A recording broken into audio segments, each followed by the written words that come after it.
And now, another showing of Drop the Dead Donkey. This first episode was originally broadcast in a week when Sir Alistair Burnet went for a televised stroll with the Queen Mother, and petrol prices soared as Iraq's invasion of Kuwait prompted fears of war.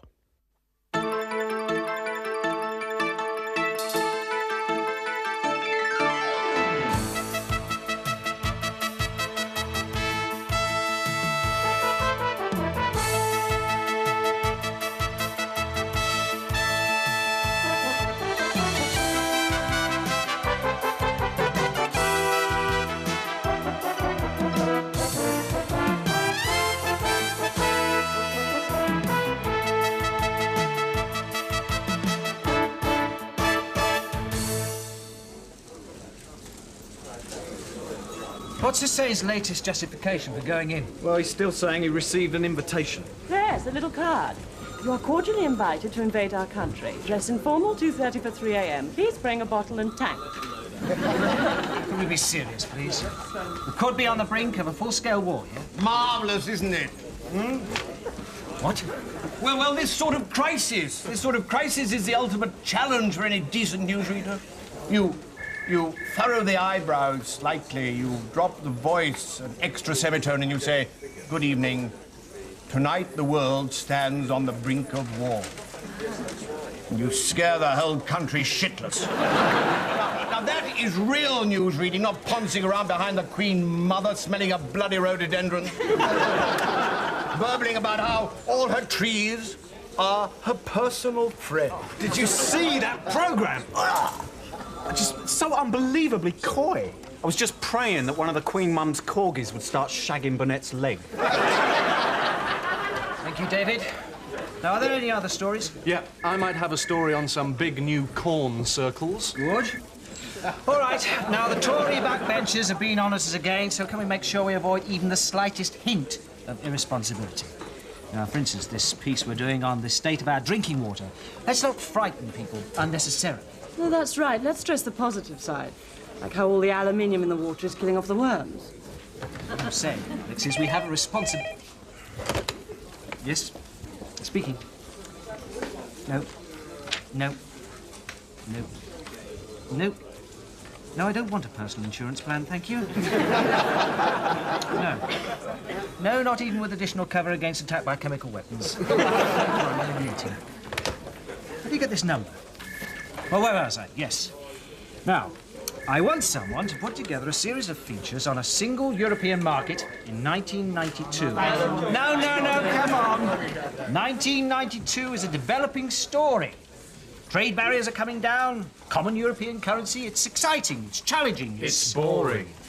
Hard cheese. I want a series of features on 1992, and I shall be allocating it to someone, so you better watch out. Hang on, George, there's a late story. Big takeover. Takeovers are boring. So who's been taken over this time? We are.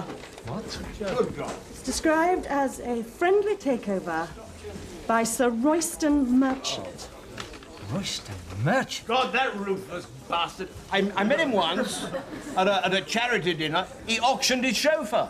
We all know what will happen, don't we? Exactly what's happened at all his other TV stations and newspapers. They'll just drag us down market. It'll be good evening. Here is the news. Read by Samantha Fox in a wet T-shirt. President Gorbachev says that Elvis is alive and well and bonking Princess Anne. Hold it. We might be all right.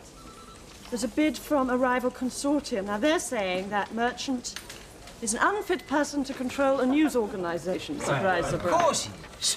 I mean, they're obviously right. They've got to win the day, haven't they? Haven't they? Oh, of course they have. Oh, look, come on, you lot. Don't look so down in the dumps. We've got a programme to make, haven't we? So let's show everyone what we're made of. And let's jolly well go out there and make television. A fine orator, George, isn't he? Reminds me of the great Demosthenes. Why, did he talk crap as well? Royston Merchant. What a morning. Royston Merchant. Come on, George, you've just got to show everybody what you're made of and jolly well get on with it. Damien! In here. Damien? Oh, yes. Alison? Well, I think so. My GP says it's nerves. Mind you, it puts all my symptoms down to nerves. I can see him now at my funeral, reassuring me that death is only psychosomatic. Dan, Damien? Yeah, well, look, I'm in a hurry. There's just been a gas explosion. All in good time. Alex Pates? Yep. George, it's for you. Douglas Hurd. Oh, God, what have we done now?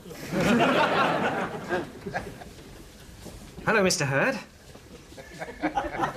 Yes, Mr. Hurd. Well, I'm just not prepared to talk about it, OK?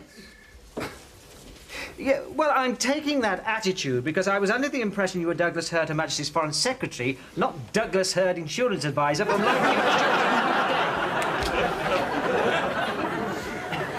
I've got my private line now. Where was I?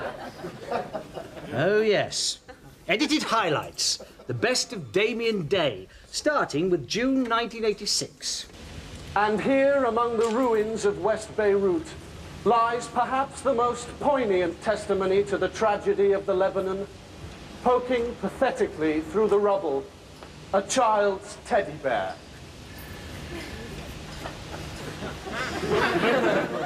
And now March 1989. And buried inside the remnants of this hospital, devastated by the earthquake, a sad symbol of tragedy, a child's teddy bear. And finally, last month. A sad trail of destruction. And, among the wreckage, a grim reminder of the human cost of this air crash.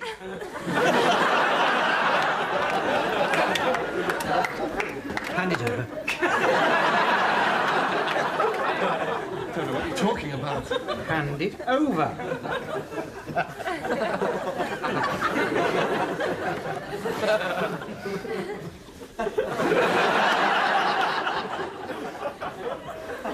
And the blood-stained plimsoll. We've been warned about this before, Damien. Look, come on, you two. I mean, you know what these stories are like. You turn up and the emergency services have cleared away all the carnage, so you've got no pictures. I mean, well, these are just creative touches to bring home the full drama of the story to the viewer. Well, I've won 3 awards with Dimbles. All right, I concede that maybe I've overused him a teensy bit. A teensy bit. This bear's visited more disaster scenes than Margaret Thatcher. It's the only cuddly toy to have taken part in the Iran-Iraq war.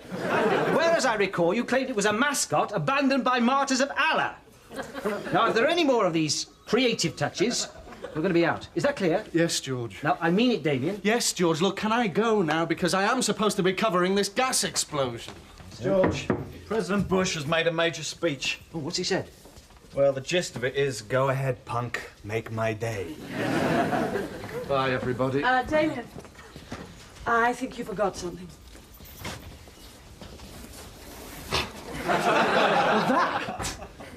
That's a present. For my niece. All right, I'll just read this final paragraph back. As professional broadcasters, we feel most strongly that an established news service should not fall under the control of an opportunist like Sir Royston Merchant. How about ruthless opportunists? Yeah. No, it's still too weak. How about ruthless megalomaniac? I'm not putting my name to that. It's factual. He is a ruthless megalomaniac. Exactly, which is why I don't want to get the wrong side of him. Yes, I think we'll just go with the ruthless opportunist. You're just being weak, George. Yes? No, go away. Who was that? Stupid pest Douglas Hurd. Bloody hell, George, just because Alex said you were weak, there's no need to go overboard. No, he's not Douglas Hurd. No, it doesn't matter. Look, I think the best thing we can do is sign this thing, and then I'll get it biked directly over to the Guardian. George, shouldn't my name appear first, my dear fellow? I mean, as far as Joe Viewer is concerned, I am the most well-known. Well, I am the editor. And within the industry, I'm quite well known. Quite well-known, you say. Do you ever get asked for your autograph in restaurants? Well, no, but... Do you get invited to appear on Wogan? No, but... You receive letters from a frustrated housewife offering oral sex if ever you're passing through acting. No. I rest my case. I just hope Sir Royston doesn't win, that's all. Well, how do you mean? Well, then we'd have all signed a letter slagging off our new boss. Wouldn't be very pleased, would he? Oh, I don't know.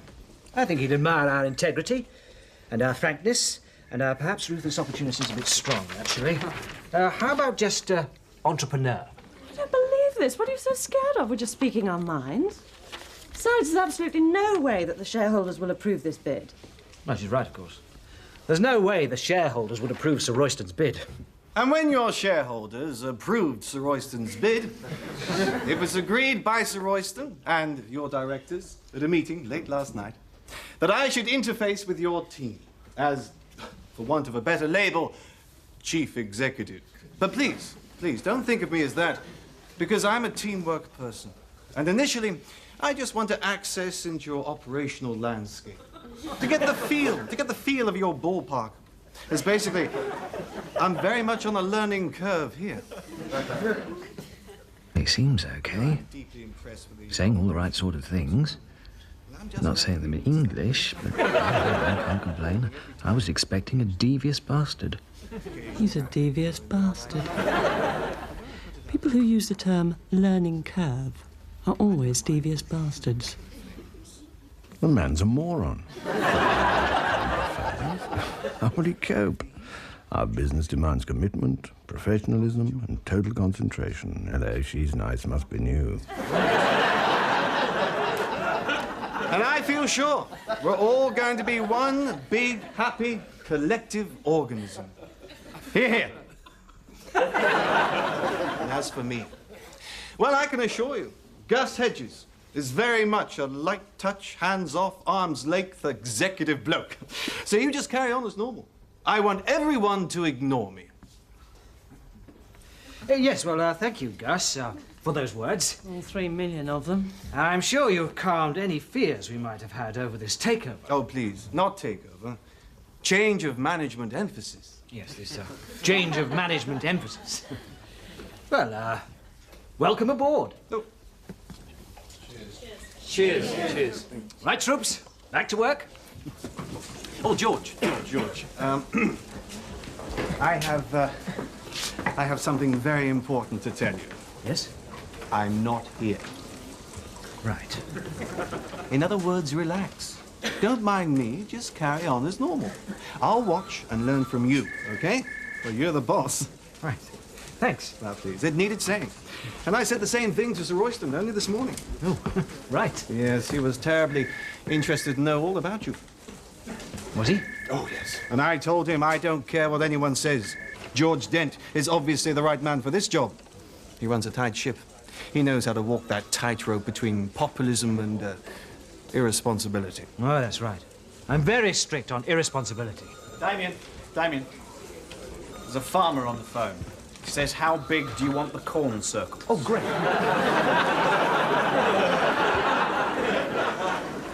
Yes, I'm very hot on that sort of thing.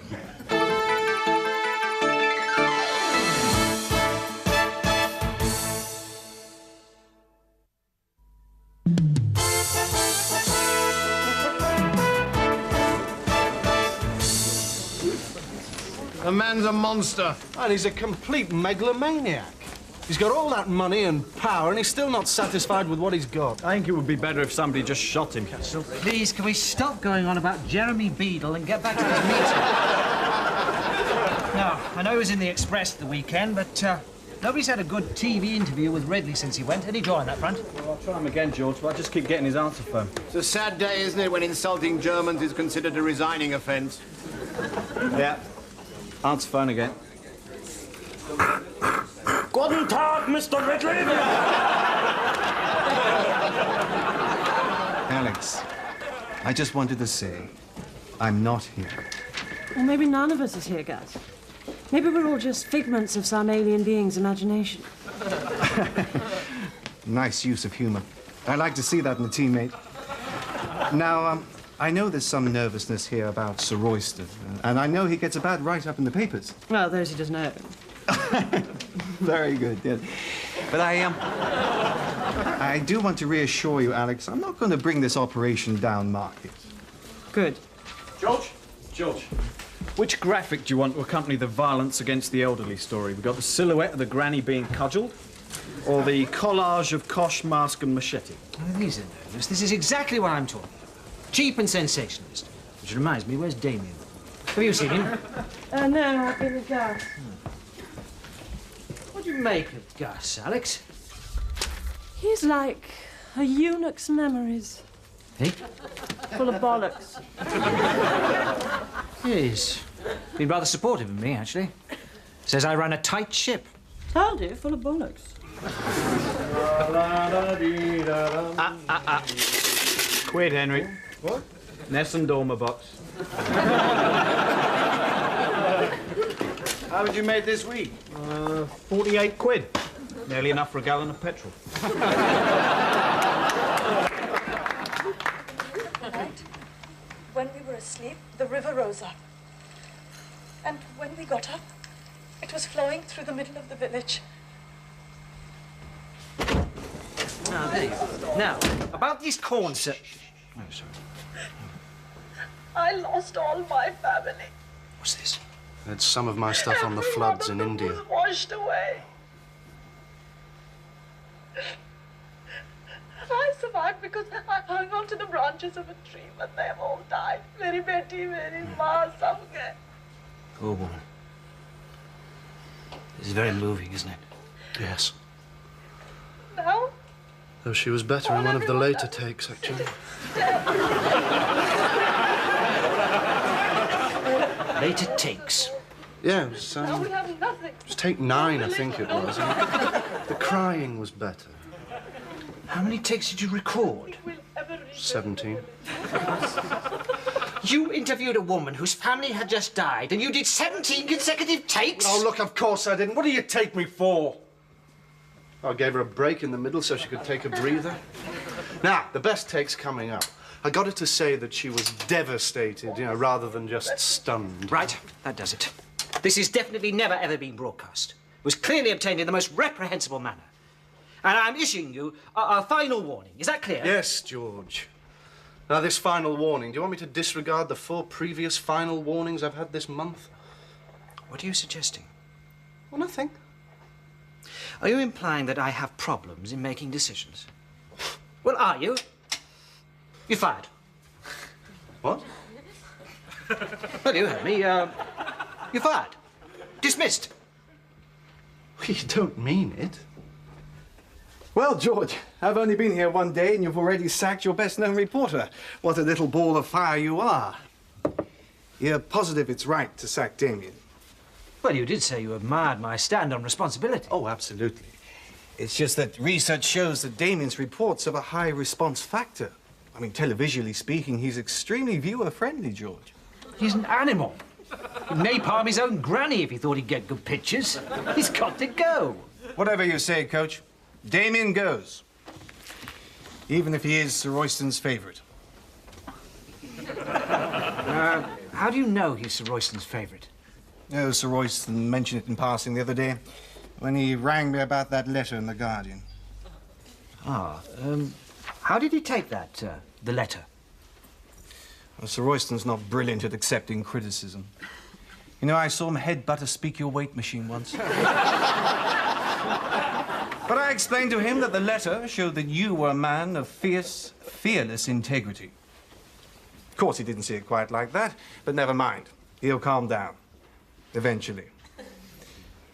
Mind you, if then he discovers you've sacked his favourite reporter, well, I'd... Yes, but he couldn't dismiss me, could he? I mean, he promised the authorities he wouldn't interfere on editorial matters. He wouldn't dismiss you. He might redefine you. Redefine me? Perhaps if Damien was disciplined. Oh, not that I'm trying to call the shots here. I'm just lobbing a few ideas into your net. Well, I fired him now. What if I disciplined him? Why, be severe. Wouldn't that undermine my credibility? I think you'll find your credibility will be the same as it always was, George. Oh, well, all right, then. Oh, by the way, incidentally, if you should be speaking to Sir Royston, perhaps you could mention that that letter was a group effort. But you were the brains behind it, eh, George? Who told you that? Why, Dave, of course. Of course.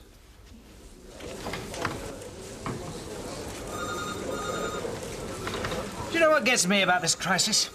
I mean, let's face it, it's the oldest trick in the book, isn't it? A despotic ruler faced with a declining economic situation has a wall to increase personal popularity. That's Thatcher's position dealt with. What about Hussein? Now, please. Ah, yes. Incidentally, I've had a word with the graphics department. I'm still not happy with them. In fact, I've had to give them a real talking to. And I've told them I don't want any more graphics that are sensationalist or cheap. Well said, George. And I'd just like to point out to staff that as a result of a disciplinary breach, Damien has been taken off big news stories. In the meantime, he'll be researching a series of features on 1992. Meeting adjourned. There you are, you see. He backed me up all the way. Unlike some people we could mention, A. Judas. George, telephone. Why did he call you Judas? Oh, you know what George is like with names. Probably got me mixed up with that bloke Judas in photocopying. A, I do not want special cover against dog bites, and B, how did you know my neighbour owned a Rottweiler? Well, dear boy. It's a sin bin for you. What are you doing? Well, I'm just writing a letter to a housewife in Accrington. What? Not Sandra. Yeah? She writes to you as well. Henry, she writes to all of us. She sent the weatherman some lace panties. Jezebel. Well, Damien, what a rotten luck. 1992, eh? Yeah, pretty boring. Though I am putting together one programme looking at transport across Europe. Sounds riveting, Damien. With a special emphasis on safety. Go on. Well, yeah, I'll be looking at many of the most recent European rail and road disasters, examining the causes, well, and of course interviewing relatives of the deceased to get their reactions. Gus, I want a word with you. Da da da da da da. This. Speaking. Oh yes, I do need some insurance actually. Have you got a policy which covers me against breaking my leg while kicking an insurance van to death? Gus, about Damien. Words fail. Oh, please don't thank me, George. Thank you. You've just sent a vampire on a tour of Europe's freshest blood banks. He's doing 1992, a story he hates. Covering it in a way he loves. You've made an idiot out of me, Gus, and I am very, very angry. And I respect your anger, George. I feel sure we all respect your anger, and I know your anger respects you.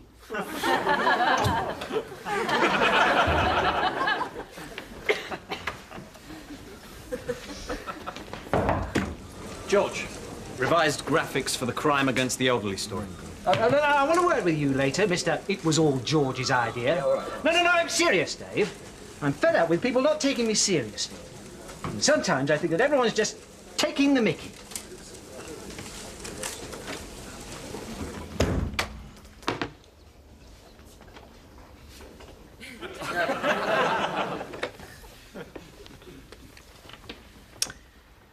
Hello, Joyce. Could you send the graphics department up here, please?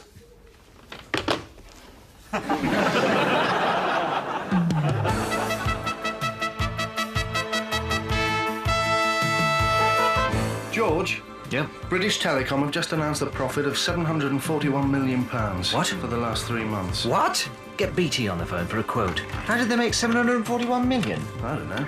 Probably 200 million from call boxes that just eat your money, 300 million from moronic chat lines, and the rest from all the wrong numbers they charge you for. Hello. Is that BT? Oh, sorry, I must have been misconnected. Bloody hell. I know. Yeah? Let's find out Maureen Lipman's address. Yeah? And go round to her house. Yeah? And beat her up.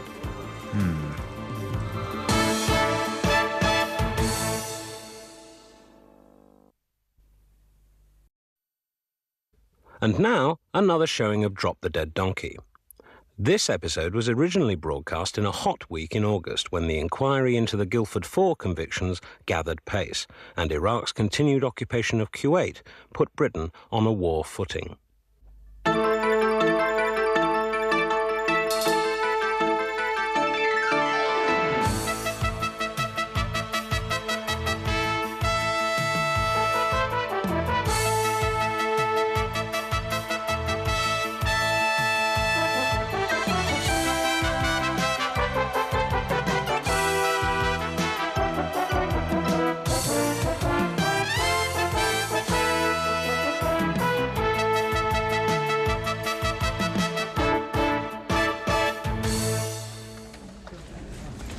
We seem to be running out of angles on how to cover this bloody Gulf crisis. Well, how about if we did a piece focusing on the psychology of Saddam Hussein? Well, you know the kind of piece. We get a psychiatrist to discuss his megalomania, his psychotic tendencies, his tiny penis. You don't know if Hussein's got a tiny penis. I'm sorry, George, but any man who erects 80 feet high posters of himself on every street corner has definitely got a tiny penis. If you ask me, all these oil rigs in Kuwait are just one big willy substitute. Well, that's the answer to the crisis then, really, isn't it? We just get Claire Rayner to give Saddam a ring and reassure him that size doesn't matter. Look, can we please get off the subject of tiny penises? Now, the aspect of Saddam's character that I find... The man's totally mad. You'll never believe what he's done now. What? He's played on, slashing outside the off stump. Bloody David Gower. Keeping abreast as usual, eh, Henry? What's the latest military situation in Kuwait? Well, according to Peter Snow on Newsnight, the whole of the Gulf region is completely overrun with dinky toys. Can we be serious, please? We should cover the fact that our troops could be attacked by Iraqi chemical weapons. Yes. Be horrendous, wouldn't it, if British soldiers came back scarred by poison gas? Yeah, where would Thatcher hide them during the victory parade? Let's not get cynical, David. Now, any general comments on our war coverage so far? Yes, it is very lackluster. I should be out there. If it was me, I'd be on the front line covering the fighting. You'd be on the front line starting the fighting. Right, any more offers? What about the situation in Nagorno-Karabakh? Oh, come on, we've milked that one to death. You only don't like it because you can't pronounce it. Dear girl, which one of the two of us is the newsreader they use in schools as a guide to English pronunciation? My diction is unimpeachable. Yes. How many letters of complaint did we receive when you got the Turkish Kurds back to front? Yes, well, perhaps if we could move on. George, my piece on Nazi football fans. It's very important now that English clubs are allowed back into Europe. And what exactly is sensationalist about it? Well, usually victims of violence are only interviewed after the attack, not before and during as well. Now, I'm not here, as you know. Right after Sir Royston's friendly takeover, I made it crystal clear that decision-making was a ground level rather than an executive input. Nevertheless, as the man in the street who's not in the room, I have to say, I liked it. I must say, there's some really great camera work right in there amongst the hooligans. That was Jerry, wasn't it? Yep. How is he now, Damien? Oh, he's much better. He's off the drip. I really feel that item... Yes, well, of George, course, I'm not saying I'm not putting it out. I'll almost certainly use it, probably, but I might need to re-edit it, maybe. And that is final, possibly. Yes, well, if that's all, meeting over. Thank you, everyone. George, Henry, Alex, can I borrow you just for a moment? Dave, what's this word that the Americans keep using instead of blockade? Interdiction. That's right. Presumably it's not going to escalate into a war, but a police action. And it won't end up as a nuclear holocaust, but as a bit of a Barney. I'm a man of few words. All I have to say is that in my role as a support module to you in the front line of the sharp-end decision-makers, it's been decided to upgrade our market profile by hiring a new newscaster. What? To work alongside Henry. I've not been consulted on this. And provided George is in full agreement... Oh, for God's sake. Who is it, anyway? Sally Smedley. Sally Smedley? Sally is an experienced journalist. She was a children's presenter at Radio Leicester, devising, compiling and presenting Smile Along as Sally. She did 3 months on the sofas at Breakfast TV, and she's worked as an investigative journalist. On John Craven's news round. Gus, Susan is a highly experienced and deeply professional newsreader. Sally Smedley is a bimbo. No, she isn't. Oh, no, you're right. I forgot. She was expelled from the National Union of Bimbos for being too dim. You've only gone for her because she's attractive. Is she? It certainly is. Henry, try not to drool on the photo. Well, I suppose she is quite good-looking, but if anything, that counted against her. The real question is... Does little Miss Nagorno-Karabakh out there stay? Well, Susan, I feel sure, will be eager to push forward the parameters of her career into new and fresh challenges in exciting fields outside this organization. Oh, you're giving her the boot. Good. Yes. Susan has worked with us for 15 years. Are you seriously going to go out there and tell her she's being fired? Oh, no, George. I think it would be wrong of me to interfere in any way in your operation. I'm not telling her. I'll tell her. No. Yes. This decision has been reached entirely without consultation. George, I've told you before, I am not here. You are totally in control. And if you want to review the situation when Sally arrives... When does she arrive? In about 15 minutes, then obviously... 15 minutes? We had to snap her up quickly, George, when we had the chance. But she's only here for a trial period. And if at any point you say she goes, she goes. All right, but I'm holding you to that. And another thing, no publicity. I don't want the tabloids kicking down the door on this. George, I promise you, it'll be terribly low-key.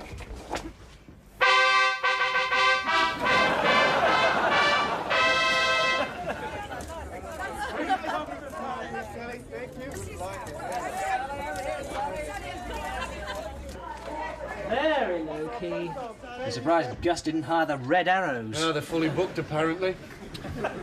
Well, I suppose we mustn't prejudge her. Maybe she'll turn out to be really nice. Maybe she'll fit in well with the team. Maybe she's Mother Teresa of Calcutta in disguise. But I don't think so. What's that? Nothing. What are you running a book on now? It's Henry's first words to Sally. It's 7 to 1, you're an attractive woman. 10 to 1, if I said you had a beautiful body, would you hold it against me? And 1,000 to 1, fancy a shag. Where is Henry, anyway? Having a drink in his dressing room. Oh, well, in that case, fancy a shag's down to 10 to 1. Dave, you're wasting off his time, you know. Absolutely. I'll have a fiver on you're a very attractive woman. You know, I have always said it. If you're nice to them, they'll be nice to you. Oh, you're so right, Gus. And I was saying as much to Princess Di only the other day. Isn't she delightful? Yes, isn't she? I met her at a charity fashion show, Frocks for Famine. I auctioned my hat for Eritrea. Sally Smedley, George Dent. George? The man who makes the decisions. Dave Charnley. Dave? Damien Day. And Alex Pates. Oh, hello, Alex. Wouldn't be a darling give me a cup of coffee, would you? You're right, I wouldn't. I'm the assistant editor, not the coffee fetcher. Oh, I'm sorry. Fancy mistaking me for an underling. Can't imagine why I did that. Anyway, who's next? Henry Davenport. Sally Smedley. Pleased to meet you. What's a nice girl like you doing in a place like this? Starting a new phase in my career, I hope.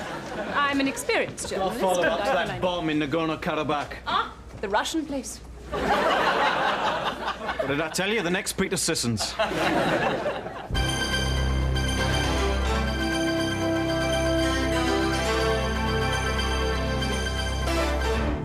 Good evening. I'm Sally Smedley, and here's the news. In the House of Commons today... Hold it. I'm sorry, is there a problem? Yeah, sorry. Sally, I know this is just a rehearsal, but here we don't introduce ourselves before we read the news. If you could just, read what's on the auto cue. I thought it was nice and cosy. Yes, a good idea. I know, let's have some china ducks going up the wall. Nice crackling fire behind the news desk, and you can toast crumpets while Henry reads out the unemployment figures. Look, is this damn silly rehearsal over? No, it is not. We just tried to give Sally a sense of our style. George, purely by way of information, Sally's idea for an intro is exactly the sort of informal approach Sir Royston likes. Yes, well, he's going to have to start watching someone else's news, because it's certainly not happening here. I like that. You've the guts to take personal responsibility for a decision. In history, I've always admired people like that. People with that sort of courage. Charles I, Joan of Arc, Mary, Queen of Scots. They were all executed. Well, technically, yes. But they won the moral argument. Excuse me. In the football hooliganism item, the word after chainsaws, shouldn't it read machetes rather than machetes? Yes, it does, yes. No, there's no accent over the E. That's because there isn't an accent on the typewriter for the auto cue. One at John Craven's Newsround has one. Also, embedded. Doesn't that have 2 Ds? She can spell. Yes.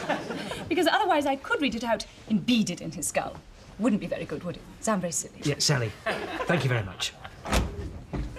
George, big problem. That football club are claiming that Damien got those supporters drunk deliberately. Oh, God. Look, that's all for now, everybody. Thank you, Sally. Right, well, if anyone wants me, I'm at Hatchard's launching my book. Your book? Yes. It's all about how the successful woman today can keep fit but stay feminine. I'll bring you back a copy, Alex. Thanks. Alex, we've got a leak on the Guildford 4 inquiry. The Somerset and Avon police say there's a prima facie case against 4 officers. We won't get convicted, though. Why not? You can't trust police evidence, can you? I think it's a sad reflection on the intellectual capacity of our police force that they can't frame 4 innocent people without making it completely bloody obvious. Yeah, there is a whisper going round that they're very close to arresting an IRA cell. All right, have you got names? Oh, no, they haven't decided who yet.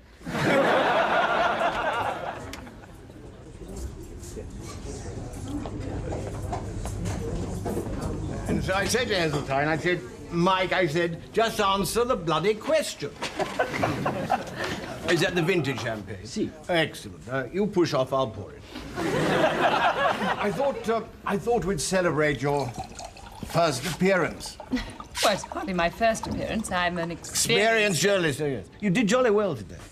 Oh, thank you. Yes, jolly well, because a lot of girls your age might have felt intimidated presenting alongside a newsreader as vastly experienced as me. But not you, Sally. Cheers. Of course, I've been at this game a long time, you know. I know. In fact, you're a bit of a heartthrob in our family. Really? My grandmother has quite a thing about you. Really? Yes, well, from your point of view, watching an old war horse like me in action might be rather rewarding. Did you see my interview with Heath in '74? No. Took him to bits. A lot of the commentators said it was me who cost him the election. Really? Yes. Do you know the secret of political interviewing? No. You must listen very carefully to what they're saying. You must try and understand their point of view, and then you must ask yourself the crucial question. How can I stitch up this lying bastard? Now, there. I mean, some people would pay a lot of money for that sort of advice.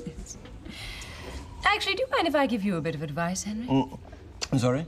Only, you did have a bit of trouble with that item on Nagorno-Karabakh.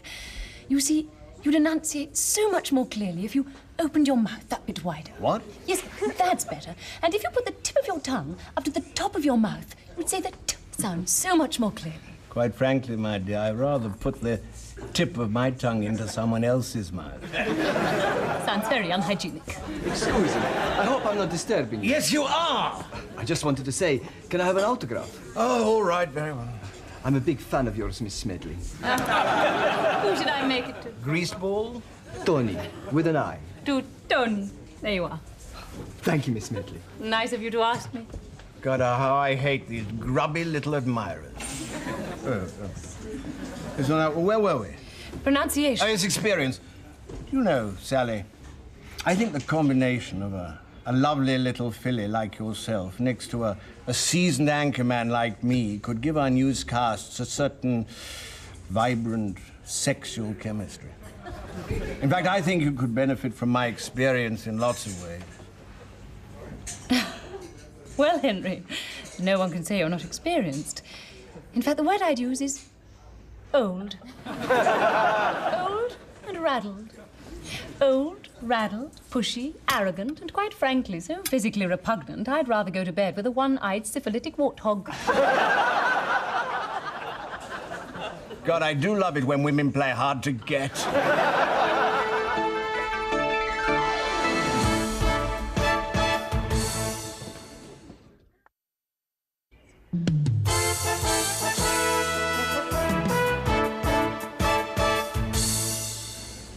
Can you believe this? They're talking about putting up poll tax to make up for the selfish gits who haven't paid any yet. You haven't paid your poll tax. Oh, yeah, that's different. I'm not paying on principle, because I feel it's a pernicious, undemocratic tax that penalises the disadvantaged in our society. And even more importantly... You're skint. Correct. Have you seen the tabloids? They're still leading on Princess Di wears bikini shock horror. Henry's fracas in an Italian restaurant. They've all got it, look. What? Newsroom Romeo's restaurant row. Headline Henry's hanky-panky havoc. And when the sun's got, fork off. Why? That's what Sally stuck in his hand, apparently. There's a photo of Henry looking completely smashed. When was this taken? Any night in the last 30 years.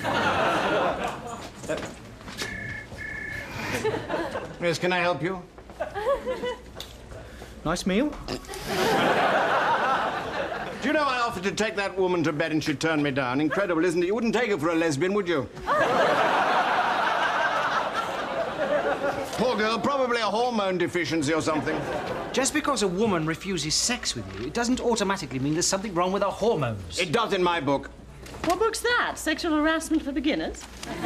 Oh, look at this. They've got it all wrong. I didn't call that waiter a dirty dago. I called him a filthy wop.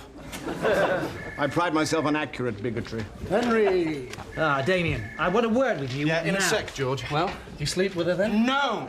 Right, that's a tenner you owe me. Yeah, wait a minute.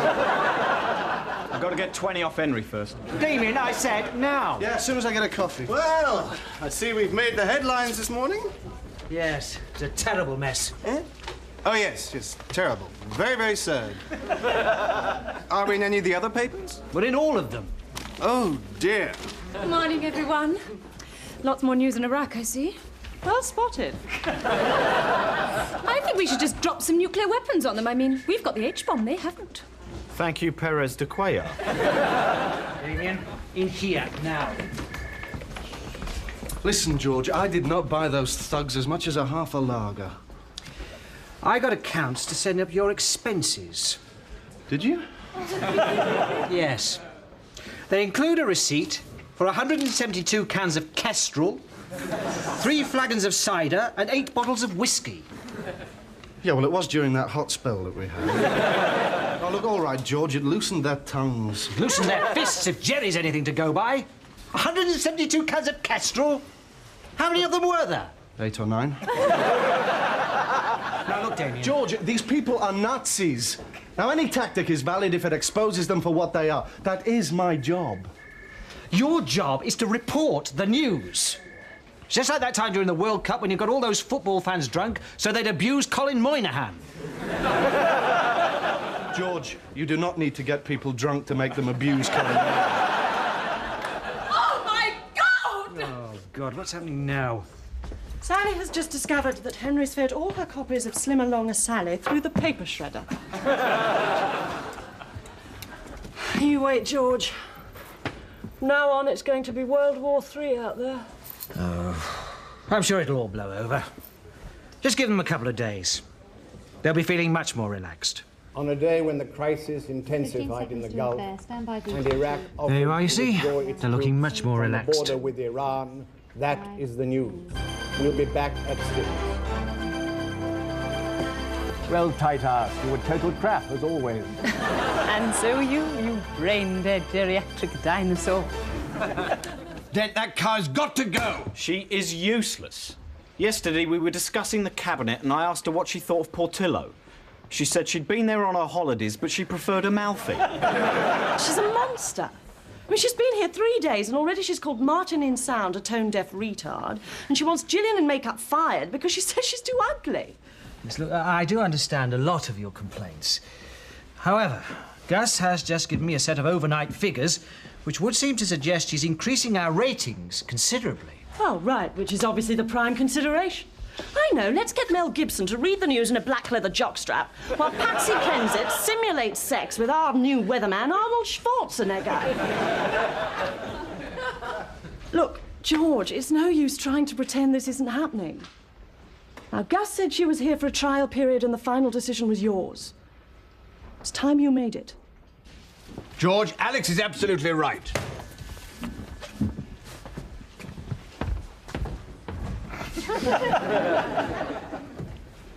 In that case, let's put the water story in at number 18. Yeah. This hosepipe ban's driving me mad. I hope it ends soon. On Sunday, Margaret got me to make 42 separate trips around the garden with a watering can. And every time a helicopter flew overhead, she ran out and shouted, "Stand still!" Is there anything else? Yeah. Another rise in the number of suicides in prison.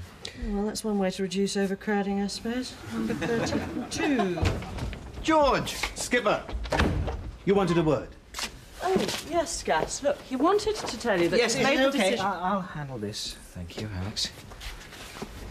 Yes, I wanted to tell you, Gus, that I've made the decision over Sally. I feel she's wrong, she's unpopular, and I feel she should go. Fine, George. Well, you're the editor. Yes, well, that's right, I am. I mean, she's difficult and very rude. Everyone hates her. She's totally despised by the staff. She's deeply unpopular with the... Another big statement from President Bush, from inside a bunker.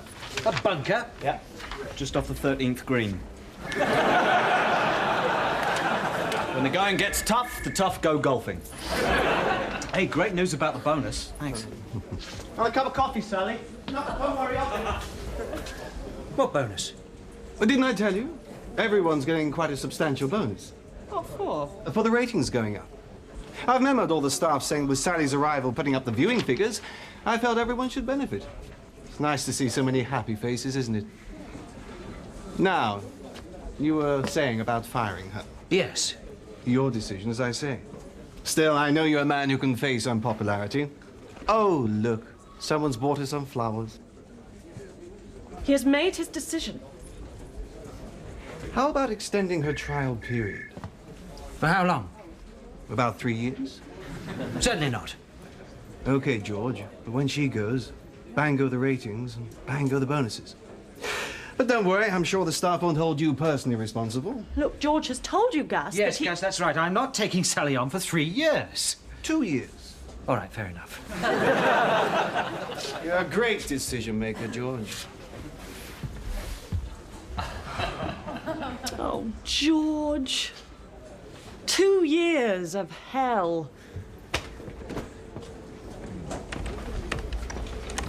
George, I just had a shopkeeper on the line. He says last week Damien wrote him a personal cheque and it bounced. Probably for another 15 barrels of whiskey. Nope. He says it was for 30 copies of Mein Kampf, 5 Nazi helmets, and he says the swastika armbands came back damaged. Sakes. Next thing we know, we'll have the Nazis in here complaining. George! Oh, look, here comes one now. George, I've been talking to my agent, and he agrees that it is patently absurd I don't have my own personal hairdresser. Yes, well, I'll consider it very carefully. I certainly hope so. George, I hear Sally's staying. Yeah, well, she's not exactly staying. I've only agreed to extending her trial period. Yes, I had to dig my heels in quite hard on that one. Yeah. So, just how long is her trial period, then? 2 years. 2 years. Damien, 2 years. You've done it again, you jelly git! George, I had you down for 5.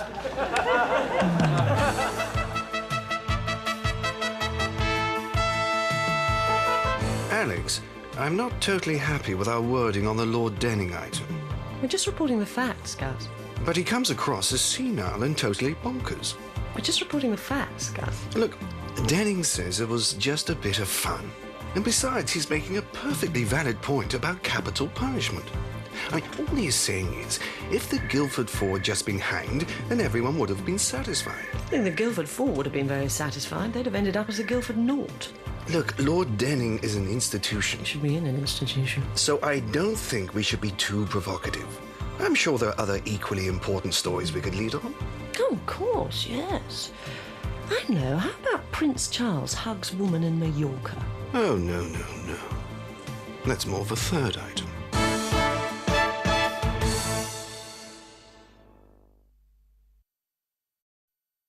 And now, Drop the Dead Donkey.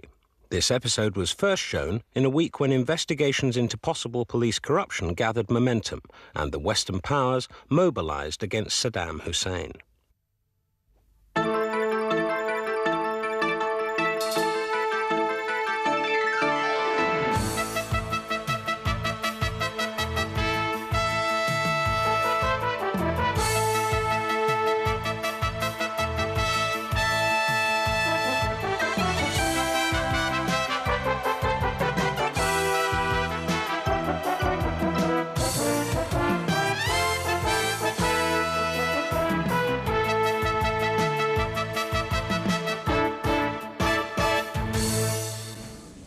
awful lot to get through today, please, so try and bear with me. Why don't we do something on this US stealth bomber? Apparently on radar, it looks just like a small seagull. When the Iraqis get suspicious when their radar spots 7 seagulls flying in formation towards Baghdad at 900 miles an hour. Right, now I just want to do a very brief post-mortem on yesterday's bulletin. Damien, your item on mad cow disease. Yeah, look, it was not my fault that the pictures were so dull, George. And every cow in that herd had BSE. But could we get any of them to stagger around in a wobbly kind of way? No. They just lay there doing bugger all and looking totally sane. Even after we lobbed in the firecrackers. What do you mean, firecrackers? Well, you know, to get them up. No. All right, now... Yes? Yeah, well, I'm in the middle of... Oh, all right, put it on. I'm sorry about this, everybody. Yes, love. What is it? Well, the builders should know whether it's a load-bearing wall or not. No, put Gary on. Gary, look, is it a load-bearing wall or not? Actually, Gary, I don't think, well, there's only one way to find out constitutes a professional opinion, thank you. No, you get Norman to ring me. In the meantime, you don't touch any walls, any electrics, anything, all right? Where was I? Any questions? Ah, yes. Sally. Why is it that yet again this week I've ended up announcing so many depressing stories? Chemical weapons in the Gulf, massacres in Soweto. If this continues, people will start to associate me with gloom, depression... Nausea, disgust. She's right, I'm doing it already. Please, Henry. I'm sorry, Sally, but I think you're just going to have to accept that at the moment the news tends towards the gloomy side. How are we going to cover this report coming out on Thursday about the chemical spillage in Scotland? Well, it levels some pretty damning accusations at Chem Green, which is one of Sir Royston Merchant's companies. As in effect, are we? I mean, do we have a free hand on this one? Gus, you're Sir Royston's representative here. Please, as I've said before, I'm very much the new microchip in your mainframe. So, if you feel this is a big story, then of course you must go for it. Right, thanks, Gus. So... Of course, I suppose that's the big question, really, isn't it? Is this genuinely a big story? I sometimes wonder if we Brits are just a little bit parochial. When you look at the international situation, the violence in Kashmir, the killings in Liberia... I bet I get those. All I'm floating is, are we 101% sure this story is worth the coverage? Of course it is. Yes, I think it is, Gus. Fine. Well, George, you're the editor. I'm not here. Right. Well, if that's everything, thank you very much, everybody. Well done, George. You stick to your guns. I mean, what's the worst that can happen? So he fires you. Who cares? You'd still have your dignity. Keep it up. Listen, George, you've got to control these meetings. Well, George, this has just come through from the Press Association. Now, I'm warning you, George. If I get government statistics on cervical cancer, you'll be hearing from my agent, OK? George, have you had any more ideas on my thought for a live discussion program? Oh, Damien, look, we've been through this. Oh, look, come on, I'd be responsible and I'd concentrate on the major issues, you know, like NATO, inflation, euthanasia. Yes, I can hear it now. Join us after the break, where we'll be switching off Alice's life support machine. The answer is no. George, Gus says that you've got a moment for him to drop something into your toaster to see if it pops up. Yeah, sure. George! It's Gary. He says, is brown live or neutral? Gary, look, I said you don't touch the electrics, all right? No, just do the plastering in the bathroom, all right? I'm just going to say, Alex, that I am totally in control. Thank you. Come in, Gus. Ah, George, please, sit down. George, I just wanted to say one thing. I like you. Right, thanks. I like what you do and the way that you do it. I like the way you're handling this chemical spillage number. You know, a lesser man might start to fall apart at the thought of criticizing the man who effectively owns the company. But not you, George. Oh, sorry, coffee? Oh, I forgot. How is the ulcer? Well, it's healing, you know. Good. And the eczema? Well, it's a nervous thing, really. You know, it sort of comes and goes. Does it? What rotten luck. Anyway, George, all I wanted to say was don't worry. I'm sure Sir Royston will understand. And he seems to have mastered that uncontrollable rage of his. You know, it's been weeks since he sacked anyone. Anyway, I know you've got lots to do. You're still sure it's a major news story? Yes. Fine. Oh, by the way, almost forgot.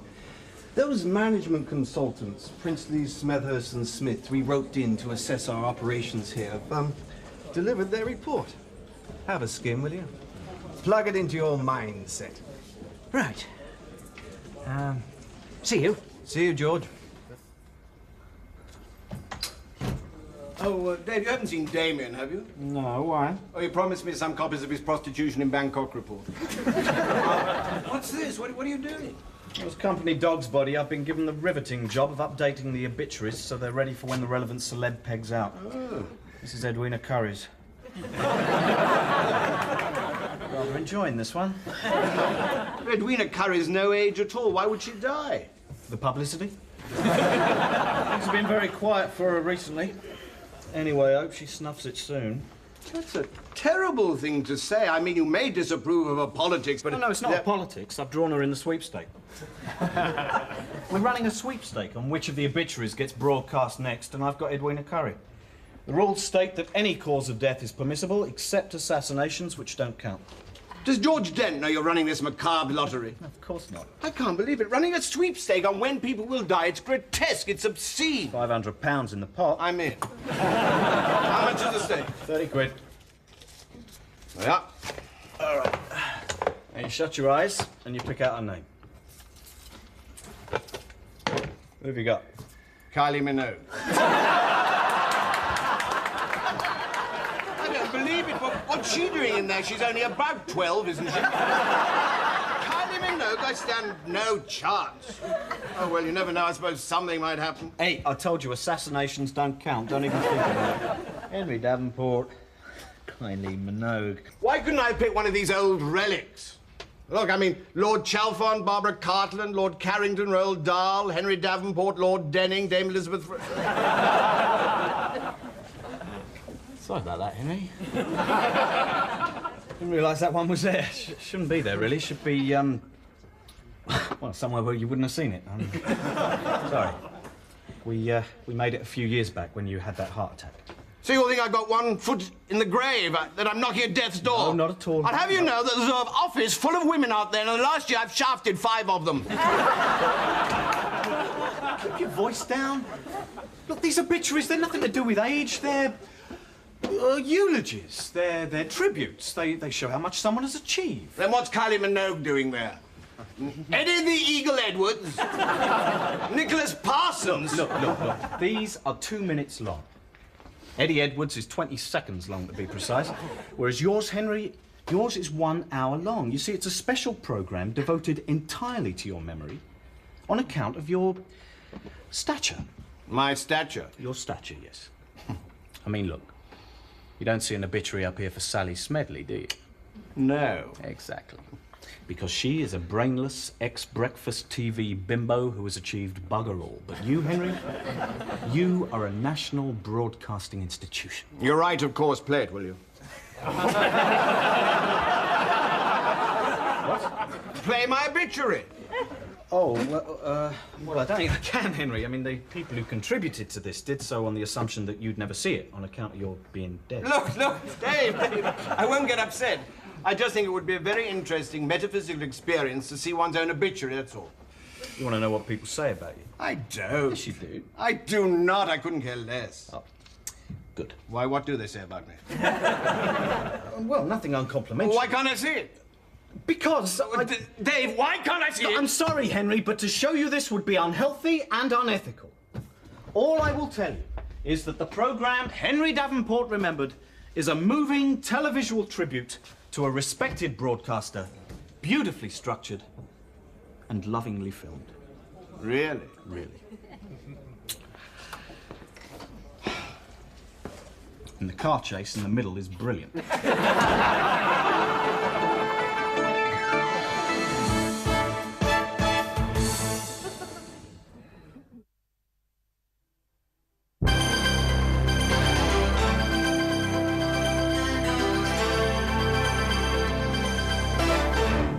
Good evening. The main headlines tonight.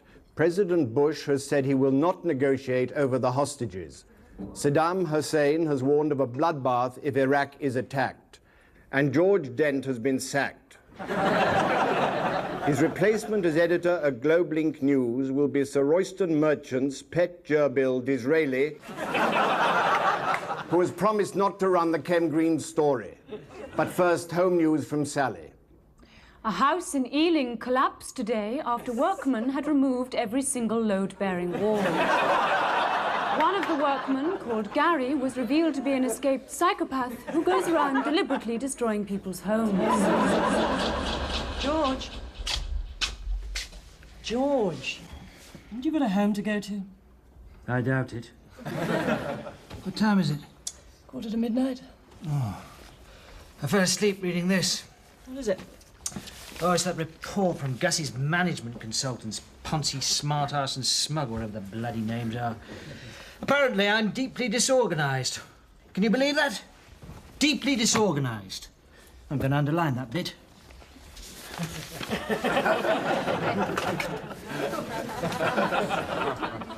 Thank you.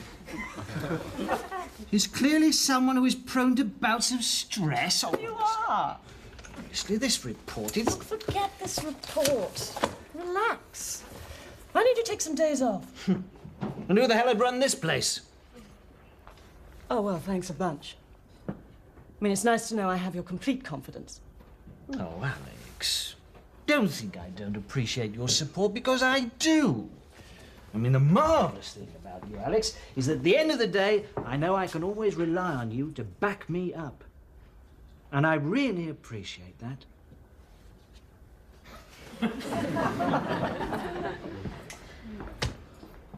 Henry Davenport was a remarkable broadcaster, though he was not necessarily always an easy man to work with.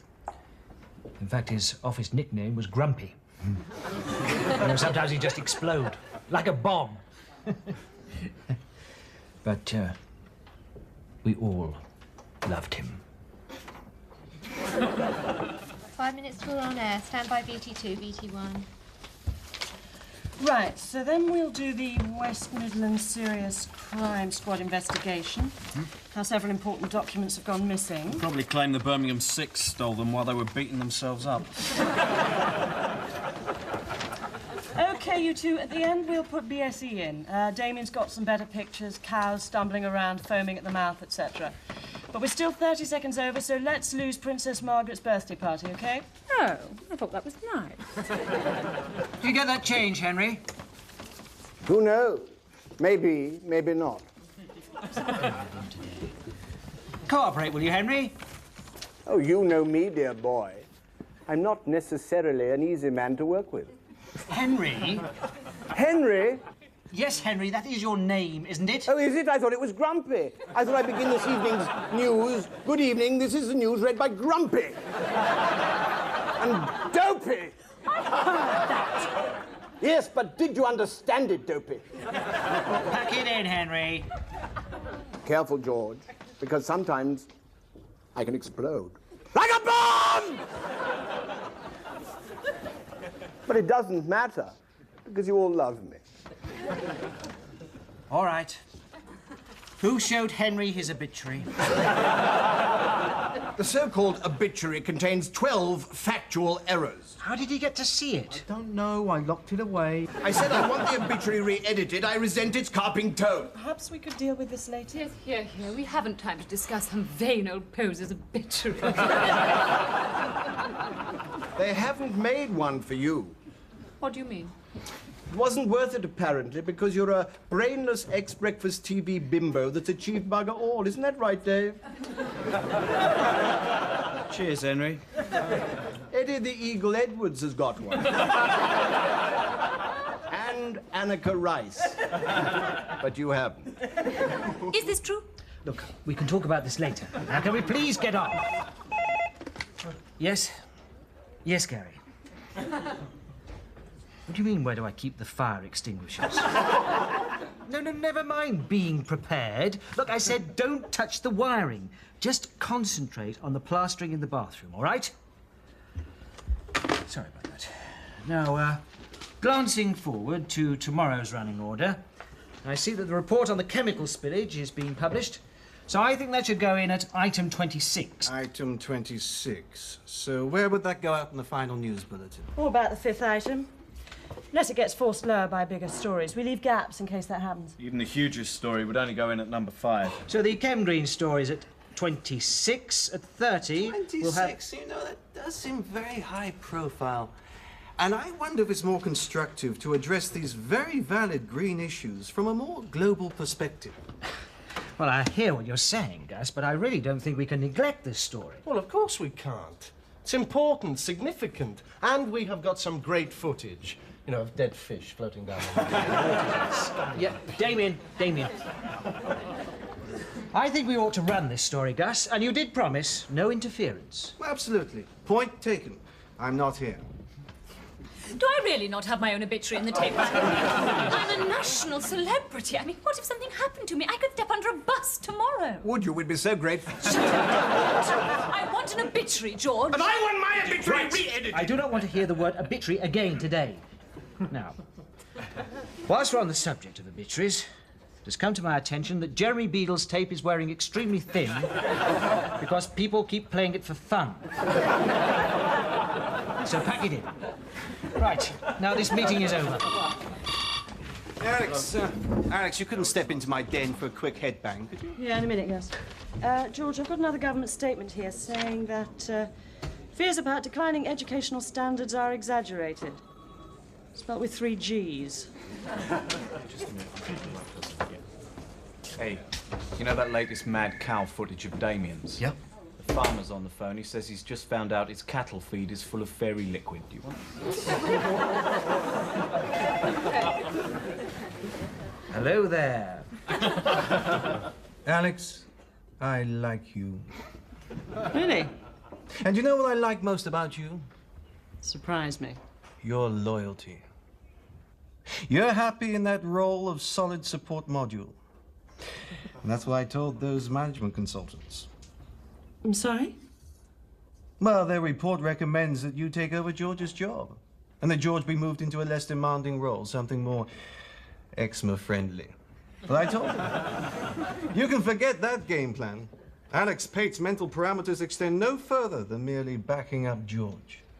Oh, do they now? And so it means we're still looking for someone to fill George's pivotal role. Someone who knows the terrain, someone who's organized, someone with the right suitability quotient. Does anyone come to mind? Possibly.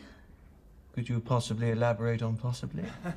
Well, what I'm saying is, Gus, that I'm thinking of redrawing my mental parameters regarding suitability quotient for roles in pivotal terrain. Got you. OK. Now, I just want to talk us through our coverage of the Notting Hill Carnival this weekend. OK, the police have provided the usual map.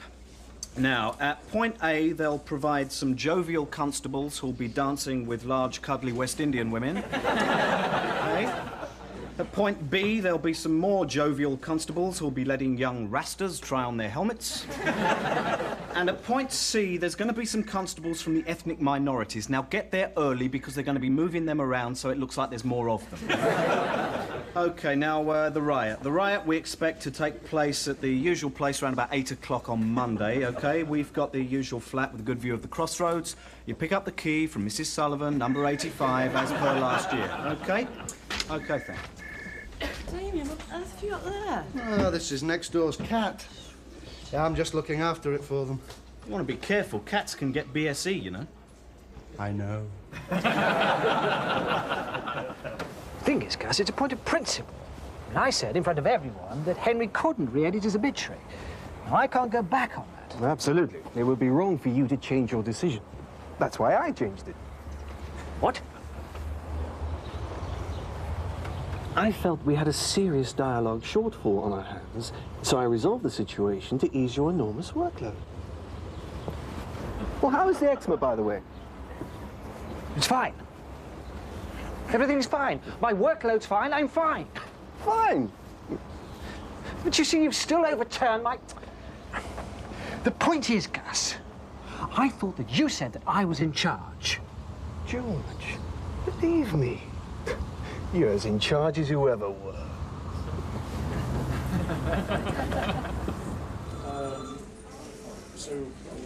Did anyone see that sex talk program on Channel 4 last night? Sex is becoming like the bloody World Cup. Sod all action followed by hours of post-match analysis.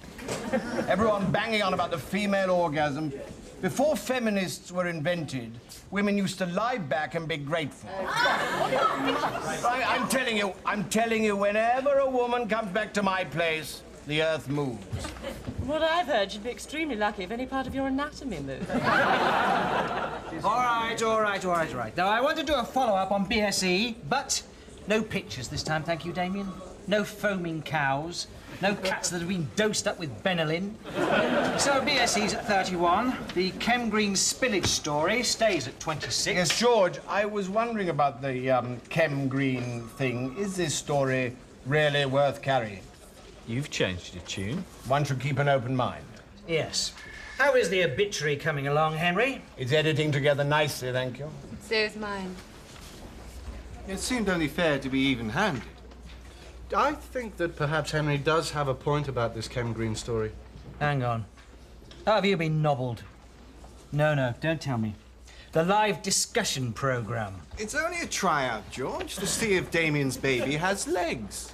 I think you've walked into an ambush, George.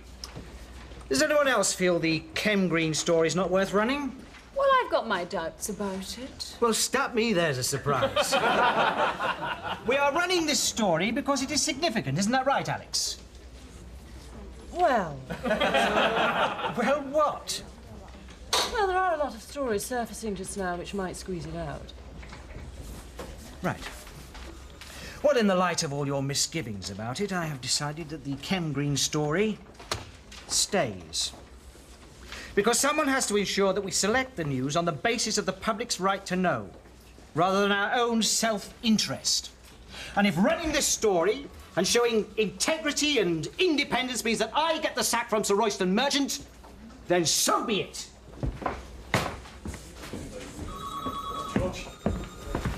George, that was magnificent. I was proud of you, very proud. Well, it needed saying. Absolutely. Sod, Sir Royston. We don't care. The Chem Green story stays. Certainly does. So where do you want it in the running order? 99. Yeah, that's it. Here you go. Last item. Probably get squeezed out by a late story. I'll just go and check for late stories. Thanks for those tapes, Damien. Oh, cheers, Henry. Henry shouldn't watch that prostitution in Bangkok stuff, not with his heart. Oh, where's the harm? You're only saying that because you got Henry in the sweepstake. What sweepstake? Ah, I see you've moved it to 99. Takes a strong man to change his mind, George. Yes? Oh, hello, Gary. Yeah. Have you finished replastering the bathroom? Oh. Sure. Yeah, OK. Fair enough. Right. So at least you got your bathroom finished, huh? No, they didn't get time to finish it today. Took them all afternoon to knock down the conservatory, apparently. Which is fair enough, I suppose.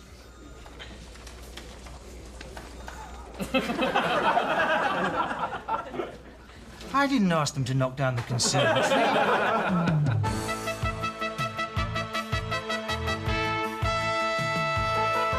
What's the latest on King Hussein's peace mission? Pointless. The Americans won't accept anything less than the restoration of the democratic government in Kuwait. What democratic government in Kuwait? Well, it's a reasonably democratic system, you know. One shape, one vote. Hello, telex from our Westminster correspondent. He reckons it looks like the MPs are definitely about to be recalled. Why does he say that? They've just delivered 60 cases of Johnny Walker to the House of Commons bar.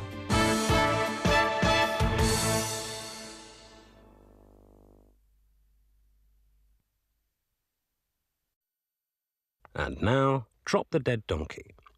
This episode was first shown in a week when the Birmingham 6 case was reopened, when sentences were handed out in the Guinness trial, and when Western outrage was growing against Saddam Hussein.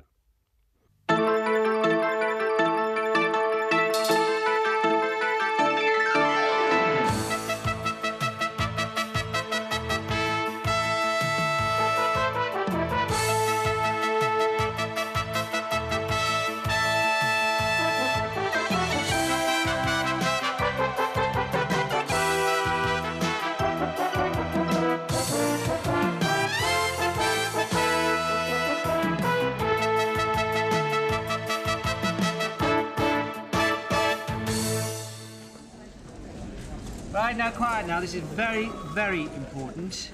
We've just had a whisper that on Thursday, Waddington may allow the Birmingham Six to appeal. Well, personally, I think it's a bad idea. I mean, if they start releasing innocent people, it will undermine the public's confidence in the legal system. Thank you, Lord Denning. Right, so if that's all... Well, as you know... I'm not here. I'm not here. I'm just an observer. But you want to change something? No, not at all. Right, in that case, meeting over. Thank you very much, everybody. But I would like to make the following observation. We don't seem to be giving much coverage to this speech that Prince Philip is making, in which, I understand, he criticizes the media. Apparently, he mentions groundless stories, appalling standards of English. Appalling standards of English? Are you suggesting that old Kebab Features is criticizing me? No, he's not criticizing you. His family's all bloody Germans anyway. Well, he certainly can't be criticizing me. I always came top of the class in English. Oh, they teach it in remedial schools, do they? All I'm inputting is... Call me an old cynic, Gus, but I can't help wondering if this concern over Prince Philip's views has anything to do with the fact that you're meeting him at a charity dinner on Wednesday. Certainly not. The interface between this job and my private life has a 0 rating. Though, obviously, as I understand it, I shall be sitting diagonally opposite him. I expect His Highness and I will exchange a few words. I expect he'll be delightful. I've met Princess Di. I nearly pulled Princess Margaret once. I nearly got run over by Mark Phillips. Damien, I want to check your slum landlord piece. Yeah, I've got it here. And I've checked it with the lawyers. Now, I've based it on this one company with a terrible record. I mean, high rents, harassment, and they habitually ignore council orders to improve safety. This isn't Rochester Holdings, is it? No, why? Oh, there's no reason. It's just an enterprise of Sir Royston that provides vitally needed short-term accommodation at the non-luxury end of the market. So, Damien, please, let's see your piece. Yeah, it's all based around this guy you're about to see. Extreme good looks, extreme charm, extreme bastard. There he is. Les! Les White. Well, that's his name, Les White. I read about him in Time Out. What's this? Now, this is the funeral of a tenant who died of pneumonia, brought on by living in a particularly damp flat. That's an interesting low-angle shot. Almost looks as if the cameraman had to stand in the grave. Damien. Well, I mean, the vicar gave permission. I mean, he even wanted to do a retake on the Ashes to Ashes bit. But he'd always wanted to be on Songs of Praise, you see. In fact, he's got this idea, right, for a religious quiz show. Saviour of the Century. And he gave me this sitcom script to read, Halo, Halo. Damien, you have no judgment. For once, you've done what's basically a well-researched piece, and you've got to put these cheap shots in. They've got to go. Come on, George. These help make it a punchy, audience-grabbing item. I mean, don't you think they should stay, Gus? No. There, you see. What? Prince Philip wouldn't approve. Come on, back to this funeral. This Les White character, did you interview him? Oh, yes. More slippery than a barrel full of Heseltines. At least this is a high-angle shot.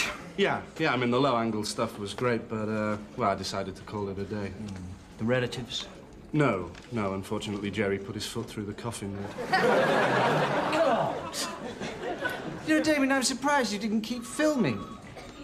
George, that would have been tasteless. Nice bank holiday weekend, then? Put my feet up, listened to the radio, read a couple of books. That sounds nice. Yeah, it would have been if I hadn't been sitting on the M25. Gaddafi. Gaddafi. Gaddafi. Gaddafi. Can't I just say that mad git in Libya? Look, just what is the point of this ludicrous exercise? Helena is a speech enhancement consultant, Henry. She specializes in purifying diction. My diction's better than Prince Bloody Philip's anyway. At least I can say about and not a bite. I'm George. Who is it? It's some vicar with an idea for a religious current affairs programme called Good News at 10. You mentioned Damien. Put him onto Sky. Rupert Murdoch's been bored again. Can only be an improvement on the first time. Oh, no! What? It's that man. The one from Damien's slum landlord piece. Excuse me, who's in charge here? He is. He's the fellow you want. George Dent, the boss man. Hi. You probably recognize me. My name's Les White. I'm seriously concerned I'm going to be misrepresented on one of your reports. Which report's this, then? George, what is this? Oh, God. Alex? Les. Do you two know each other? A little. We were married for 3 years. You never mentioned this. What do you expect me to have said? Yes, I used to be married to the new Rackman. Now, that's just not true. A 24-carat shyster, a con man, a total sod. Right, well, I can see you two have got a lot to catch up on, so... No, please stay. I want to talk to you. George, this report on the teenage mugger who reformed and founded a victim support group. Is he still a youth, or has he become a youngster? Yes, I wanted to talk to you about that. George! What the hell are you doing here? Can't believe you're still so bitter. Whatever makes you think I was bitter? Well, when you left, you did engrave Les has a small cock on the lawn in weed killing. Alex, I know I treated you badly, but people do change, you know. That Damien Day of yours has got completely the wrong idea about me. The way he interviewed me, you'd think I was Adolf Hitler. I bet Adolf Hitler never tried to convince his wife he caught a certain communicable disease from borrowing someone else's cricket box. Very funny. Of course, Hitler never got married. Wrong, as ever he did in 1945. Although he committed suicide a few minutes later. An attitude to marriage I completely understand. Just leave me alone. All right, look, I just came here to speak to someone about this hatchet job you're doing on me. But you never knew I was here? No. Honestly. Can't say I'm not glad to see you again, though. You know, Alex, there was never anyone else like you. You should know you tried all the possible alternatives. Just think it's fair your company lets me see that report. You've got a request, put it through your solicitor. But it's emotive and inaccurate. Look, Les, accuracy is our business, OK? I mean, we are a news operation, and we are objective and totally free from emotion whenever we investigate any controversy. It's controversy. Oh, shut up, you silly bitch!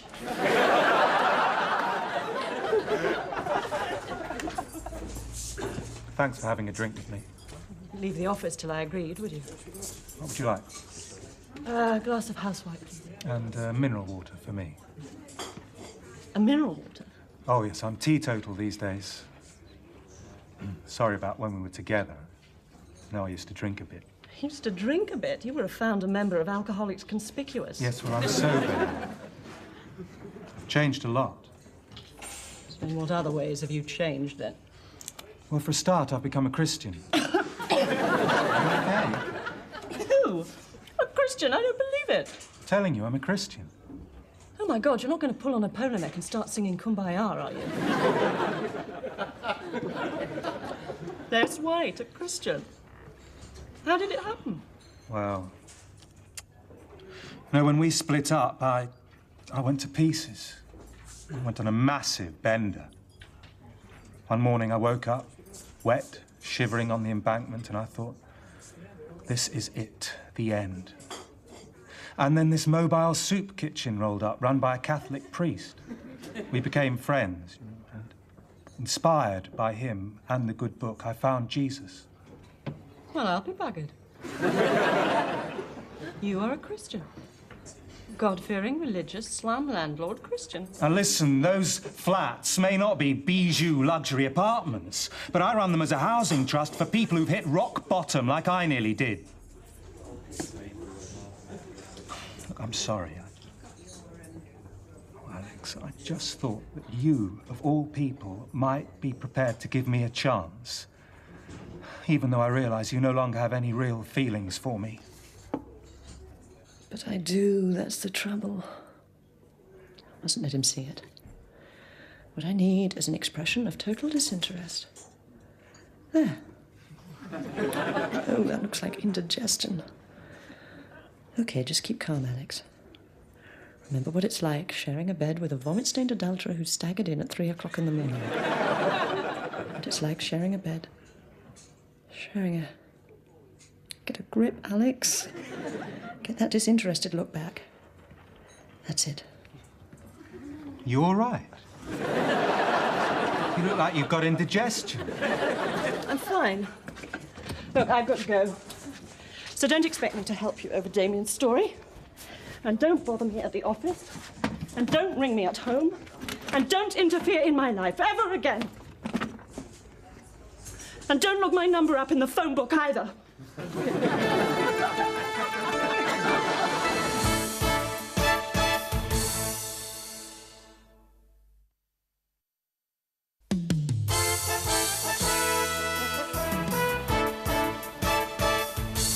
After me. Mandela and Mubarak met Mugabe in Mafeking on Monday. Actually, I think you'll find it's Mafeking.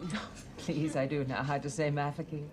Anyway, they'd be much more likely to meet in Pretoria. Everything all right? No. Fantastic. You'll knock them out of the ballpark. What ballpark's this thing, Gus? What sort of game do they play in this ballpark?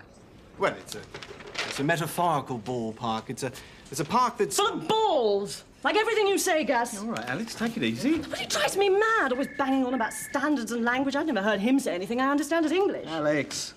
So you can tell Prince Philip he started a campaign. What is all this about? It's just I'm wondering why an intelligent woman of sound judgment and impeccable taste should find herself perpetually attracted to shits. Oh, well. It's the mystery of human biology. Take me. For some reason, I'm irresistibly attracted to short, dark women with large, aggressive husbands.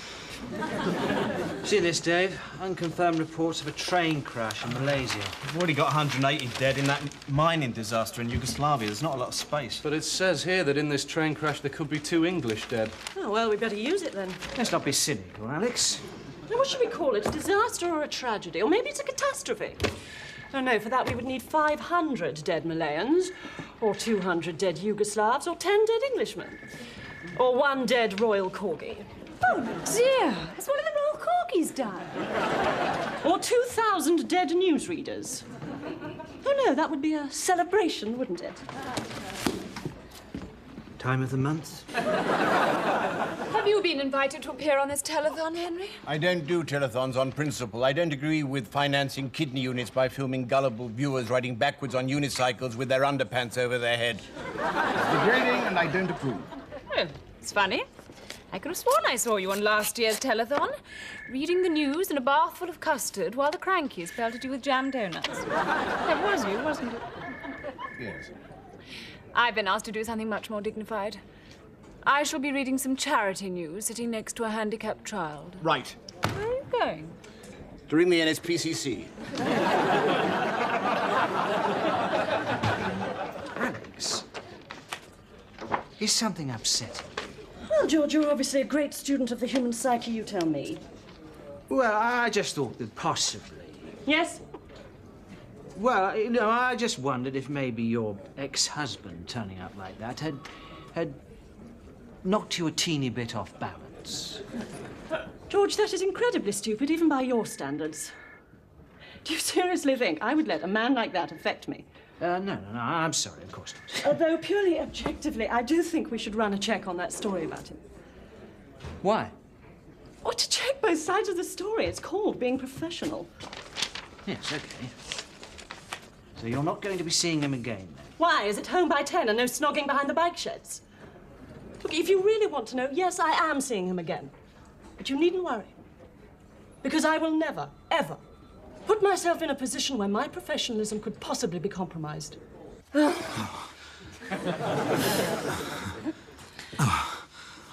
a long time since we did that. Way back before the days of safe sex. Yes, well, your idea of safe sex was when the husband was out.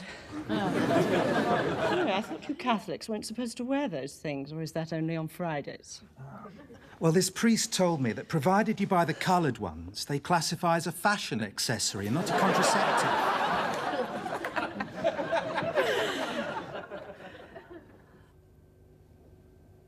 So you assumed we'd end up in bed together, did you?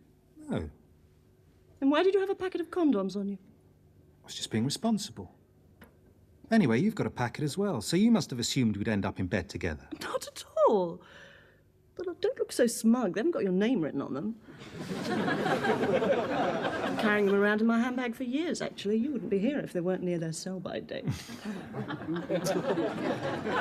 Alex, why did we ever split up?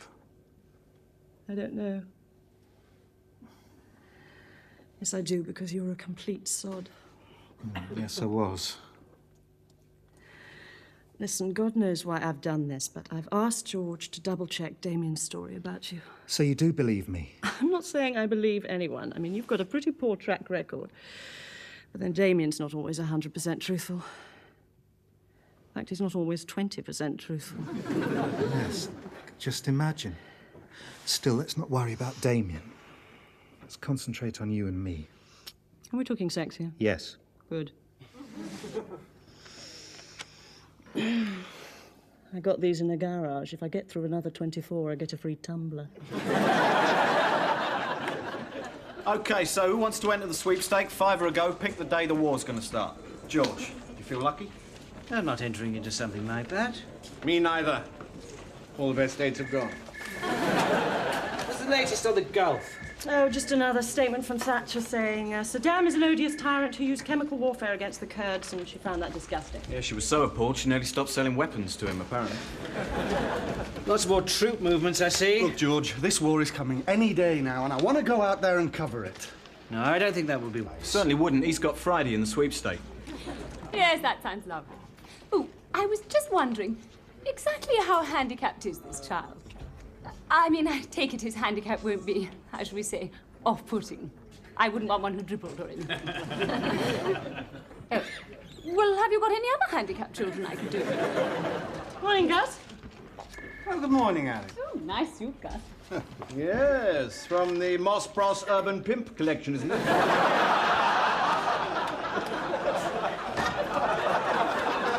Nice use of humour, Henry. A quick word on protocol. You've met the Duke of Edinburgh. Did you call him Your Royal Highness or Your Majesty? Neither. I called him Philip, you old bastard. Mind you, we had a few to drink by then. Alex, what's with this note? I've already got you the Geoffrey Archer still. I know, but I asked for one where he wasn't looking smug. Through over 60. I just thought you should know the Les White story's been checked again, and it all stands up, so I hope you're going to be very careful if you're seeing him again. Well, don't worry. Last time we met, I made sure I took precautions. Yeah. Geoffrey Archer doesn't look smug in that. Not surprising, he's only 3 months old. Anyway, he does still look smug. It's amazing. His dimples. Yeah, some more reactions to the Guinness convictions. City spokesman says that they broke the stock market's unwritten code of honour. What's that? Don't get caught. See, this story, it's so difficult to translate so that the layman can actually understand it. And they've been found guilty of theft, false accounting... Yeah, that's theft. Conspiracy to inflate shares... That's theft.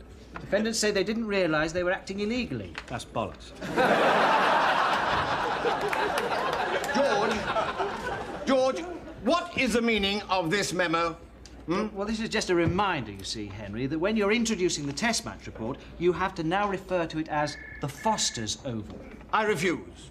It's the Oval. Belongs to cricket, not to a bunch of colonial wide boys who produce some fizzy brew made from the excretions of incontinent wallabies.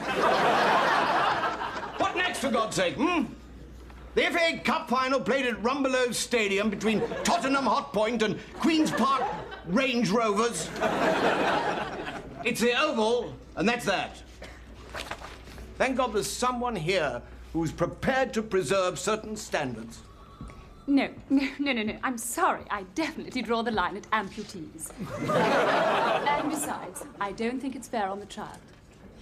Well, look, I tell you what. Fax me across some pictures with a comprehensive list of their disabilities and I'll choose one. Have you seen this? I'm splashed all over the bloody Standard. They've done a hatchet job on me. They go on about how I've exploited grief, deliberately staged news stories, got up half a mind to sue them for libel. Well, why don't you? Well, because it's all true. I mean, they've got all the details about the filming in the grave and other things going back God knows how far. Oh, dear, oh, dear. Well, Damien, if you've been discredited, I'm afraid there's no way we can run your slum landlord piece. Oh, come on, Not Gus. until this lot dies down. We don't want our standards being called into question by principally the Broadcasting Standards Commission. Do we, George? No, certainly not. They've certainly got very good sources. Where do you think they got all this material from, Alex? Alex? Alex? Surprise, surprise. Your neighbour let me in. You're angry about something, aren't you? Is it that article? You knew I was working in the newsroom, didn't you? Yes. And you walked in there with the sole intention of using me to try and stop that story. Yes. So it was all an act. Well, I did lie about the Christianity and the priest and the drinking and the housing trust, but apart from that, it's all perfectly honest and above board. I honestly have fallen for you again. What? Well, look at it this way. If I'm not serious about you, why am I here? I've got what I wanted. I honestly have fallen for you again. What do you say? Well, I've got a bit of a problem here.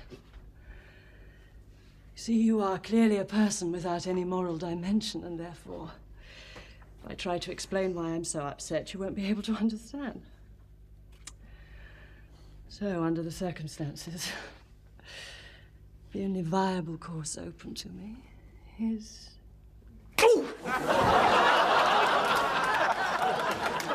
that.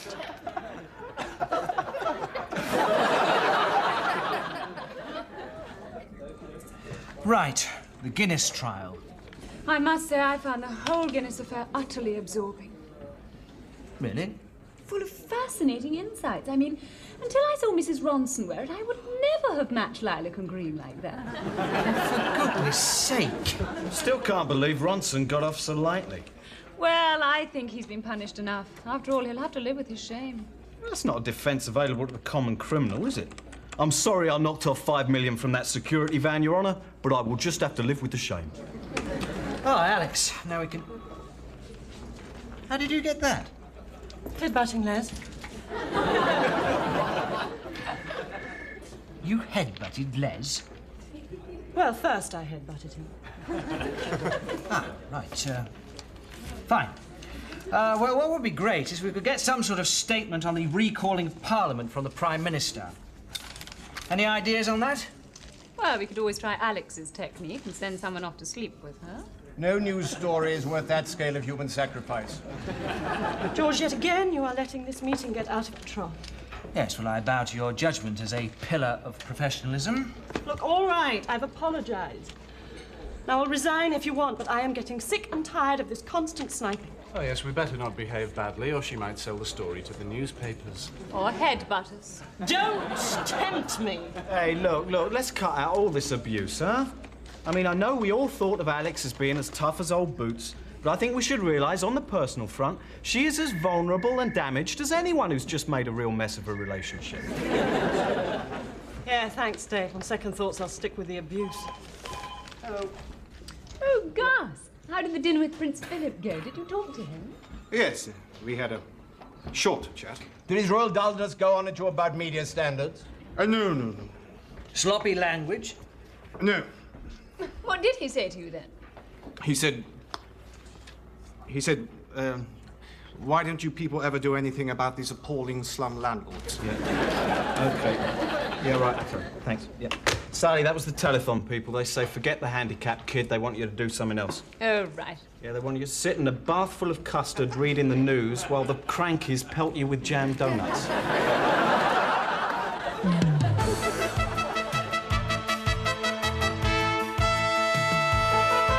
Isn't it marvellous that Prince Charles is having his off on the NHS? Oh, yes. One of the country's biggest landowners who's never paid any national insurance injures himself playing some pointless game and then gets treated at the public's expense. Oh, that makes perfect sense, doesn't it? You've been drinking, haven't you? Polo should be banned. It's a cruel and barbaric spectacle, those poor dumb animals running around crashing into each other. I think the polo ponies quite enjoy it. I'm not talking about the ponies, I'm talking about the royals. Who else would be so stupid as to try and play croquet sitting on top of a horse? I think you'd better go and lie down, Henry.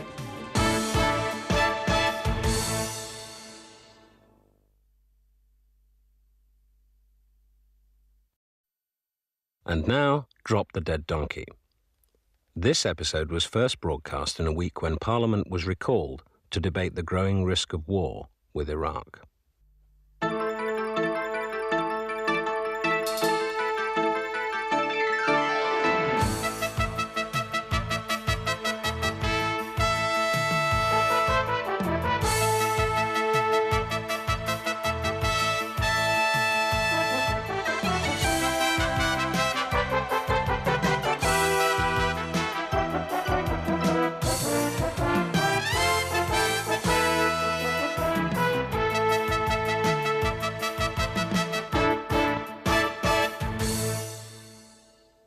Yeah, we feel very strongly about that. So you're saying, Minister, that you blame problems in our schools on lack of parental discipline, but surely lack of parental discipline doesn't cause teacher shortages.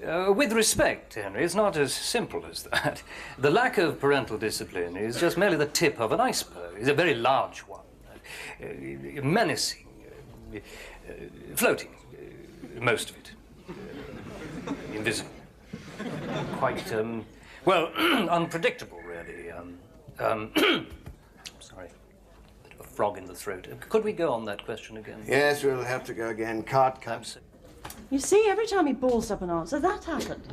Never seen anybody with so many frogs in his throat. He must have swallowed a lily pond. Before the interview began, he gave us a list of areas he wouldn't comment on. Oh, come on, Dave. They've always bent the rules. Wilson, Callahan. Yes, but it's getting worse, George. You wanted me, George? Ah, yes, Jenny. Now, don't tell Henry, but BAFTA want to present him with some kind of honorary award. So do you think you could dig through the archives and put together some highlights from Henry's career? Oh, what, you mean like the time he got pissed and tried to touch up Jackie Kennedy? Well, the time he made that attempt to greet Khrushchev in Russian and inadvertently called him a diseased artichoke. No, I think we'll gloss over those. Okay. I'll give you a hand if you like. I don't think that'll be necessary, thank you, David. I'll get on to it now. Nice girl. Good brain. Absolutely. Nicest brain I've seen in a long time. Yeah, well, if we could return to the matter in hand. Yes? Uh-huh. Okay. Fine. Right. Dave, we're going to need a resume of Kinnock's speech to the TUC. Well, we've got ages yet. He's only been going 30 minutes. No, he's finished. After 30 minutes, you're joking? No. Has he been assassinated? No, he just stopped speaking. Bastard. Gentlemen, madam, may I present my nephew's boy, Jack Davenport? Observe the noble patrician Davenport nose, the firm, manly Davenport chin. He hasn't got the Davenport mouth, though, has he? Why do you say that? Well, it's shut. This Jack is Alex, a clever woman, but bitter and twisted. This is Dave. That's George. Ah, Mr. Dent. I want to thank you for allowing me to sit in and watch for a week. Oh, that's okay, Jack. You see, I've just completed a course in media studies, and I'd love to work in TV news, but well, I've no knowledge of the practical side. So this is really useful. I'll try not to get in the way. No problem. Feel free to ask questions. God, it's him, I tell you, George. It's getting impossible to interview these people. It's your job to make these people say something interesting. Oh, don't be a prat, George. Look at him. How could he say something interesting? He's one of the new breed of ministers, an anonymous android. The only interesting thought inside his brain died years ago from agoraphobia. Anyway, you questioning my experience? No, of course not. I remind you that I have interviewed every Prime Minister for the last 30 years. Yes, Alec Douglas Hume, patronising bastard. Wilson, shifty bastard. Heath, stubborn bastard. Callahan, cunning bastard. Thatcher, cunning, stubborn, shifty, patronising bastard. Oh, will you excuse me a second? I just want to have a word with the delicious young Jenny. George, we've just got to stop ministers dictating the terms of these interviews. And you know what will happen if we do? We won't get any more ministers to interview. Every time a big story breaks, the BBC will be interviewing the Prime Minister for her response. We'll be getting the government reaction from a plumber who wants unblocked a drain for Kenneth Baker's wife. It'll be a laughing stock. Now, the plain reality is we either play by their rules or not at all. Not quite how you imagined it, eh, Jack? Well, actually, it's quite interesting, because we had several lectures about exactly this sort of situation. You see... Oh, sorry, I'm holding you up. No, Jack. How do you mean, this sort of situation? Oh, well, you know, where subtle pressures from government inhibit program makers so that they become a bit, well, passive. Being pragmatic is not the same as being passive. And unlike your lecturers, I have to live in the real world. George, there's an escaped hippo in the fast lane of the M25. Do you want a crew to cover it? Definitely. Where was I? Living in the real world. Oh, yes. You see, Jack, every editorial decision I make is a very complicated weighing up of different factors. How important is the story? Can I afford the resources? Will Gus let you run it? Who's Gus? Oh, he's our chief executive. He's away this week on one of those survival courses. You know the sort of thing, how to improve your management skills by running around on moors eating lugworms. As I was saying, Jack, you see, editorial decisions require very, very careful thought. Oh, absolutely. I realise that, Mr. Dent. I just find it fascinating, this whole area of how editorial criteria can damage a broadcaster's credibility. Oh, sorry, I'm burbling again. I think Uncle wants me, if you'll excuse me. Yes, well, he seems a bright lad. Funny, though, isn't it, how when you're young, you're full of daft ideas about conspiracy and censorship? Yes, well, I'm due in VT. Apparently there are some technical problems with the latest footage of Jesse Jackson weeping. Don't worry, George, he did another 3 takes. Oh, nice change, isn't it, to have someone as young and keen as Jack around? Makes you realise just how tired our coverage has become. That's not that bad. Oh, come on, look at the way we're handling the Gulf. Cliched and repetitive. Well, that's a very difficult story to cover. Good evening. The war didn't start again today, but in the meantime, here's lots of idle speculation and some pictures of some tanks. No, but it's not just the Gulf. I mean, all our coverage is predictable. And we're getting worse. I mean, look at George. Ever since Sir Royston took over, he's become more cautious than ever. I think he's rigged up an alarm, and if anybody has a new idea, anywhere in this building, a red light starts flashing under his desk. I'll be asking lots of questions. I know you help him all you can. So this is Damien, one of our reporters who goes out and covers stories. I do. And this is Sally, who sits behind a desk and simpers. Well, Jack, I must say it'll be nice having another young face round the place. Sometimes I feel as though I'm working in an old people's home. Oh, I like your rose. Oh, thank you. Yes, it's a new breed. The Rose Society have written asking if they could call it the Sally Smedley. It's very pretty. I've no idea why they'd want to name it after me. Well, perhaps it's a climbing rose. So, you want to get into TV news eventually, eh, Jack? Yes, as a news reporter. Ah, like me? Well, I mean, if you like, I sort of take you through some of my more recent stuff and, well, fill you in on technique, etc. Well, actually, we had to study you for 6 weeks at college as part of an exercise on TV reporting. Really? Yeah. And, well, what was the verdict? Oh, well, I mean, there was no verdict. It was purely an academic study. Well, yes, I know, but I mean, the class must have reached some conclusions about me. Well, yes. Oh, come on, then, come on, let's have them. Well, I suppose the general feeling was that your reports tend to perhaps sensationalize a story's dramatic impact a bit and possibly miss its true news value in a way that's maybe sort of dated. Dated? Yes. Old-fashioned, outmoded. Yes, I know what dated means. Sad, isn't it, Jack, when people can't accept constructive criticism? Oh, bollocks. Point proven. Now, Jack, if at any point you feel you'd like a sort of masterclass on the art of newsreading, please feel free. Yes, thank you. In fact, why don't you come along with me now? I've been a newsreader for years. Here, Alex, you're an experienced cradle snatcher. What do you think of Sally's technique here? Haven't you got anything better to do? No. God, but we're a motivated team, aren't we? Listen, did I tell you I've applied for a job at NBC? I'll be interviewing next week, so God willing I could be leaving soon. All right. Well, we'll miss you, obviously. Don't know who's getting your parking space, do you? Oh, hello. Sally's moving into mega flirt. Now, Jack, my days don't have many windows in, but, well, perhaps an evening sometime over dinner. Right. Really, come over here and meet my nephew's boy Jack, spending the week with us. Oh, right. Oh, well, I hope you enjoy it. I'm sure I will. How long have you worked here? 6 months. I'm a trainee. Oh, really? Perhaps you could show me around sometime. Oh, yes, I'd love Yes, to. well, actually, I'm sure there are lots of things Jenny should be getting on with. Isn't that right, Jenny? I suppose so. Lovely girl, mad about me, of course. Now, French have burnt alive another shipment of British sheep. Bloody frogs! Just because we did it to Joan of Arc. Well, we shouldn't take this lying down. After all, what do they send over here? Cheese that smells of old socks, hysteria pate, and lots of snooty bloody waiters. Well, anyone going into a French restaurant should tell those Poncy Pierres exactly what we think of them. You always do. Damn right. Henry, you do seem to have this irrational hatred of the French. Nonsense, it's totally rational. Look at the Gulf and their bloody aircraft carrier. goes so slowly it gets overtaken by sea slugs. And when it does arrive, they won't take orders. They just go steaming around the Gulf shouting, "Priorité à droite." Well, I think that's enough political analysis.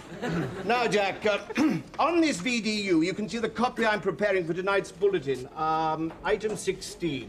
The TUC are demanding a return to a centralized pay policy. Sorry? No, nothing. Go on. Well, it's just, again, one of the lectures was about how the word demand is always used when referring to the unions, which sort of implicitly portrays the unions as being the unreasonable party. Employers offer, unions demand. Are you saying I'm writing biased copy? Good Lord, no, not at all. Right. Well, not consciously, anyway. It's more that it's a sort of a shared news vocabulary that you use without really thinking about. Just like me at his age, razor-sharp mind, not afraid to speak up. Well, my boy, tonight you and I are going to lay the West End to waste. Anyone else want to tag along with the Magnificent Two, Dave? Yeah, I'm going. How about you, Jenny? Do you fancy a night on the town? I'm not invited, I suppose. Correct. Well, don't worry, Henry. I've no desire to watch you belch and vomit your way around Bimbo Land. Nice to have met you, Jack. And as I say, perhaps we could have a session together sometime. Right. Right. Come on, Jack. Let us go and desensitize our intestines in the staff canteen. How old is Jack? I think Henry said he was 21. 21? Mm-hmm. Alex, you don't think my style's dated, do you? Yes. Alex is thinking of leaving. What? Really? Who's getting a parking space? Oh, she'll never leave. Damien, this place is turning into a retirement home for the terminally untalented. I've got to get out. I've already started displaying the first symptoms of the spongiform brain disease that seems to be rampant in this office. No, don't exaggerate. Exaggerate? Do you know what happened to me the other night? I was watching Howard's Way on the telly, right? And I actually caught myself trying to follow the plot. It is bad. Did you think Charles and Avril were going to get back together? No.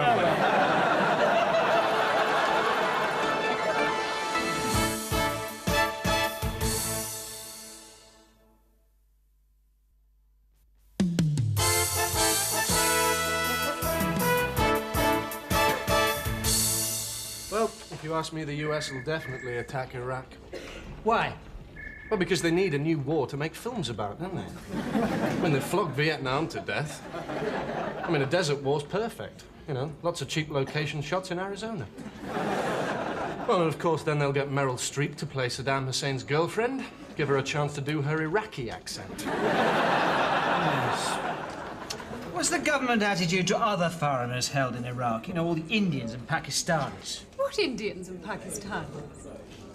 That's the government attitude. Yes, we'll come back to that one. Right now, Alex, if you could talk us through our coverage of the Commons debate. Oh, right. Well, basically what's going to happen is that Margaret Thatcher's going to make a stirring patriotic speech calling for concerted military action, and then Kinnock's going to get to his feet and violently agree with her. There'll be a bit of flag-waving from Marcus Fox, a bit of brown-nosing from Edwina Curry. Tony Benn will liken the Gulf crisis to the Tolpuddle martyrs, and then Tam Diel will ask which way the Belgrano was going. Yes, thank you for that, Alex. Very helpful. Now, the government are banging on about impartiality again, so as we're using that photo of Kenneth Baker looking a bit smarmy, perhaps we'd better balance it with the one of Tony Benn looking like a complete nutter. Oh, dear. And where have you two been? God knows. Last thing I remember, Jack was dancing with Jenny, he was singing My Way, and I was falling slowly backwards. God, you look rough, Henry. Nonsense, it's his putrid office lighting. I wonder what sort of state the boy Jack is in, eh? He's not made it in, I notice. That's youth, you see, no resilience. Yes, well, now you are here, plus we could... Very sorry I'm late. The whole Northern line was out, so I decided to run it. That's all right, Jack. Right, now we've got this interview with Moynihan. Now, can we please remember to block Moynihan's chair up 9 inches this time? Otherwise, he's going to accuse us of trying to make him look small again. He ran in. Now, there's a leak on next month's inflation figures. He ran in. Where did you run in from? Oh, only from Highgate. A mere 7 miles. Do you mind? Sorry, George. Now, read this leak. Jenny lives in Highgate. Apparently the Treasury is saying that the... He's had Jenny. There's been a leak that next month's inflation figure will be above 10%. Yes, Jack? Well, it's just that the government have been doing that a lot recently. You know, leaking a high figure, then when the real figure turns out to be less, well, it softens the impact.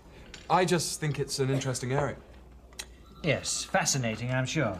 But unfortunately, on air, we only have a limited amount of time. Oh, yeah, I understand that. I just think it's an example of how government can use TV. Like with the unemployment figures. What about the unemployment figures? You know, how they've knocked 500,000 off the figures by constantly redefining the term unemployed. Well, what do you suggest? Perhaps we should run a caption which says, latest government figures, but don't forget what lying bastards they are. Well, no. I just wonder whether these figures should be accepted at face value. Yes, well, I think this meeting's gone off at a bit of a tangent, actually. And if you'll excuse me, in my capacity as Minister for Propaganda, I've got some pro-government rallies to go and organise. Please, Mr. Dent, don't misunderstand me. I was only making a general point. It's funny, isn't it? Till Jack arrived, I regarded myself as a young man. A young man can stay out till all hours, drink like a fish, screw all night, and then run in from Highgate. I think I'll go and lie down. Oh, it's pathetic. Wallowing in self-pity just because Jack makes you feel old. Well, he makes you feel old, too. So does Jenny. Rubbish. No one makes me feel old. Morning, Sally. I'm sorry, I've no time for idle chit-chat. What's got into her? I think it's what's got into you that's got into her. Hello. Psycho-geriatric ward. No, it's a joke. Yeah. Yeah, all right, I'll tell you. Yep. There's some more stuff on this Virgin airlift to Amman. Branson says the objective is to bring back as many hostages as possible, and he's flown out there in person. Well, that's one seat wasted. Now, the Prime Minister's reiterating that any Iraqis who commit atrocities will suffer the same fate as German war criminals. Yeah, given a pension and signed up for the British Secret Service. I didn't mean to offend you about the statistics. I just get caught up in everything. Oh, that's okay, Jack. I overreacted. I'm sorry. I'm really very grateful to you for letting me sit in and everything, but I was wondering... Wondering what? This is my rose, George. Notice anything unusual about it? It's covered in green fly. Correction, George. Someone has painted lots of little green spots. Now, I want an investigation into this vandalism, George, or I shall be notifying my personal contacts in the police force.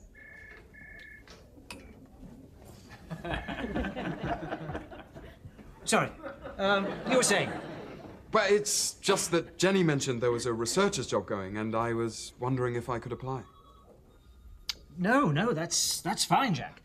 I'm not making any promises, though. But I understand. Thanks, Mr. Dent, and please ignore all that stuff earlier. You're the man with the experience. Your judgment's bang on, I'm sure. I wish I was. Now, there's speculation that the Iraqis might use anthrax against our troops. That's that dreadful virus that originates in cattle, isn't it? Yeah. They won't dare use that against us. Why not? We got BSE. Oh, yes. First sign of funny business, we send the RAF over to bomb Baghdad with diseased cows. Another statement from the Iraqis saying Thatcher is a grey-haired old hag with a canine voice who vomits poison like a spotted serpent. We won't get round her with flattery. There's a postcard from Gus. Apparently he's camping out on the Brecon beacons in a bivouac made from ferns and twigs. You okay, Henry? BAFTA presented me with an honorary award for my services to broadcasting. That's marvellous. No, it isn't. Services to broadcasting. This is one of those, by God, let's give him something quick before he snuffs it awards. Bloody BAFTA. You know what BAFTA stands for? Boring Association for Television Arseholes. Well, they can stick their sodding tribute. All right, Henry, calm down. Oh, why is everyone so touchy? Moynihan just rang. He said if the chair's not high enough, we want the desk lowered. And I just had a phone call from the Powys police. 3 of Gus's team are in hospital after he made them eat tree bark. What the hell is... Oh, for God's sake! What was all that about? Sally's Rose has just gone down with blue fly. Blue fly? We ran out of green paint. Like working with 4-year-olds. All right, now where was I? Oh, yes. Jack is applying for the vacant post of researcher. Oh, right. Oh, well, why not? He's very bright, quick learner. Yes, he seems very capable. And he is very keen, which is a plus. Yes, and his attitude's very good. Very good. Absolutely. He's bright and keen. His attitude's good. He's perfect in many ways. Perfect. Yes, that's right. I was just wondering, though, he is perhaps a teensy bit on the naive side. I know what you mean. I know what you mean. And his enthusiasm's lovely. I just wonder if sometimes it just teeters over into... pushiness? Yes, I was wondering about it. Well, just a hint of arrogance. And there are bound to be applicants vastly more experienced than he is. Because, I mean, he's only just come out of Hold on, I Dartford don't College. believe this. You're just punishing the boy because he makes you all feel old. Yes, absolutely. You're all being totally irrational and very unfair. Oh, No. It's pure, unadulterated envy, 100% proof. And I'm sorry. Yeah, me too. Right. Uncle! You'll never guess what's happened. Will you stop calling me uncle? That's right, he's your great uncle. It's all right. All right, we can do without the semantics. Mr. Dent, I'm sorry. You'll probably think I've got a bit of a cheek after I talk to you about the researcher's job and everything, but you see, I went for an interview 2 weeks ago and I hadn't heard anything, so I didn't think I'd got it. But they just rang, and I've been accepted as a trainee reporter at NBC. I can't believe it. Well done, my boy. Obviously, the Davenport talent shone through. I must go ring Mum and Dad. Yes, of course. And may I say, Jack, well, how pleased we all are, and, well, you deserve it, and you carry our best wishes. Thanks. Well done. A reporter? At 21? I was still making the tea at 21. Jammy little upstart. 21. 21? 21. 21. Oh, for God's sake, get a grip! Look at you, grown men going to pieces just because somebody's landed a decent job and he happens to be 21. So he's 21. God, big deal. What of it? Actually, I was wrong. He's still 20. 20?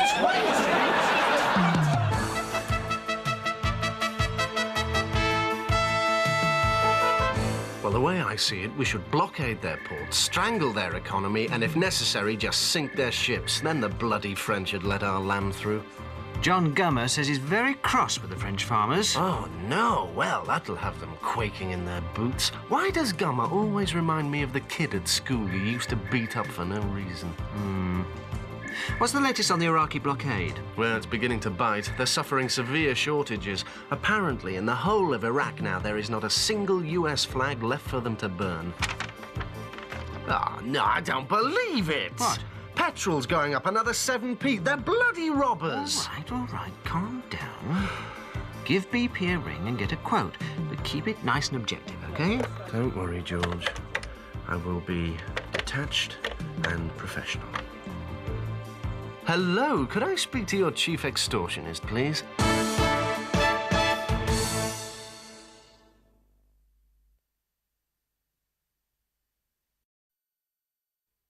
And now, Drop the Dead Donkey. This episode was first shown in a week when Robert Maxwell's name was linked with Spurs, when heads rolled over the last night of the proms, and when Iraq's occupation of Kuwait continued to attract condemnation and controversy.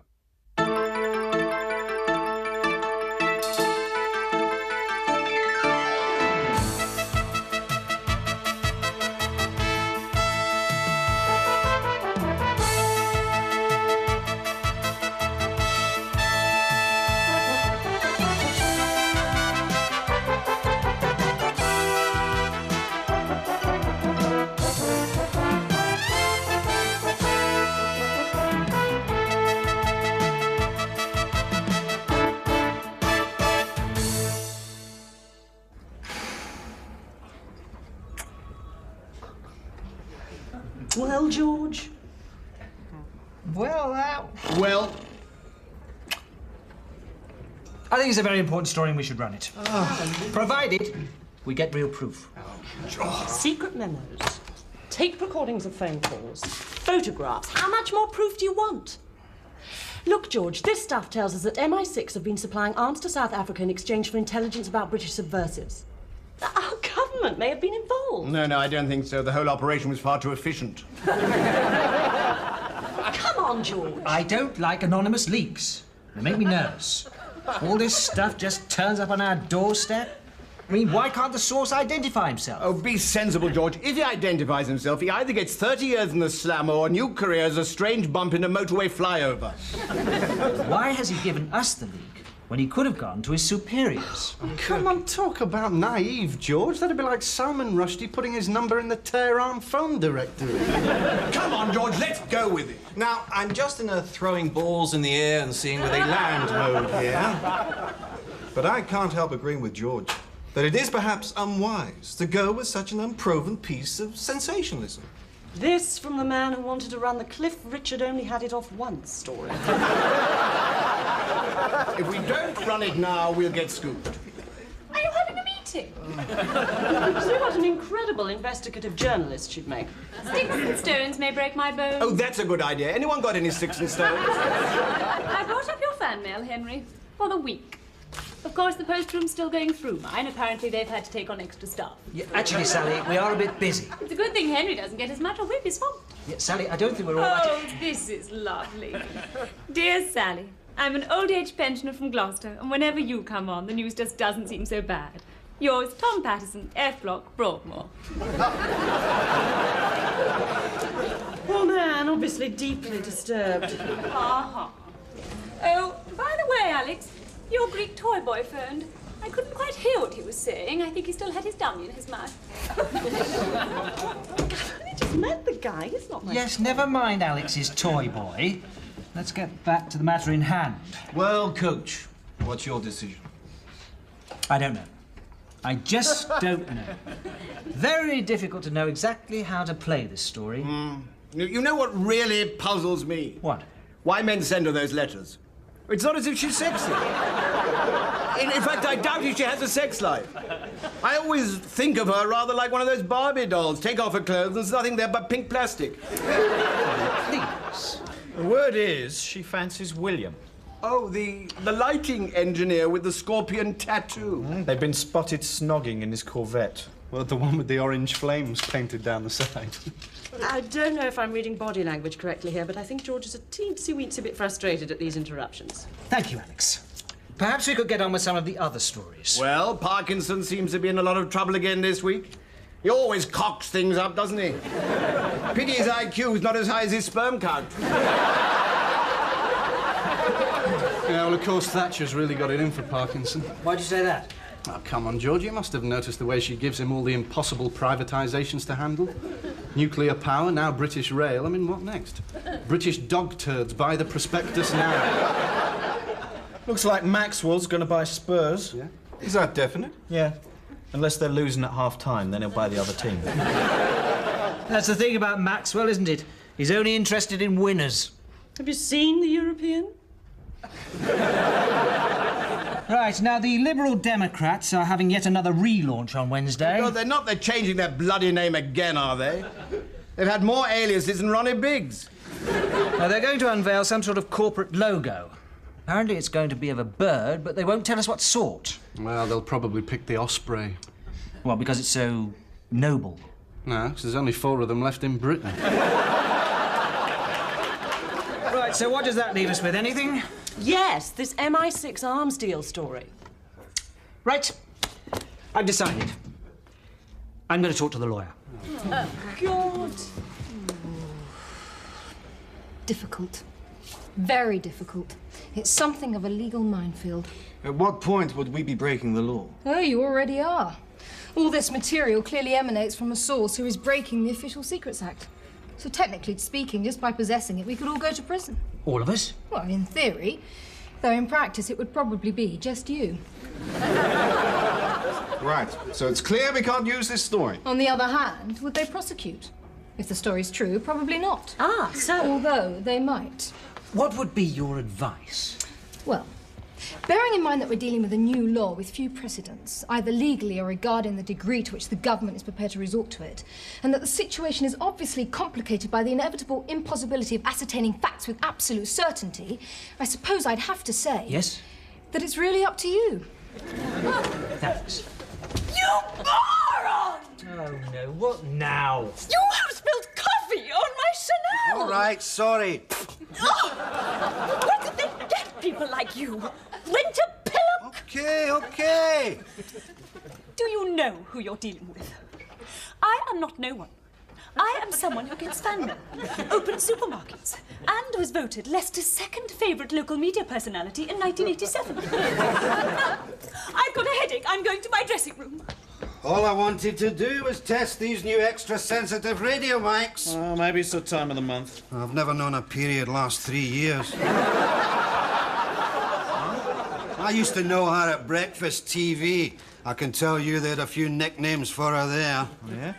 Like what? Well, Shithead. Well, Shithead was about it, actually. They weren't very imaginative at Breakfast TV. Yeah. Here comes William. Hey, you don't think he's off to, you know, with Sally? What? Now, in our dressing room? Yeah. I hope so. She's still got that radio mic on. Gus says one thing, she says another. I know it's difficult, but basically it's your decision, George, and I think that you should... Hello? Yes, Mum, what is it? Well, look, I'm a bit busy just now. Oh, I'm sorry, but we don't know whether petrol's going to go up again. No, I don't think it was a good idea to fill the bath up with petrol. Look, just leave it where it is, OK? Yeah, and I'll call you back, right. And I think you should run it, George. If you're going to run it in 6 o'clock, you've got to decide now. Come on, George, you've got to run it. It's a great scoop. I'm sure we can rely upon your sound judgment in such a sensitive area. Eh, George? Well... Here they go. We have leg over. Oh, it's amazing. It's like the Queen. You don't really think she does things like this.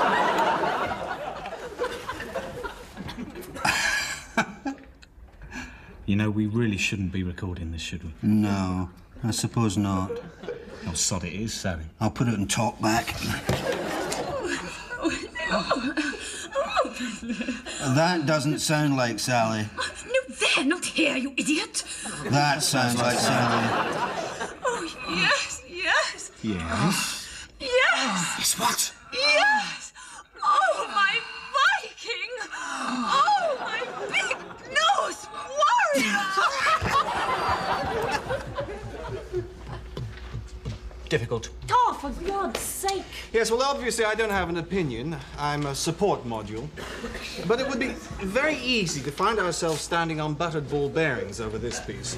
And while I believe passionately in no punches pulled, hard-hitting journalism, I do feel, in a very real sense, that we ought to be wary of running any unsubstantiated stories if we're to avoid a feces and fan situation. If you follow me. Where's everyone gone?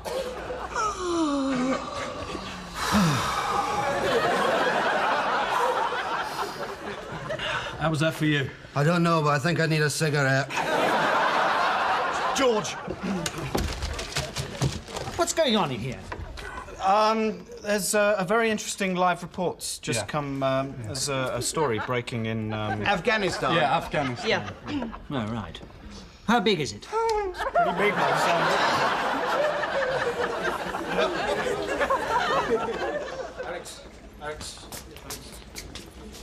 Henry?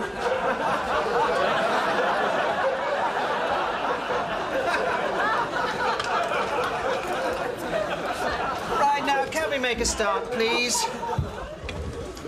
Now, what's the latest on Iraq? Well, apparently Cat Stevens is flying to Baghdad to see if he can negotiate some sort of deal with Saddam. Yep, release the hostages or I start singing Matthew and Son. Saddam and Cat Stevens in one place. Now's the time to launch a first strike. Of course, this whole conflict was predicted by Nostradamus. Oh, God, here we go. Oh, come on. He talks about the man with blood on his head, Gorbachev, and he says that he will ally with his enemy. Proves nothing. Look, of course he's talking about Gorbachev. I mean, the man with blood on his head. Who else could it be? Could be Vinnie Jones. Look, he foresaw all of this hundreds of years ago. Remember, he prophesied the rise of Hitler? Correction. He prophesied the rise of Hister. Oh, so he got one letter wrong. Stop being so picky. Hister. He said Hister. Yeah, well, maybe he was dyslexic. I don't know. But he said the destruction of the world will be started by a man in blue. OK. So the apocalypse will be triggered by Postman Pat.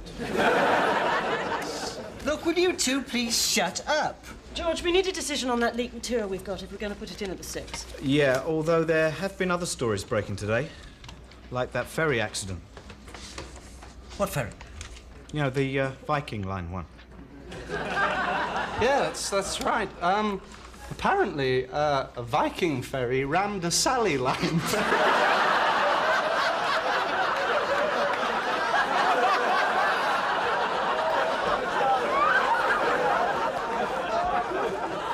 What's funny about that? Oh, please.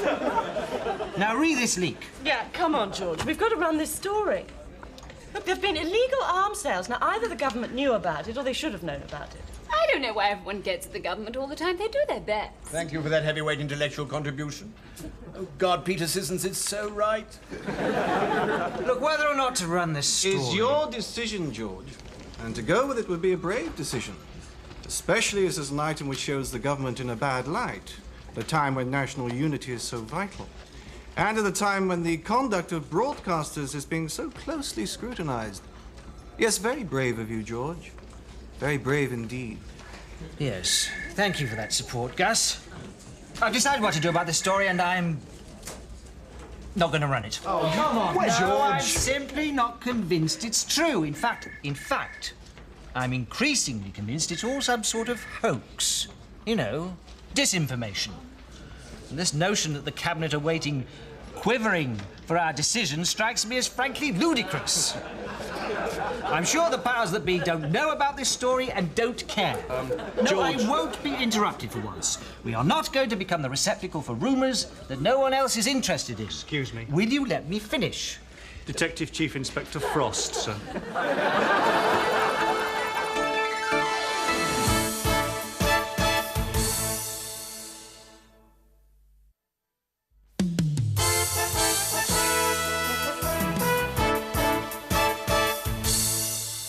Story. Well, I don't know much about it. I'm not really here. I leave the editorial decisions very much up to my highly independent staff. Now listen, I've checked with our lawyer. The terms of your warrant only give you the right to take material relating directly to the matter under investigation. Your lot are carrying off everything. Yes, that's quite correct. And I'm sure your lawyer will be issuing an injunction pointing that out, by which time we'll have photocopied everything, bunged it all on the computer, then you can have it back. Is that clear? Yes, thank you. Good. Oh, for goodness Mr. sake. Dent, Pam Bruce, BBC News. How do you feel about the police raid? You suffering from police harassment? Thank you. Phew. Dear, it's terrible, isn't it? The way they just invade people's privacy. Where were we? And indeed, I was saying to your chief constable only the other day, Tiny, I said, Tiny, we are 175% behind the police force. Yes, well, I need to take a statement. Oh, certainly. Would you like me to speak very slowly so you can write everything down, or are you just going to make it all up afterwards, as usual? Very droll, miss.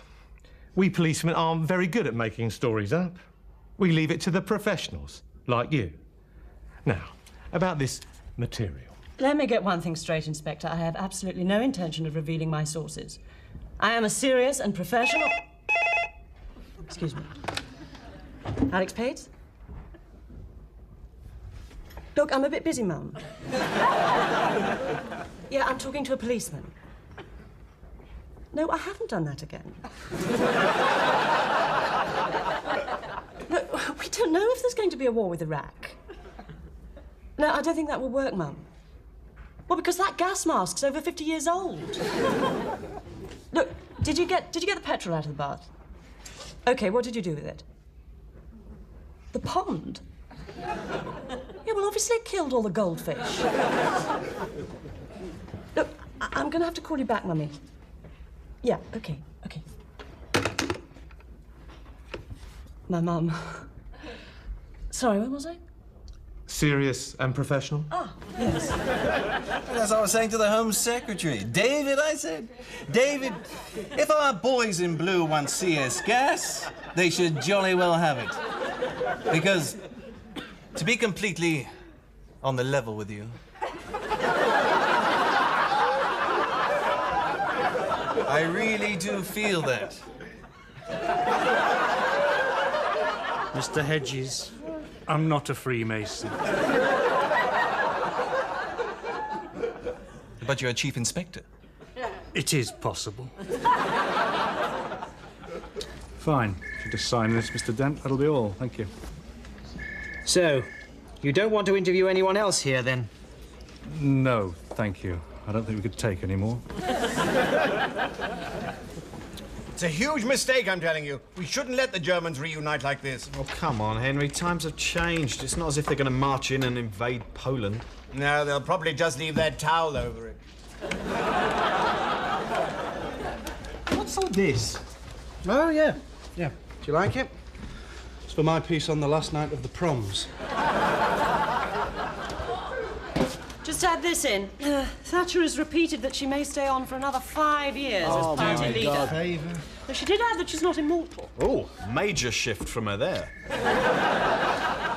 Anything else? Yes, I think it might be worth doing something on the fact that while we're blockading Iraq, we're still giving aid to Syria. Well, why shouldn't we? Syria hasn't occupied a small defenseless neighbour. Yes, it has. Lebanon. Well, all right. But they haven't killed lots of their own people. 10,000 at last count. That's all right. But at least their president doesn't resemble Hitler. Oh, right. So we're sending the largest expeditionary force since Vietnam to the Gulf because Saddam Hussein has a moustache. Are there any other stories brewing? Yeah. I've got one. It's about this dog, right, that's been charged with chasing horses. Oh, I get it. You mean he's a Norse warrior? Correct. Horse warrior? What are you about? God knows. I think they've all got mad cow disease. Of course, there is still our leak story. Sorry? Well, we can run it now. I mean, good God, surely the raid was proof that the material's genuine. Well, yes, maybe, but, well, we can't run that story now. We no longer have any proof. So you're saying that if you still had some evidence, you would run it? Naturally. I made a copy of the phone call tape. You know the conversation between MI6 and Boss about air-to-surface missiles? I hid it in case there was a raid. How thoughtful. Yes, well done, Alex. So, you'll run the story? Well, Well, yeah, you must run it, George. If your best journalistic instincts tell you to run it, then you must run it. Right. And if you should go to prison, I'm sure there'll always be a job for you here. Of some sort. After all, principles are worth suffering for. And besides, I'm sure they wouldn't put you in with the murderers or anything like that. Yes, I think I need to speak to the lawyer again. David Stanhope, Independent News. Could you do me a favour? Could you ask Sarah to book me a cab for out of the last bulletin on Friday? You're sure where to? Penzance. I'm attending a conference on news and communication skills. I thought I'd play them Sally's tape. How many people are going to be there? Oh, not more than 200. Wait a minute. My copy's gone. Where the hell's it got to? George, it's the special branch on the phone about the stuff they took. They're asking if you know anything about a Viking warrior. God. Have you got a spare? No, I'm all out of cassettes. I had to run off 15 copies for the guys in lighting. I'll tell you what. Leave me a blank on the desk. I'll do you another copy, all right? Thanks. Vikings. What? Oh, Vikings, Vikings, Vikings. Why is everybody going on about bloody Vikings?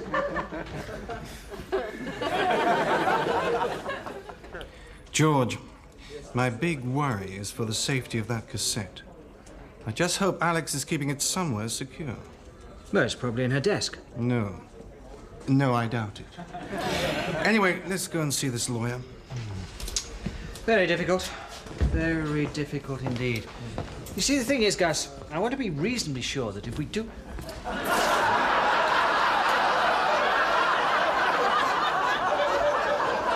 If we do run this material, I want to be absolutely sure that...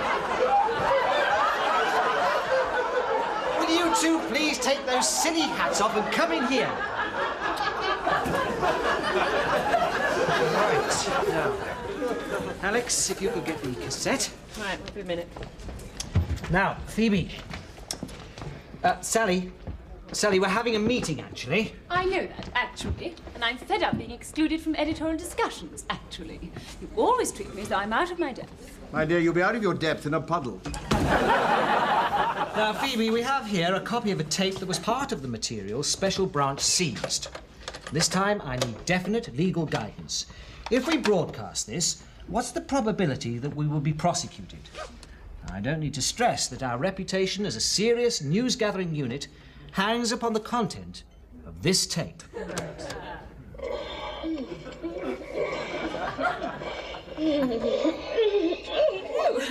I didn't realize it was a tape of people doing naughty things. How dare you? How dare you? How dare we what? Don't recognize who that is, do you?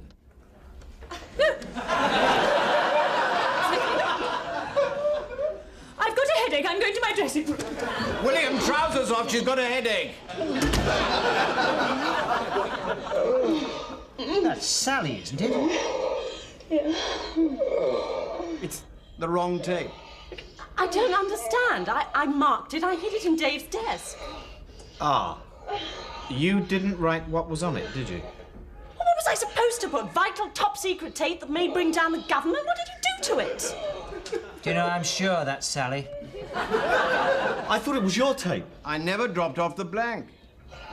Well, over perhaps the most important tape we've ever had in this office, I'm afraid I've recorded the sounds of two people having it off. Sorry. Dave, I'm afraid I'm going to have to stab you. There's been something going on here that I don't know about, hasn't it? And it's something to do with Sally. Well, somebody speak to me. Well, I have to say that in my considered opinion, you would have trouble broadcasting this. Yep, hello? Yeah, hang on a minute. Alex, it's your mum's next door neighbour. He says our garden pond's on fire. Oh, my God.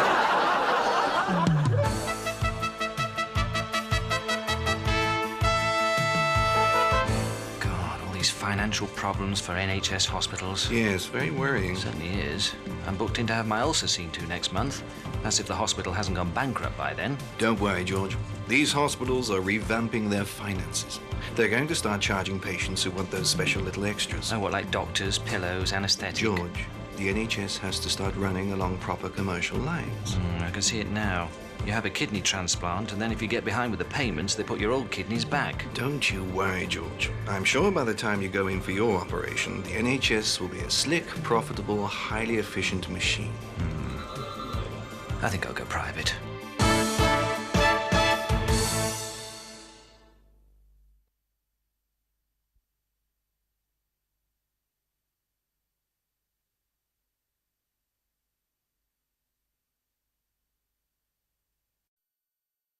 And now, Drop the Dead Donkey. This episode was first shown in a week when French farmers attacked English lamb. George Best appeared somewhat merry on Wogan, and Britain announced it was sending tanks to the Gulf.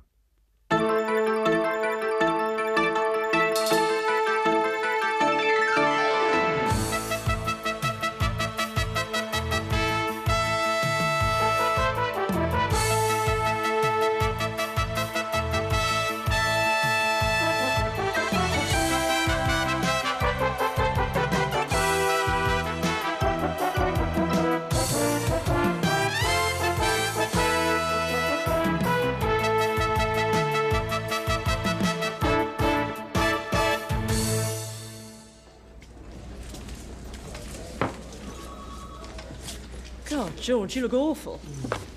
It's this insomnia. Lay awake half the night, and then when I finally did nod off, I had this awful anxiety dream. I was being hanged for witchcraft, and the hangman took off his hood, and it was Paddy Ashdown. Well, according to Freud, that's a very common dream, being hanged. What does Freud say it signifies, then? Fear of impotence, I think. Impotence? Well, that would explain Paddy Ashdown. Look, before Gus gets here for this meeting of his, And I've got this strange rash round my elbows. George, before Gus gets here, what do we want to do about which city's going to get the Olympics? Actually, I think Dave's got the latest on that. Dave? Well, look, I hate that part of it just as much as you do. Yeah. No, I don't think now's a good time to tell him. Dave? Oh, look, listen, I've got to go. I've got to go. Yes, you know I do. Yeah. Okay, bye. It's my insurance broker. What can I do for you? 1996, the Olympics? Ah, yeah, the whisper is it's going to be Atlanta. What? Oh, God. Not another American Olympics. Just see the opening ceremony. The Teenage Mutant Hero Turtles singing the Star-Spangled Banner. Greetings, team. This is Jeff.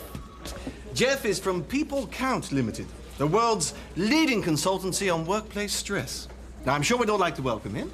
Welcome, Jeff. Why are you here? I'd spread to my stomach now.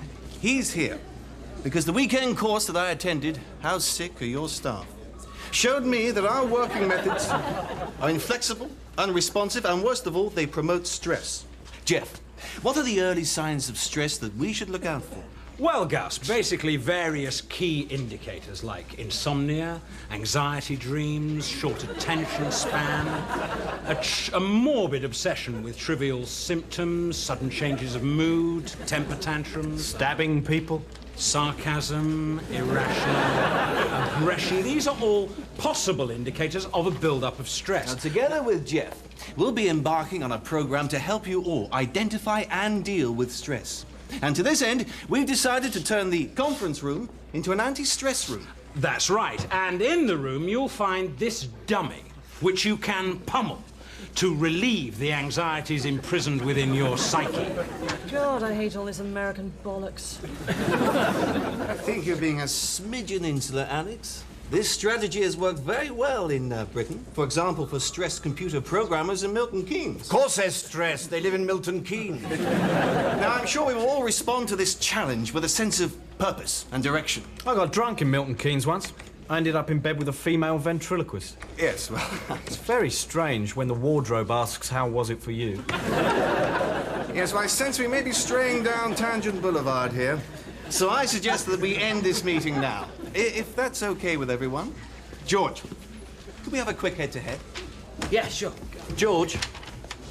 Now, there's a rumour that our farmers may be attacking French lorries to stop them bringing cheese into Britain. Oh, right. Well, see if you can get some pictures. I'll do my best. George, you got my note about modelling for that mail order catalogue. That is okay, isn't it? Well... It's just I'm very keen to diversify. I'd like to see Sally Smedley, the newsreader, explode in lots of different directions. Wouldn't we all? Well, George. I'll give it my consideration, Sally, OK? Now I'm doing with Gus. George, do you fancy a flutter on this horse me and Henry just bought a share in? It's a surefire surf. This horse, me and Henry bought a share in. That's an interesting use of grammar, considering I paid the whole £8,000. Well, I'll pay my share just as soon as my cash flow starts flowing, honest. I got another bill this morning, £325 for stabling charges. Where are they stabling this horse, Claridge's? You will get all that back and a lot more besides. Day after tomorrow, when Arab Grey wins first time out at Sandown. Yeah, it's a green Citroen lorry. OK? Now, you've got the registration number, haven't you? No, don't worry. I'll bring the kerosene. George, stress is maladaptive. Stress is aggression-friendly. And worst of all, it's stigmatic. No one likes to admit they're a victim of stress. Why are you telling me this? I'm just talking generally about stress. Yes, but I'm the only other person in this room, aren't I? So you can't be talking generally at all, can you? All right, George. I'll come clean. There is a victim of stress in this room. And you're looking at him. Oh, right. I mean, oh. Until now, George, I've been a case study. I've been secretive. I've been distrustful. Well, not anymore. From now on, I share my strategies and objectives, George. Here, have a stress ball. Now, have you got any feelings you would like to share with me? Well... Go on. Well, it's just that, well, if you really expect us all to open up and start sharing our feelings, well, it's just not going to work. Why not? Well, because, you know, because we're English. We're just not very good at, I respect your input, George, but I'd appreciate it if maybe you kept your doubts on a low flame on the back burner. Okay? Yes, all right. This is going to be a growing experience, George. We're all going to grow together. Here, have another stress ball. You seem to have pulled all the fur out of that one. The mail order catalogue people have been on to my agent. They're getting impatient, George. The name Selina Scott has been mentioned. Yes, well, I said I'm considering. Well, how long does a spot of considering take, for God's sake? Honestly, it's like working for a month. She just gets more and more bad-tempered, doesn't she, Dave? Well, I don't think it's sordid. No. Our relationship is more than that. Anyway, I've got to go now. Yeah. Okay, bye. Your, insurance broker? No. It's my accountant. Right, is there anything else breaking? Yeah, there's more news on the Maxwell story. Apparently, Maxwell's million was used to buy Gary Lineker. He bought Lineker? Well, you know, it was his kid's birthday, the shops were shut. Right, now maybe we should do a piece on the strengths and weaknesses of the Challenger tank. Well, the engine's poor. It's not as reliable as the German Leopard 2s or the American Abrams, and it came last in the NATO field exercises. I mean, basically, it's the Skoda of the tank world. Why are we sending to the Gulf? Well, we're probably hoping to claim on the insurance. For God's sake, can't we use beagles for this? Yes, now, this polygraph records pulse, blood pressure, other stress indicators. Ah, now that's interesting, Henry. Your polygraph's just peaked, which shows you're stressed. I'm stressed because of this. £825 deposit against racecourse fees. Money well spent, Henry, as you will see when Arab Grey sails past the winning post tomorrow afternoon. Fancy a bet on him, Sally? No, thanks, Dave. I'm not very keen on racing. Well, I go to Ascot, of course. I enjoy that. You get such a lovely view from the Royal Enclosure. Oh, right. Last year, I had a lovely chat with Princess Margaret between races. She actually made a point of coming over and talking to me. What did she say? She said, as you're already at the bar, do you think you could get me a vodka? It was very nice. Very human. Is my polygraph registering coma yet? Dave, have you seen this? There's more trouble over these lesbian sex scenes in this BBC play about Vita Sackville West. Disgraceful. No respect, that's the trouble. When's it on? Tonight. Now, there's also... BBC Two, is it? Yes. Now, there's also this story... What time? 9:25. 9:25. Disgusting. Can we stop talking about lesbian sex scenes? Only Henry's polygraph's gone right off the paper. You know, Alex, I wish you'd been on Jeff's course. What it demonstrated was that in any office situation, you can break people down into 4 basic personality types. Adapter dealers, conserver holders, supporter givers, and controller takers. It's terribly interesting. I mean, what type would you say George was? A whinger bungler. Alex, I sense a certain amount of resistance from you towards this approach. Are there perhaps personal pressures which are diminishing your receptiveness to new ideas? Maybe we could explore this area. Yes. Spot of boyfriend trouble, is it? Beg your pardon. Oh, it's just that George was telling me you've had a bit of a bumpy time with your young, well, your very young Greek fella. It's none of your bloody business. this? Gosh, Yes, I think actually, Gus, we're running before we can walk here. I feel Alex is hostile towards our consultation strategy because of her personal problems. No, I am hostile to this consultation strategy because it is the biggest waste of time since Andrew Lloyd Webber took piano lessons. With respect, the whole point of this strategy is to make your team function better.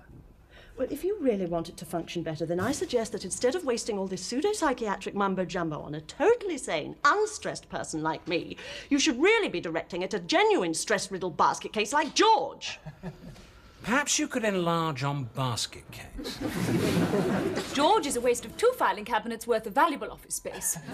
Just half an hour ago, his indecision cost me a lucrative modelling contract. He's weak, he's disorganised. Yes, I think I got this list off Alex. Putting George to one side, just for a second. I rather wanted to concentrate on the way you see your own role here, Sally. I hope you'll approach this observation in a positive way. I just wondered whether you occasionally have a problem with your attitude towards others. I'm sorry, Gus, you've lost me. Well, all I'm floating is, if you were less confrontational, would you be, well, more popular? I could hardly be more popular, Gus. Last week, my fan mail totaled 341 letters, 112 of them requesting photos. Yes, I was thinking more in an office context. You're saying I'm unpopular in the office? In some respects, yes. On what basis do you have for saying that? Well, for a start, there's the, graffiti. In the lift. And in the toilet. And in the canteen. All of it not totally complimentary about you. Yes, I think perhaps, Gus, we're getting overly specific here. Perhaps Sally could tell us what other problems she perceives here. Well, obviously, the general quality of the staff. I got this list from personnel. I've asterisked all the ones I feel are inadequate. How helpful. Oh, I see George has 3 asterisks. George, listen. I need to borrow 50 quid to put on my horse, you know? My contact says it's a dead cert.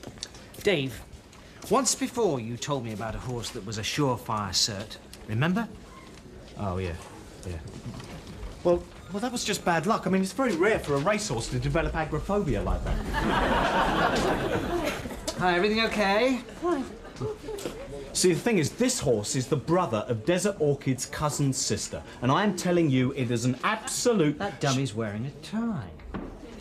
Yeah, the thing is, the horse is... Very like my tie. What?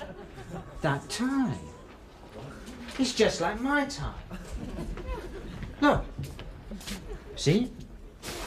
Well, it's like it, yeah, but it's not absolutely identical, is it? I mean, there's a few more stripes on this one. It's very similar. George, you're just being paranoid. You always think things are going on you don't know about. Hello? It's your accountant. She's crying.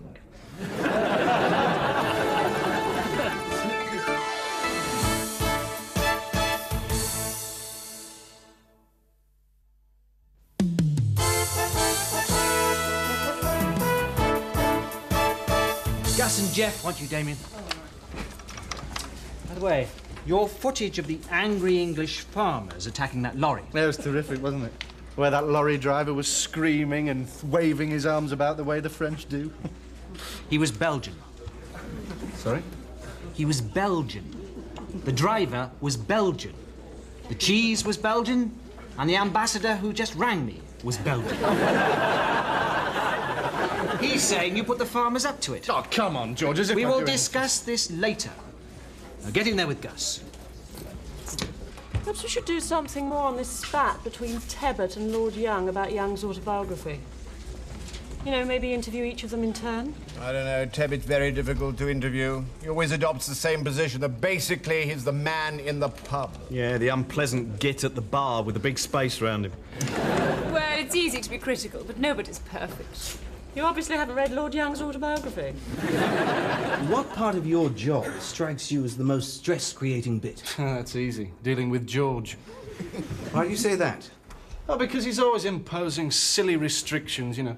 Don't do close-ups on fresh pools of blood. Don't force entry into people's homes. You know, stupid, petty things like that. When you're out on a major news story, some disaster, something like that, what exactly do you feel? Well, it's difficult to describe.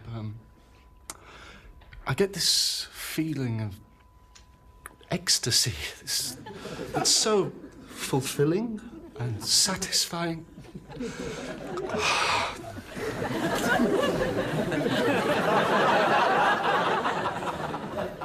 Right, well, I think that tells us all we need to know for now. Are you busy, Gus? Just winding up. Thank you, Damien. Did you tell Sally she was unpopular? Only she's going round forcing people to read her fan mail. I tell you, all this stress therapy is just destroying office morale. It's a very worthwhile exercise. We've just had a very interesting session with Damien. Yes, very interesting case study. His polygraph records show a personality completely stress-free. Really? Psychotic, but completely stress-free. The thing is, You Gus... couldn't send Dave in, could you? Yes, Gus. Dave, the quacks want you. Oh, no. I've got the racing on the telly. Arab Gray's in the paddock. He's looking superb. Yes, well, you could just get in there and suffer like the rest of us. Henry, whilst I remember, Henry, can you not put that little sneer into your voice every time you say the words Gerald Kaufman? I'm trying, George. It's involuntary. It just seems to creep in. Yes, well, will you try and restrain it a little for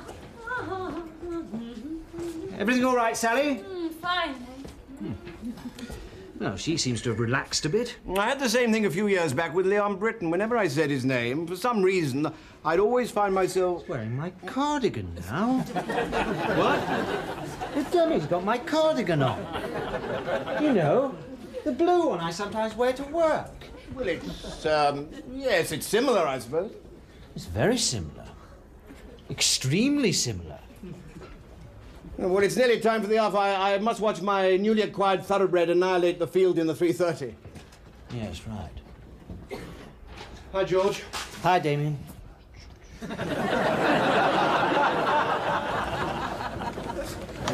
All we're doing, Dave, is giving you an opportunity to assess the way your private life interacts with your job and the way that this relationship is... What relationship? Who said I'm having a relationship?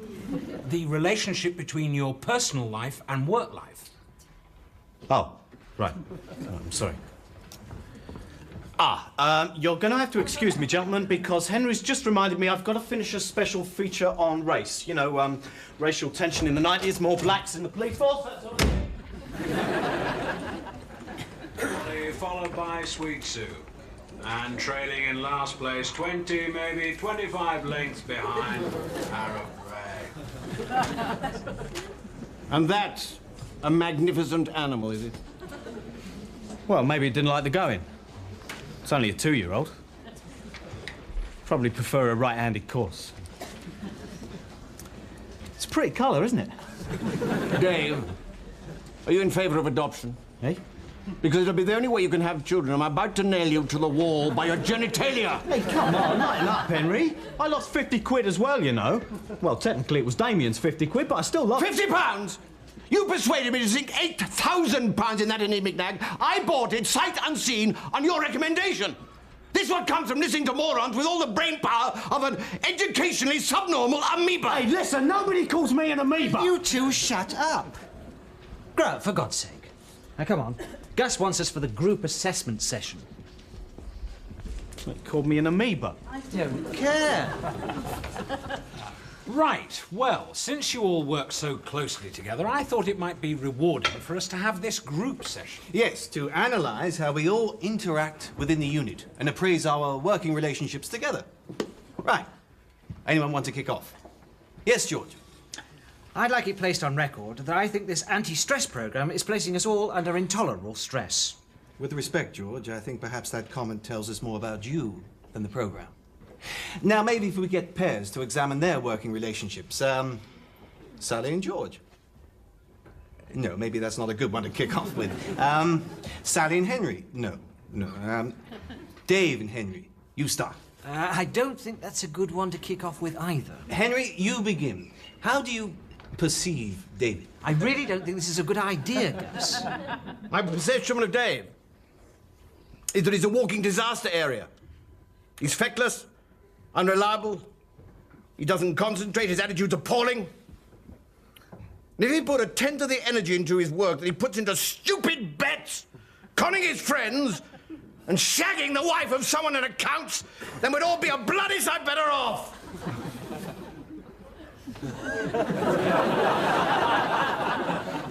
Yes, thank you. Maybe if we moved on to Damien and George. I'd like to air my perception of Henry, please, Gus. David, that's all right. My perception of Henry is that he is a fine newsreader. He combines a good editorial brain with an authoritative, measured delivery that in my book makes him the best. He is incisive, he is professional, but above all, he is a towering grade A hypocrite, an arrogant bore, and a vindictive, big-mouthed git who needs teaching a lesson. Dave, perhaps you'd like to make use of that anti-stress room. No, that won't be necessary. Thank you, Gus.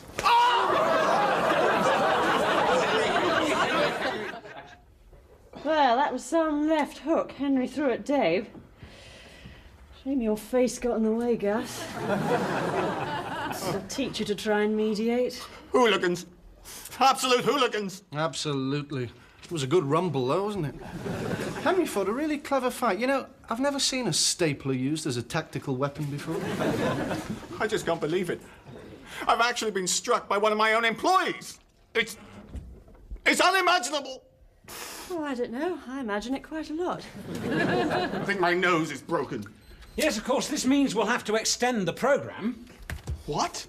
Well, violent flashpoints like this indicate that stress factors have reached chronic levels. You've got a sick office here, Gus, one that needs urgent and progressive psychosurgery. Now shut up! Well, there you are, you see, you're a case in point. Get out! Now! Go on! All right. Bloody quack. I've just worked out what personality type you are. What? A shyster plonker. Or is it a waffler wanker? Right. Where are Dave and Henry? I want them back up in here now. Are you sure you don't want to share this strategy and objective with us, Gus? If I say I want them in here, I want them in here. I'm in charge here. Oh. So the growing together is on the back burner, then, is it? Yes, it is. Thank God for that. I want you to know, George, that I blame you for all of this. You should be able to control your staff. Well, it wasn't me who opened the floodgates. I warned you several times, but oh no. Stop bleating! You are such a whinger, George. And I'm not the only one who thinks it. You are pathetic. Alex, arrange to have those two Neanderthals brought up in here. I'm going to crucify those bastards. If anyone wants me, you'll find me in the anti-stress room. George, give me your jacket.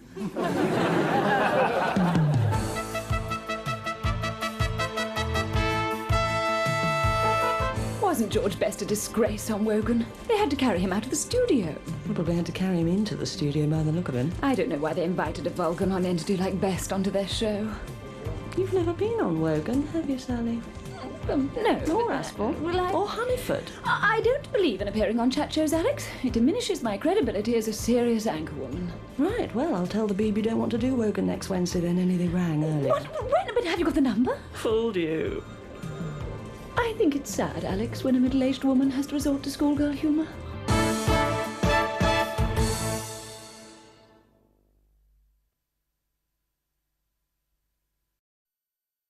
And now, Drop the Dead Donkey. This episode was first shown in a week when Chris Patton's white paper on the environment proved less than green, when John Major talked of a possible recession, and Mrs. Thatcher deliberated over joining the exchange rate mechanism.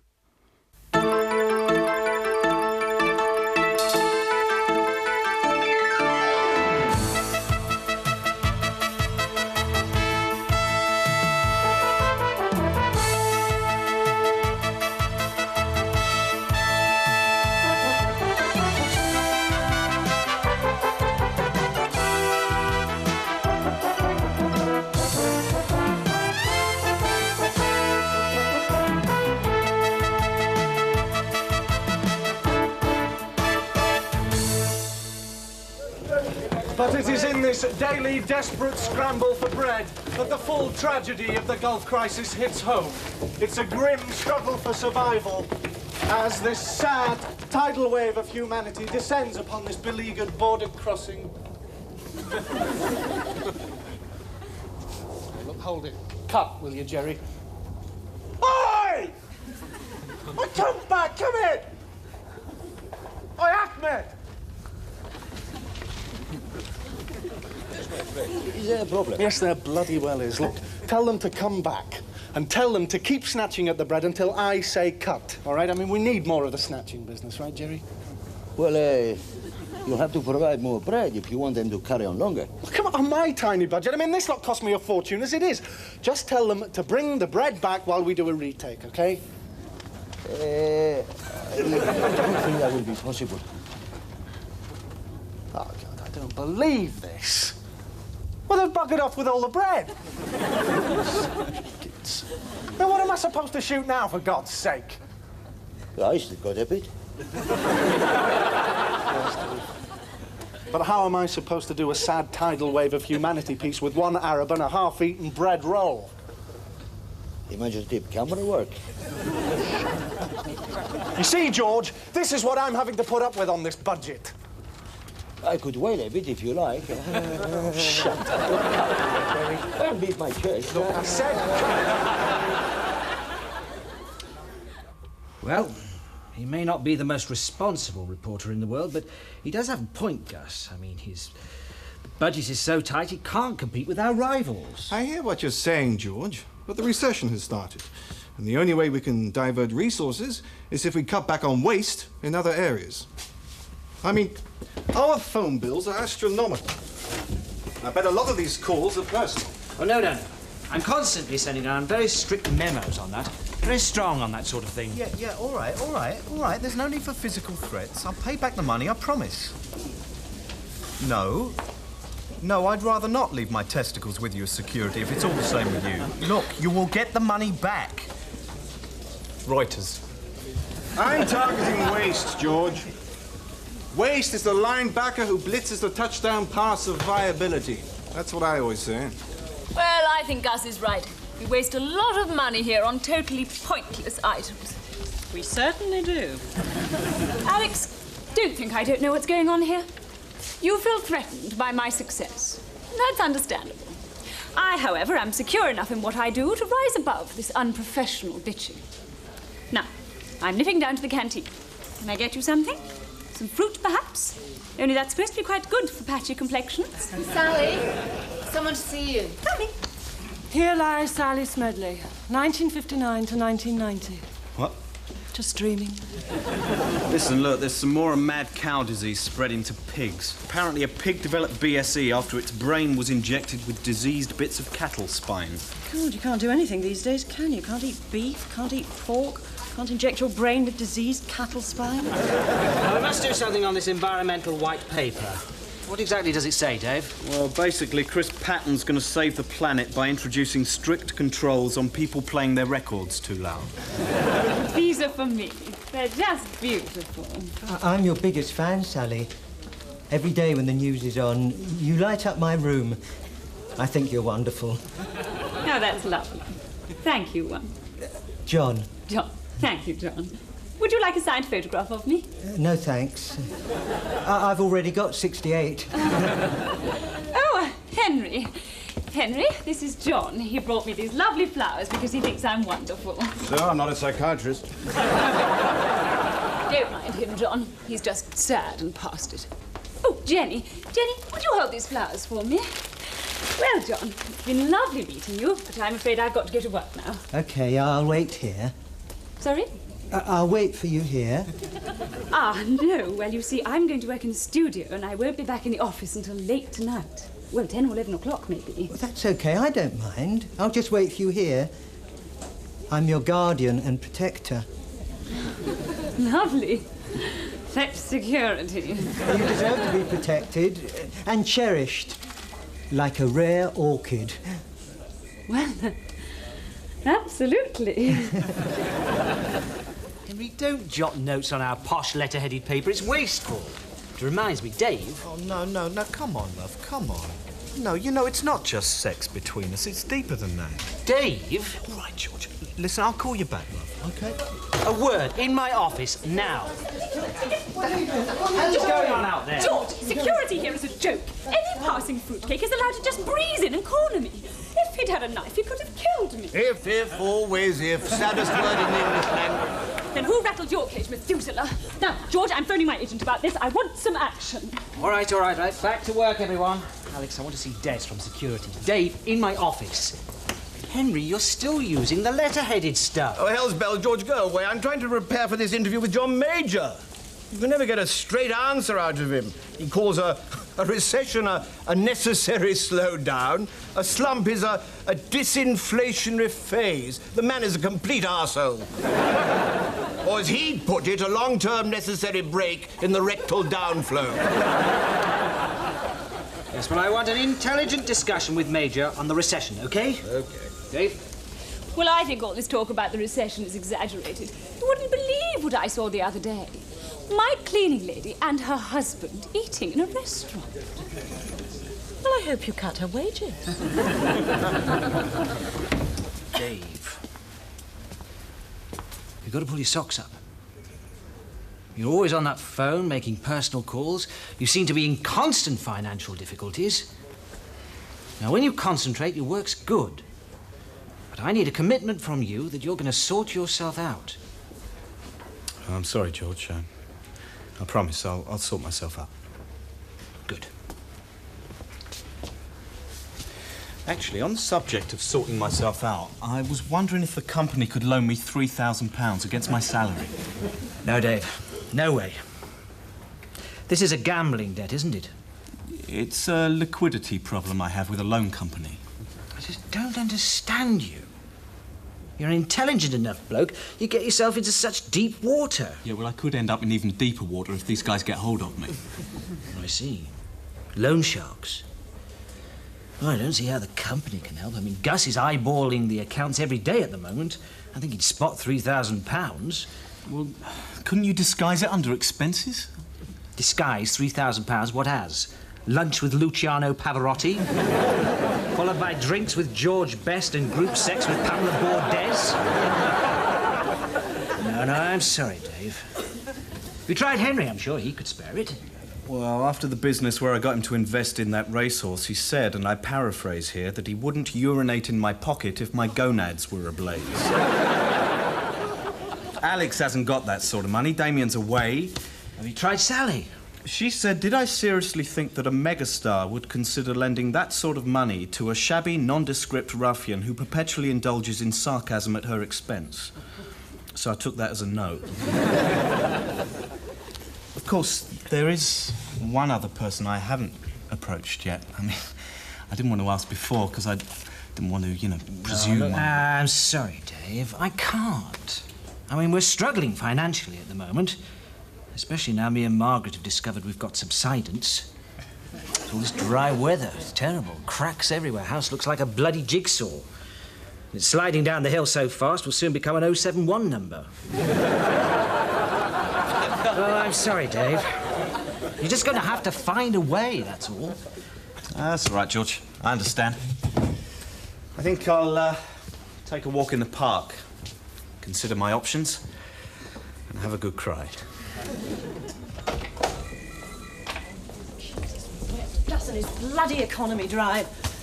He has installed time switches on the lights in the toilets. You get about 10 seconds and then you're plunged into total darkness. I've just spent the last 2 minutes trying to dry my hands under the Tampax machine. You called Des from security? Yes, he says he'll be up when Neighbours is finished. Anything new in? Oh, nothing much. Got some figures in linking bankruptcies with increased cases of arson. That's an idea. Perhaps John Major could burn Britain down for the insurance. I better watch out. Gus might try burning down the office. Alex, I want to memo all our correspondents in the Middle East. No more camels.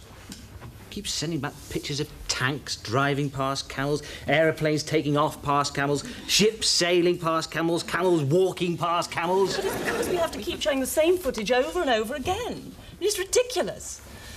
Listen, George, it's time you got off your ass and tackled Gus about these cutbacks. Oh, great. You want me to tackle Gus, Damien wants more money, Gus wants me to run this operation for 14p a week, and Dave wants to borrow a mere £3,000. Well, if you've all quite finished, maybe I'll actually be allowed to get on with some work without being interrupted by any more of these totally unrealistic demands. Right, I want the building sealed and all the staff strip searched. My purse is gone.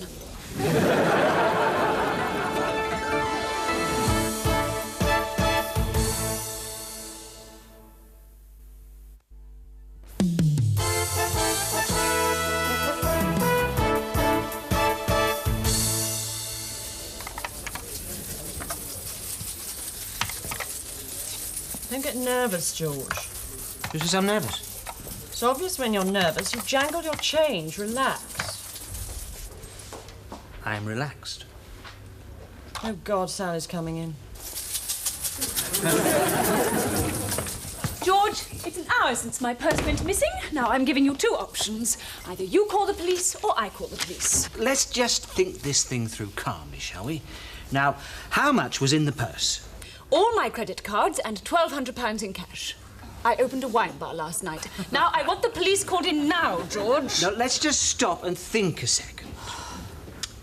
Alex, any thoughts? She gets £1,200 for opening a wine bar?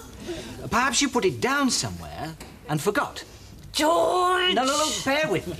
Let's just retrace your steps. Oh, God, I've spilled coffee on your desk. Sorry, Henry. Oh, that's all right, my dear. I knew there was some reason for taking the European. I was over here, I took some money out of my purse, I went to the coffee machine, and when I came back, the purse was gone.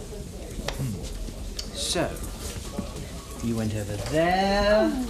The purse was over here. Well, 1,200 quid in it. For opening a wine bar. Yes, it's if the purse was stolen, whoever took it then. Brilliant, Holmes. That was uncanny. Hi, team. Everybody happy? Well, no, not really, Gus. Can I borrow you for a microsecond, Coach? Gus. I've just been power lunching with some crack business consultants, and they have identified the fatty areas that we need to shed, namely overtime, videotape, and satellite charges. Well, what do you think? Fine. So when the war breaks out in the Gulf, we ask them only to shell each other between the hours of 9 to 5, do us a drawing of the damage and send it back by carrier pigeon. Gus, news is gathered around the clock. Doesn't seem to be much gathering going on at the moment. Yes, well, Sally's purse has been stolen and she wants 10 villagers shot every hour until somebody confesses. Tricky situation. A very tricky situation. And one which I know you'll handle beautifully, as ever. Gus, we need more staff in security, more resources generally. And I really don't think these cuts are a good idea. OK, George. I'll mull it. You mull it, and then we'll both meet for a demull. Ciao. Right, George, Sally's solved the mystery. Oh. Well, it's not very hard to work out. Must have been an inside job. My purse was stolen by someone who works in the office. Oh, don't be ridiculous. Who? Well, there's one obvious suspect, isn't there? Dave. Dave? He tried to touch me for £3,000 yesterday. Oh, come on! And he was sitting there all the time, so he had the motive and the opportunity. Dave would never steal. I've known him for years. Well, perhaps he's very clever. He's kept a clean slate all these years, knowing that when he steals, no one will ever suspect him. Like a sleeper. Oh, for God's sake! I'm sorry. Stop me if I'm wrong, Alex. He's in debt, he's gone missing, and let's face it, he does have some pretty unsavoury contacts. Look, Dave is an honest, ordinary bloke. Now, where do you get this idea that he mixes in murky criminal circles? Hi. I fell over in the park. What's the problem? Sally's purse has gone missing and, well... She thinks you took it. What? I didn't take your stupid purse. Well, in that case, you won't mind being searched, will you? Most certainly would. Well, perhaps you've got something to hide. George, this £1,200 for the wine bar opening was paid to me in £50 notes. 1,200 for opening a wine bar? It's my belief. You'll find them somewhere about his person. Now, if we search him... No, that won't be necessary, Sally. Oh, but it is necessary, George. It's very necessary. I've been robbed, and I've a pretty shrewd idea who the thief is, and I want the police called. Excuse me. Oh, brilliant! Security giving the psychos a safe escort into the building now. I asked him to bring me in because there's something I've got to say. You see, I'm sorry, Sally. I betrayed your love. Oh, it's all there. I took it as a keepsake. I couldn't resist it, I'm afraid.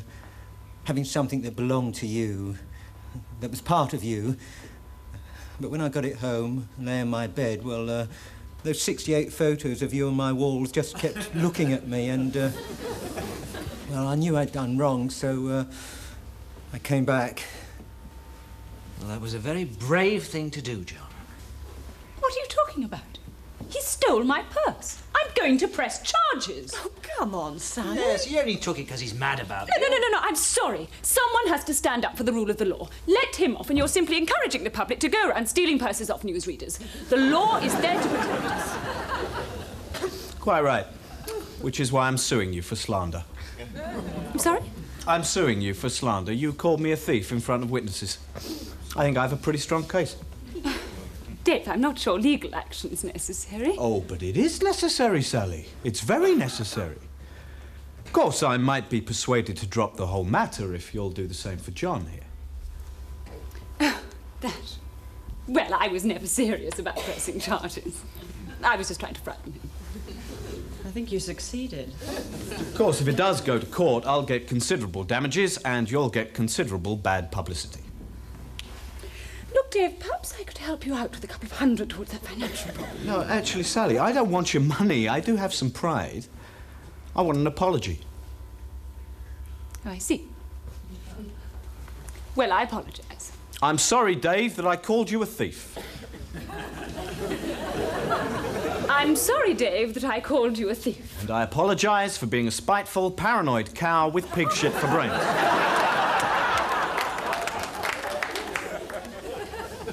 Anyone got Sir David Napoli's phone number? Apologise for being a spiteful, paranoid cow. With pig shit for brains. Oh, that's all right, Sal. That's all right. Don't you worry about it, mate. Off you go, John. I just want you to know, Sally, I don't regret anything. The years I've spent loving you have been the happiest of my life. Goodbye. Poor sod. What are you talking about? You heard him. I've illuminated his life. I've been his reason for being. Poor sod. All right, drama over. Dave. In your office. Thank you. Back to work, everybody. That bloody time switch in the loo, it's set at about 9 seconds. Then out goes the light and you're pissing into a great black void. Well, I'm charging Gus for these ruined shoes. I know what people think. But I don't notice what goes on around here, but I keep my eyes open. You've been beaten up, haven't you? There's no fooling you, is there, George? All right. To save your neck, just this once, I'll lend you the money. And God knows how I'm going to square this at home. And I want a promise from you that you're going to stop all this gambling nonsense. I promise, George. I don't know what to say. I'll pay you back.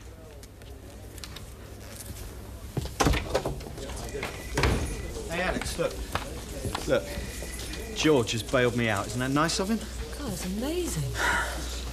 Suppose you felt bad when he saw the way you'd been beaten up by those loan sharks. Ah. Well, you were beaten up by the loan sharks, weren't you? Well, not strictly speaking, no. You see, listen, don't spread this around. But I've been seeing someone who's married. You mean the wife of Jeff Thorpe and accounts? Yeah, that's right. Where'd a fling with that motorbike messenger? Yeah. Yeah, well, anyway, I was taking a walk in the park and I bumped into Jeff. Or rather, I bumped into Jeff's fists. I think he might have found out. So you didn't tell George who'd beaten you up? Well, he didn't ask.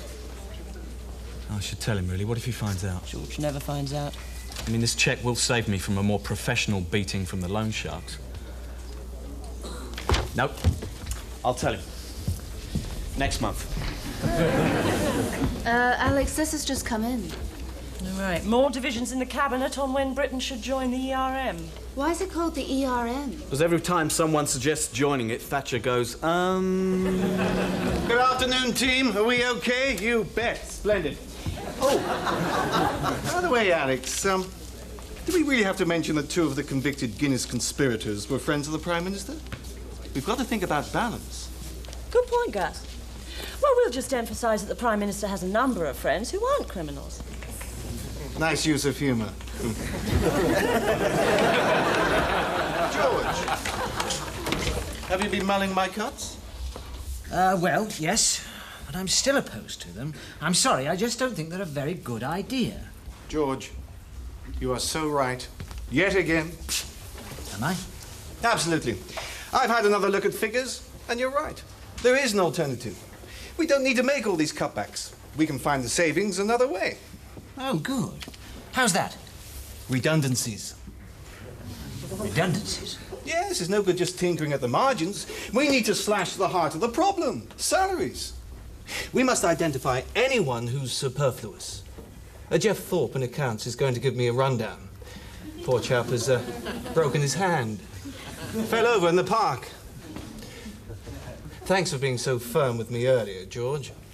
Showed me that there were 2 options. Savings or redundancies. Not easy to decide, is it? Are you okay, George? You're not worried about anything, are you? No. Not at all. Good. Well, I'll leave you to have another mow.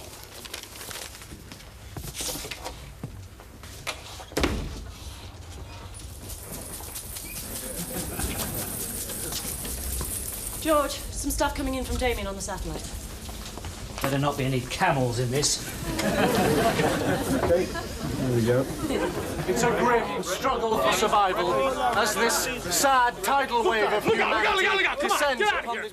What is this, Damien? Oh, look, come on, Bob. I'm trying to record a piece here. Yeah, with our bread. Look, come on, man. Just get out of the show. Our network paid for this. Look, leave that. Look, Put that congratulations, Bob. You have just ruined my piece. I ruined your piece. You've stolen our bread. We paid $250 for that bread. 250? You see, George, these people have sensible money. I'm gonna make you pay for this. Oh, you and whose arm? Get out! Don't get me! Hey, you son of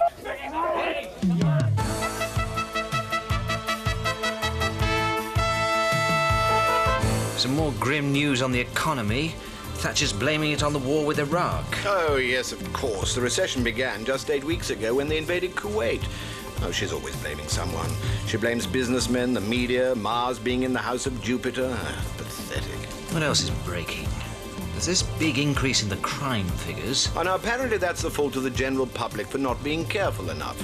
They're going to start prosecuting mugging victims for going equipped to be beaten up or willful bleeding on the pavement. Well, personally, I think this increase in the crime rate is extremely frightening. You don't have to tell me, George. Last night I was mugged by a ruthless gang of thugs. Really? Yes, I stopped for some petrol.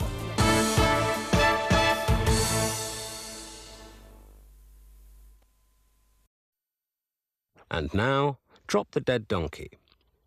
This episode was first shown in a week when the Labour Party held its annual conference, and the 2 Germanys became one.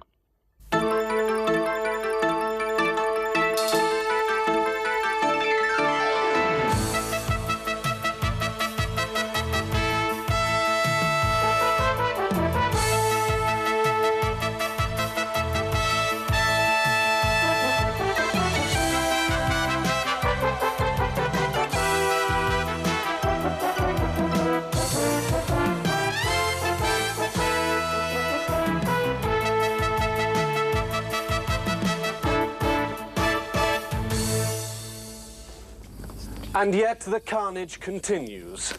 The death squads are still at work, and it is here in this quarry that the people pay the tragic price for the rebellion. Listos!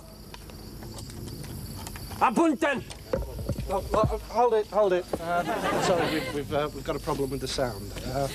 Momento, por favor. No problem. Keep rolling. Been busy? Oh, right. We've fixed that, so, all yours. Okay. Look, we'll do it without the voiceover. Listo! Apunten! Fuego!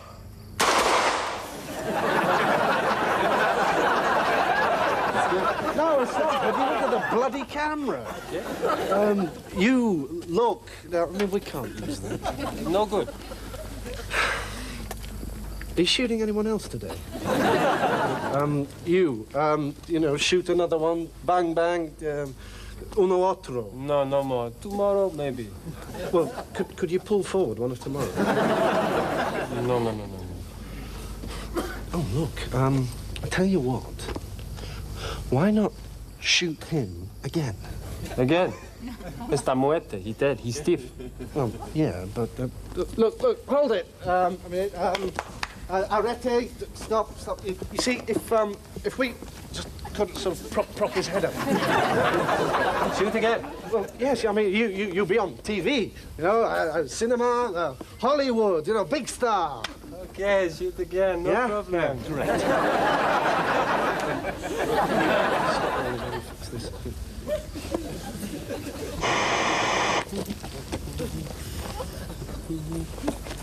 Yep, that ought to do it. Can you hold this, Jerry? We'll do the opening in vision, okay? Just give me 3. And yet the carnage continues. The death squads are still at work, and it is here, in this...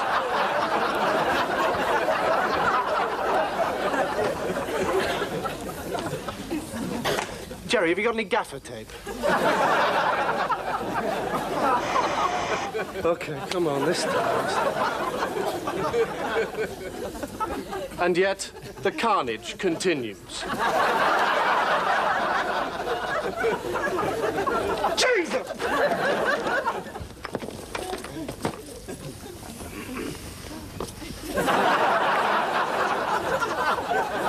Very funny, Jerry.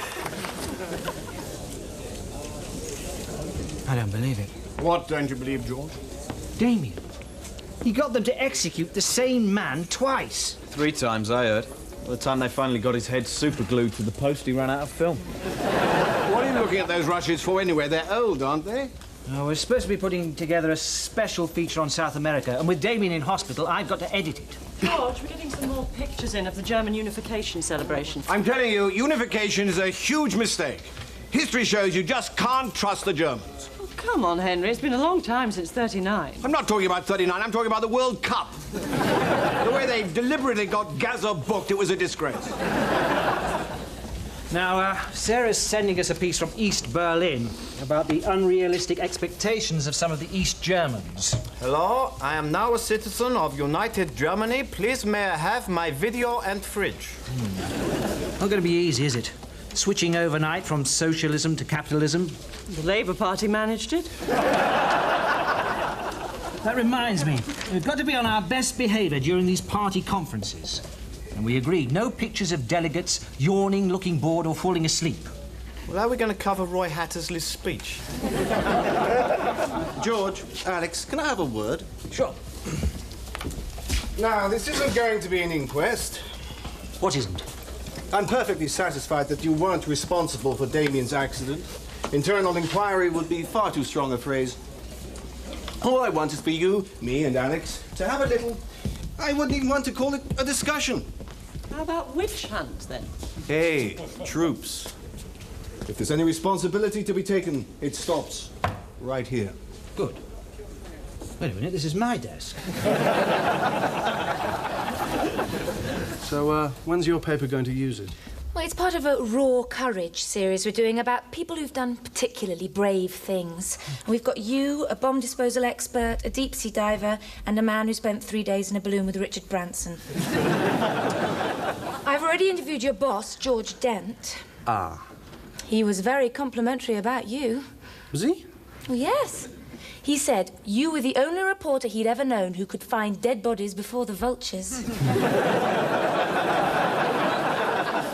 Now, Damien, you must have been in danger thousands of times, but I understand these leg injuries are the first time you've been seriously hurt.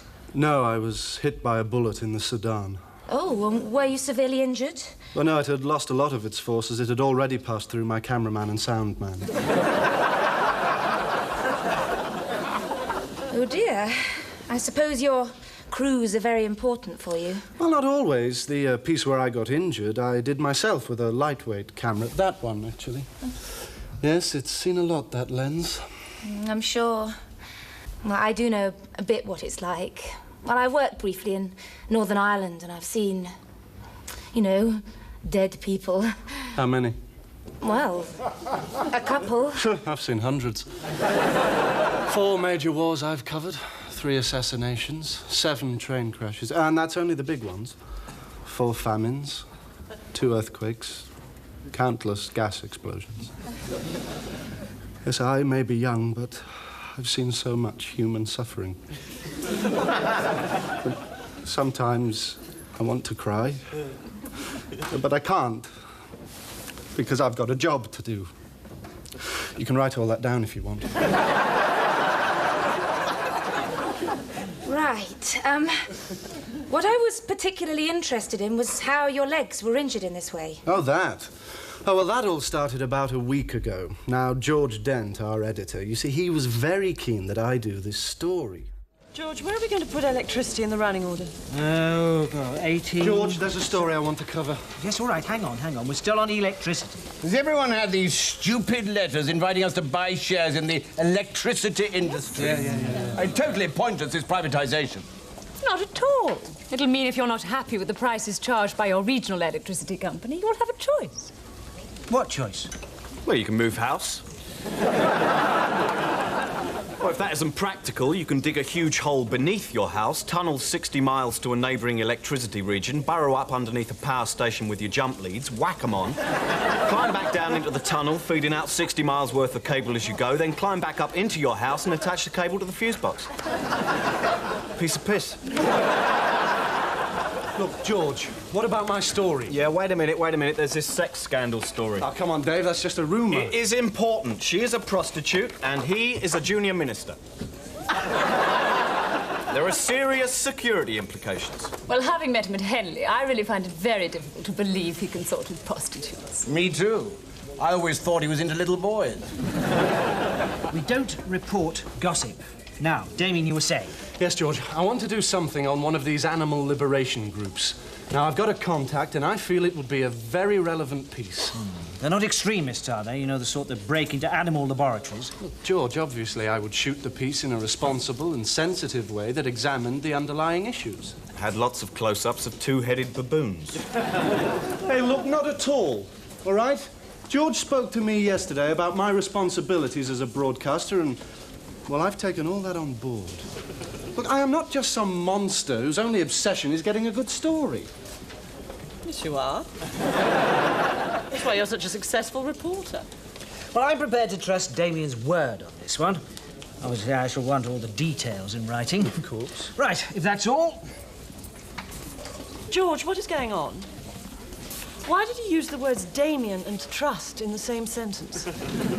Well, he came to me and said that he respected me as an experienced broadcaster. He said that? Yes, and he agreed that in future he'd be more responsible and pay more attention to journalistic ethics. And I believe him. You poor lamb, George. Now, of course, this piece will be great publicity for your cause, and it'll be a sympathetic portrayal. I just want to film you in action. You mean like picketing fur shops, handing out leaflets? Exactly. Picketing fur shops, handing out leaflets, raiding laboratories, that sort of thing. We don't actually go on raids. What, not even small ones? No. Right, sure. I mean, that's up to you. I mean, I suppose that a piece about people who talk a lot about animal rights could be just as interesting as a piece about the daring frontline warriors of animal liberation. I've always said we should go on raids. I've been on raids with the last group I belonged to. It was crap. Why? Because we weren't allowed to use any animal products like wool. You try running around the countryside in a bloody nylon balaclava. The sweat, it's terrible. More to the point, you see, we've no experience in that sort of action. Well, I doubt if it's that difficult. I imagine all you do is pick a target. Like what? Oh, I don't know, like, Denman breeders, for example. Who? Well, they have a number of farms that breed dogs, and there's one in Suffolk that breeds beagles for experimentation. Actually, I think I've got some pictures of the puppies there. They are sweet. Oh. Now, there are those who believe that preventing them from being tortured justifies direct action. We've got to raid it. Well, that decision's entirely up to you. We've no idea how to go about it. Yes, that is a bit difficult, isn't it? I mean, I've got a few local maps and a ground plan of the farm, if that would help. And that's when they produced the ground plan? That's right. They were very organised. Naturally, I pointed out that I wouldn't be able to accompany them on the raid, as, well, that would be crossing that unwritten ethical line that we reporters always respect. And what is that line?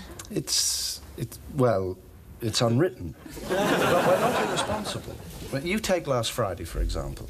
Now, a story had just broken, and my colleagues and I sat down to assess its newsworthiness in a measured and responsible way. But can we be sure it's the minister's bottom? Prostitute swears it is. It's a clear breach of security. Oh, look, so what? Is this story really important? I mean, my animal lib piece is far more socially relevant. I hope you're treading a careful line on this one. These animal libbers haven't come up with any plans to do anything illegal. No, George. Look, I can say with my hand on my heart that they haven't come up with a single plan. Good. George, it has come to my attention that we're allowing Damien to glamorise the evil terrorists in the animal liberation movement. Well, not exactly terrorists. Yes, they are. Last week, quite unprovoked, they poured this red paint over me, just because I was wearing a fur coat.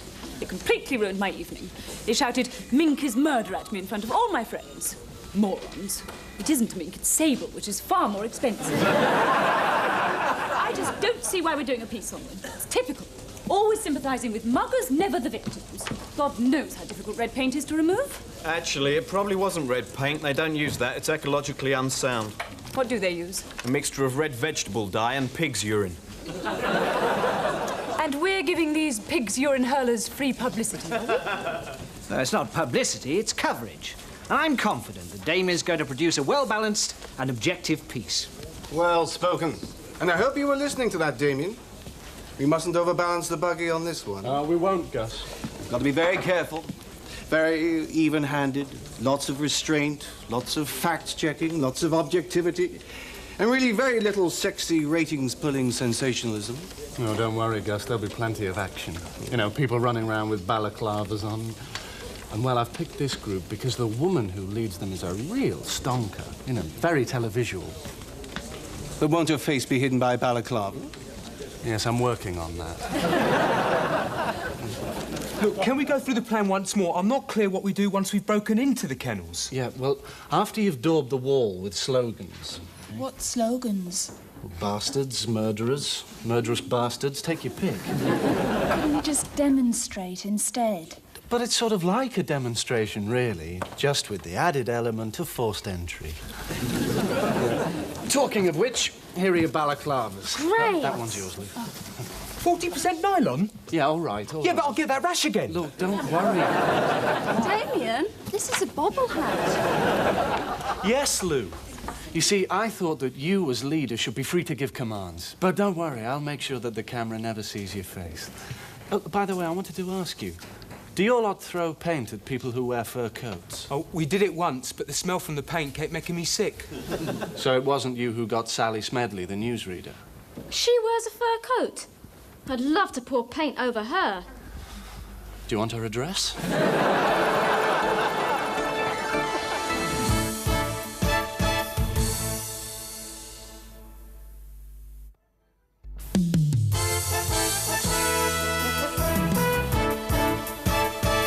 So, what did Damien do then? You wanted me, George? Oh, yes. I want to do a follow-up on the UN Summit for Children. You know, what positive action is Thatcher proposing? Oh, yeah, well, apparently she's going to ensure that all children affected by famine are given grants to start up small businesses. That's rather cynical, David. Are you saying the Prime Minister isn't concerned about the plight of children worldwide? No, I take it back. She must be very concerned. After all, every child who dies is a lost photo opportunity. So, what did Damien do next? Well, things really started to hot up the next day. You know, when Sally came in that terrible mood.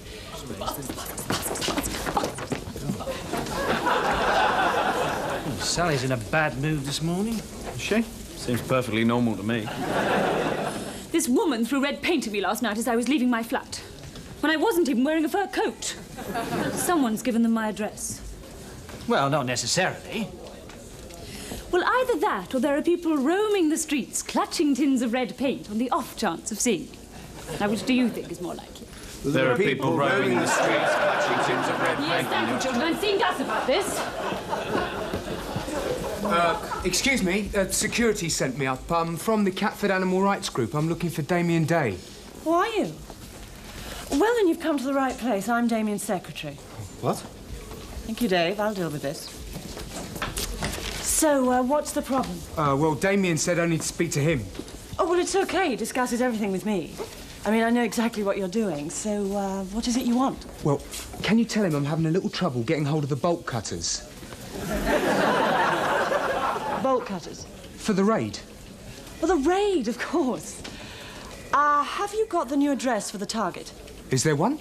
Well, which one have you got? Just Denman Breeders' Farm, Burnstead, Suffolk. Oh, fine. That's all right, then. That's the right one. Well, I'll give him the message about the bolt cutters. So you'll be seeing him, then? Oh, yeah. Yeah, I'll be seeing him. I feel betrayed, Damien. You betrayed my trust. And I ban you from going on that raid. It's an illegal act. Technically. Look, anyhow, George, it's almost impossible to pull out at this late stage. Oh, I think you'll find it's possible, Damien. I phoned up the farm and the local police and warned them of a possible break-in. Thanks, Alex. Now, if I might have a private word with Damien, just to back you two up. Damien. Some more rumors about this sex scandal. What I don't understand about this story is, if there were these orgies for top people, why wasn't I invited? Well, I expect the other men thought that if they invited you, then they wouldn't get a look in, Henry. Yes, that would explain it. Now, Damien, first let me say that I'm right behind George on this one. There's really no way we could pursue this report. Right, Gus. At least, certainly not in its present form. But George said we couldn't pursue it at all. He did, didn't he? And we should listen to that. You know how much respect I have for George? Yes, I do, Gus. This is Damien Day reporting. Tonight I met at a secret rendezvous with members of the Animal Liberation Organization and found myself physically abducted in order to provide coverage of one of their raids. It's that button there. What's this about abduction? Well, they wouldn't show it otherwise. Why have we changed targets? Oh, that's for security reasons. But this is another Denman breeding farm, and it's very probably being used for exactly the same purposes. No, Alice, it's that button there. Oh, God. We now appear to have reached the target, and I gather that in a few seconds, the raid will begin. So can we go now? And do try to look a little bit threatening, won't you? And for heaven's sake, stop holding hands. So, what happened was, these people abducted you. That's right. And against your will, in the dead of night, they drove you to the farm to release the beagles. Yes. And then Damien helped them break into the farm. Yes. And they opened up the area where the dogs were kept. Yes. So at what point did they realize that this farm bred Rottweilers?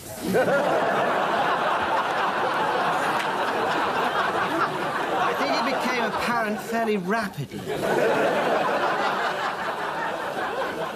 I'm surprised Damien was the only one injured. He wasn't. 3 of the Animal Lib people are still in intensive care. Sally wants to send them all serves you right cards. Well, I have to say that our sweetbreads are on the chopping block over this one, George. You're taking a lot of flack. I don't see why we should carry the can on this. We? Well, don't worry, George. As always, you have my complete, utter, and wholehearted backing. Shit, you're in trouble now, George. So, Damien, censured by your own company, severe leg injuries, 3 civil suits from animal liberationists, and pending police charges. Are you looking for a quieter life when you're fit to resume work? Well, Jane, I was thinking of trying to sneak into Kuwait to get some good pictures. Kuwait? Oh, come on, you're a journalist. You know what it's like.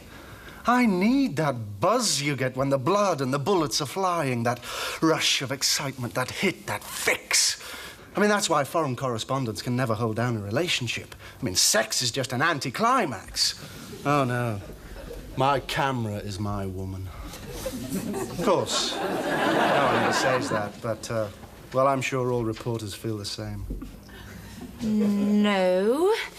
No, I don't think they do. What? I think it's just you. Yeah, good one. What's all that noise? Oh, it's all the press boys waiting for the statement on the transplant. Transplant?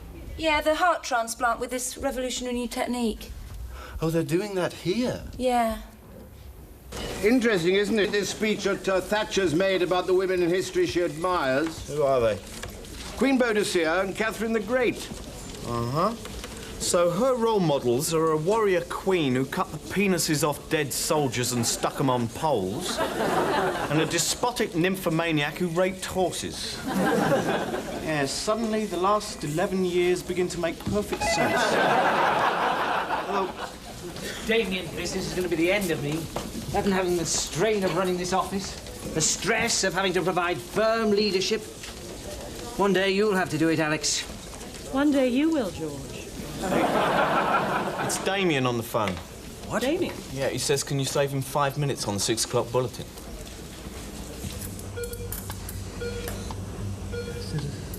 Scissors. Concentrate, guys. Forceps. All right. Yes. Yeah. Now let's see. That's down here.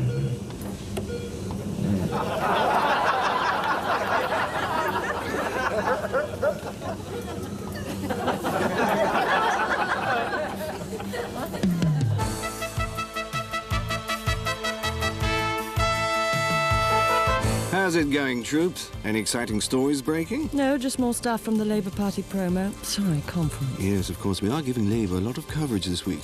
We must heed these new guidelines on balance.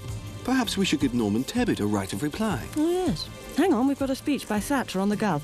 I'll give Saddam Hussein a ring and see if he wants to have his say. Well, I don't think... Oh, and we've got an interview with the Archbishop of Canterbury, so we'd better have a 5-minute piece from a Satanist. Yes, Alex. I think you're missing the point about this new impartiality clause. Now, maybe we should invite Woodrow Wyatt on to explain. You'd have to balance his point of view. Ah, so who would you get to balance Woodrow Wyatt? Well, I suppose it would have to be a human being. Alex, I want to talk to you about your attitude.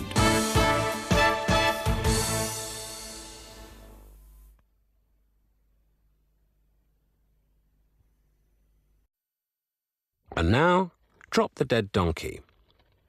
This episode was first shown in a week when Israeli soldiers killed 21 Palestinians on the Temple Mount in Jerusalem, when the Tories held their conference, and when Britain finally joined the exchange rate mechanism.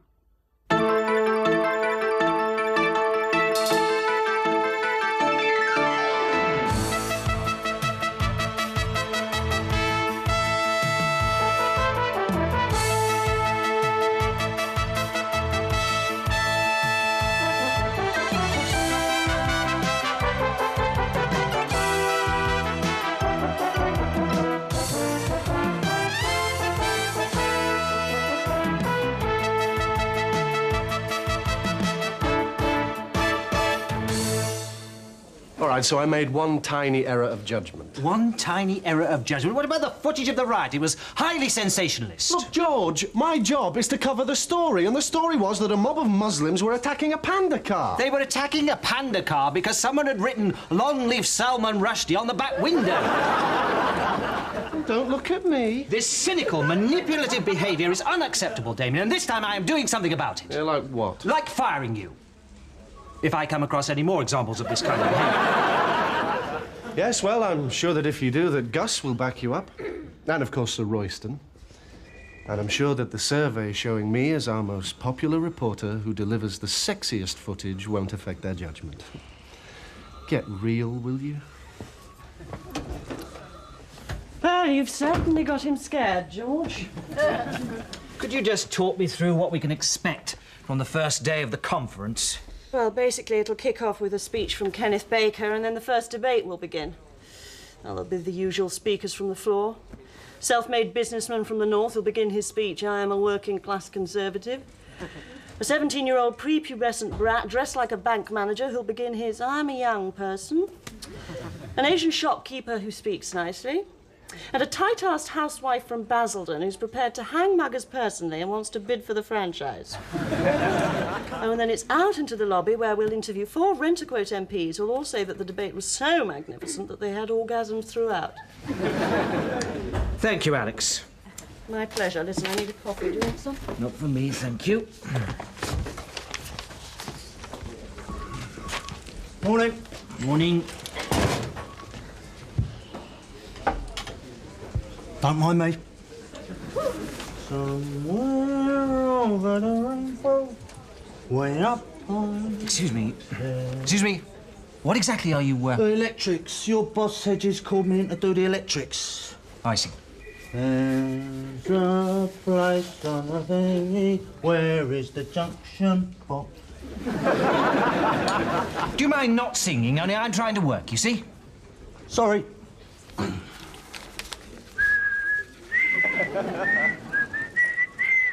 Look, do you think you could possibly do this at some other time? Look, I've got to get a crack on if I'm going to get the rewiring done and get your sign up in time. Sign? The big neon sign your boss wants over the front door saying Globe Link News. It's got to be done by Thursday. I see. Yeah, in time for the Prime Minister's visit. What? Well, the Prime Minister's visit. She's coming here on Thursday to do an interview. I'd have thought you'd have known that. So would I. George, there's more from the massacre on the Mount. The Israelis are holding an inquiry, apparently. Yeah, that's right. It's a very serious crime under Israeli law, shooting Palestinians out of season. Alex, you wouldn't George! How are things? Yes, actually, Gus, George, I have some great news. I've already heard. From an electrician. Would you excuse us a second? Isn't it marvellous, George? Sir Royston was at an industrialist against famine lunch, and he persuaded the PM to give us an exclusive 1-hour interview this Thursday. Yes, but... Luckily, she had a window in her conference diary. So, she's jumping into Sir Royston's helicopter, flying up from Bournemouth to give us an exclusive interview. Isn't it fantastic? Right, well, I'd better tell Henry to start preparing for it. Well, actually, Sir Royston said the PM's office did express a preference for Sally. Sally? Yes, you know, woman to woman, the intimate approach. They'd like Sally to do the interview, as they think it would make the Prime Minister look human. Well, anyone looks human next to Sally. Yes, well, as I understand it from Sir Royston, the PM is prepared to open up and talk about her private life. Oh, God, I can hear it now. Childhood memories of how she wept bitterly every time one of her pet piranha died. Oh, Gus, Sally can't handle an interview with the PM. Yes, I agree. It has to be Henry. Well, your decision, George. You're in charge. Although, if you do take that approach, I feel there could be a question mark over the interview taking place. That's blackmail. Yes, but I feel we could outflank them here by giving into it. This interview could be a big boost. And right now, we could do with a couple of touchdown passes. As Sir Royston pointed out to me the other day, at some length, while we were in this limo stuck in traffic outside a job centre. Oh, I still For heaven's sake! Henry might not want to do the interview with Mrs. Thatcher. He might be more reasonable than you think. The bitch said what? Vengeful cow. Just because I asked you about the bloody Belgrano that time. Henry? Fancy asking for old sawdust brain. I only mentioned... She'd have a tongue so far up the prime ministerial back passage, you'd only see the soles of her shoes.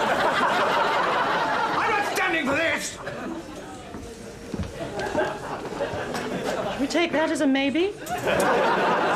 God, why me? I don't know what to do. George, we mustn't give way on this. No, I suppose not. On the other hand, maybe we're being unfair. I mean, maybe Sally's more of a heavyweight political interviewer than we realise. Say what you like about Cecil Parkinson's policies, he does wear nice suits. It's a very delicate situation. We have to weigh up all the pros and cons. On the one hand, if we give it to Henry, we may not get the interview. If we give it to Sally, well then... Where's all this fish come from? You want some? What is this? It's a trout. Got a contact at Billingsgate, so I'm getting all this lot at half-shop prices. Got a couple left if you're interested. It may have escaped your notice, but this is a newsroom, not a fish stall. Now listen... Got my order. Yeah. Great. What else have you got coming in? I should have some fresh lobsters, sir. Oh, great. Put me down for one. Dave? George. What now? Jerry Gower's on his way up. Who?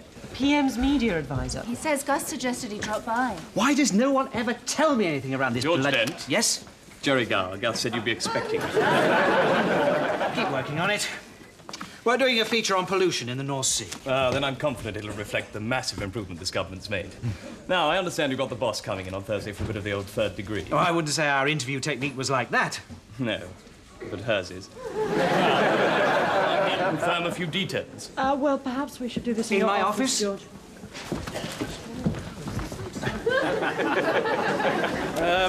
Before she comes here, we found her a nice school for the handicapped to visit, where she can hug some of the more photogenic ones. Find any?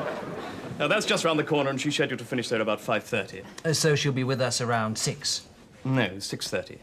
She'll spontaneously decide to spend more time with the youngsters. Now, the interview.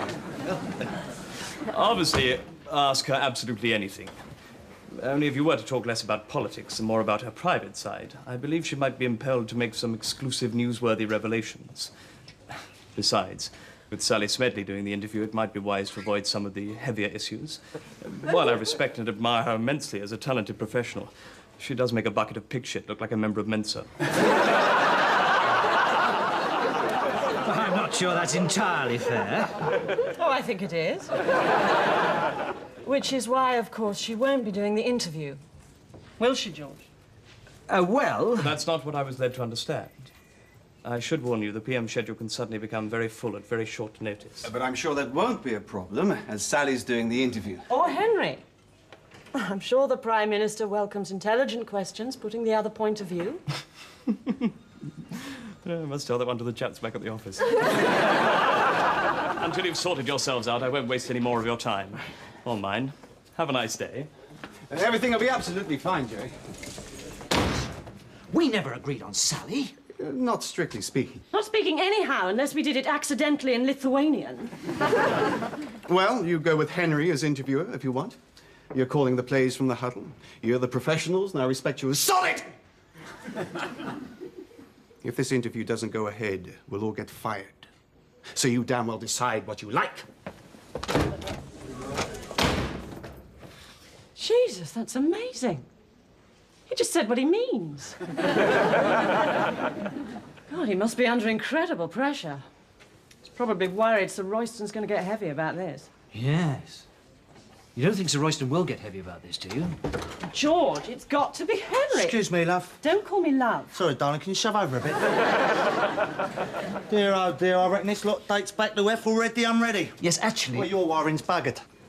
If you ask me, your plumbing looks knackered too, and you've got stress fractures in your beams. In fact, I reckon the only thing keeping this building up is the woodworm holding hands. George, promise me you won't cave in over this interview business. Listen, Alex, I am not going to cave in, OK? I am an experienced news editor. I am used to dealing with pressure situations, and I am not going to be intimidated. All right? All right.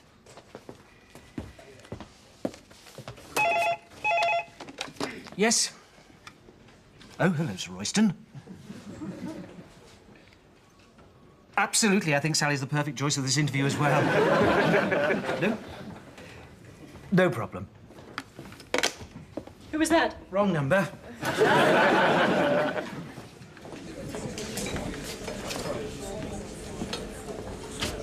Oh, these terrible stomach pains. Wish I knew what it was. It's probably Sir Roystonophobia. Key symptoms of this disease include turning to jelly at the sound of Sir Royston's voice. Well, I think I've got something. Do you realise that when I wake up some mornings, as soon as I think about coming to the office, I throw up? That's normal, George. Everybody here throws up at the thought of you coming into the office. Morning, Henry. Piss off, Judith. Do you think we could all make a start? Now, what about the European common currency? Sounds horrendous, doesn't it? The AQ! I wonder what the coin will look like. It'll probably have Jack Delors' head on one side and Helmut Kohl's arse on the other. I see Bush is still having trouble getting his budget through. Looks like all Reagan's deficit spending is finally coming home to roost. Gee, George, I just put it all down on the credit card. Right, team. Now, are we all geared for this PM's visit? I want all the doors oiled and the desks polished. Oh, pride and professionalism. We have to look, sleep, breathe, smell professional. Oh, and by the way, our pot plants aren't in flower. We need to get some that are. Guys, this is the Prime Minister visiting us, not Jesus Christ. Exactly. Now, what if while she's here, she needs to go to the toilet? Surely she doesn't need to do that. We need to give her the key to the executive washroom. Yes, we shall. Pride, professionalism, and efficiency. Do you realise that at a certain Royal Naval establishment, someone followed the Duke of Edinburgh into the bog and bottled one of his movements? It's true. Used to keep it in a jar of formaldehyde above the bar. Is this strictly relevant? No, I just thought it was interesting. Can we get on? Someone actually fished out the Duke of Edinburgh. Please! We are talking about vitally important things here.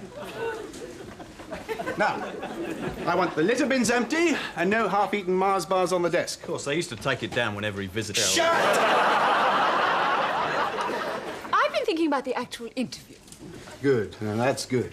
Could we find out in advance what the PM will have on, so I can work out what colour outfit best matches? Let's do that. Let's get on to that now. I don't suppose anybody's thought of the actual questions we're going to be asking her. I did have one idea. If we call it Sally Meets Margaret, stress the informality. What about the Sal and Madge show? What sort of chair do you think I should have? One we can plug in. Oh! We are losing time. Now let's move on, move up, move out, and kick ass. Let's not let Sir Royston down. Let's remember the word of the week. Pride, professionalism, efficiency, keenness, teamwork, and no cock-ups. Yeah! Do you think he's cracking up?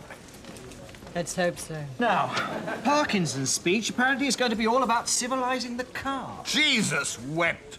I mean, who writes these catchphrases? How do you civilise the car? Teach it Latin? Yeah, it does seem rather stupid to be investing more in our roads. Yeah, it's stupid, isn't it? That's stupid as this wiring. Would you mind not barging in as if you own this place? I'm sorry. Hello. Yeah. Yeah, right, I'll tell him. Mr. Gower. If there's any questions about how the Tory party's funded, she's out the door.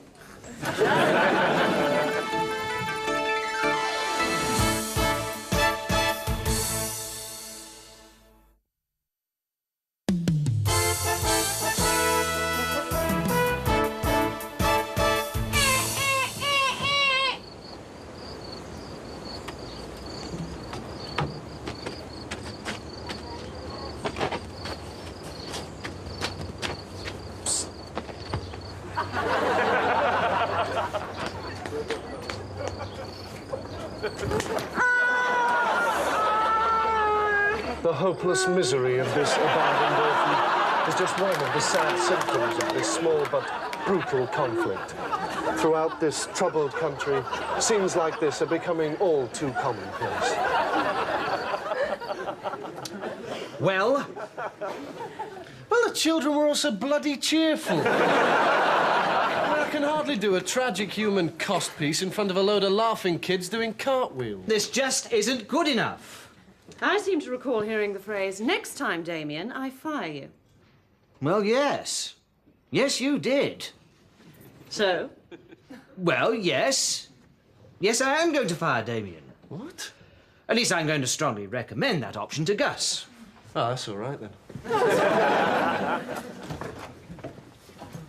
I'm going home.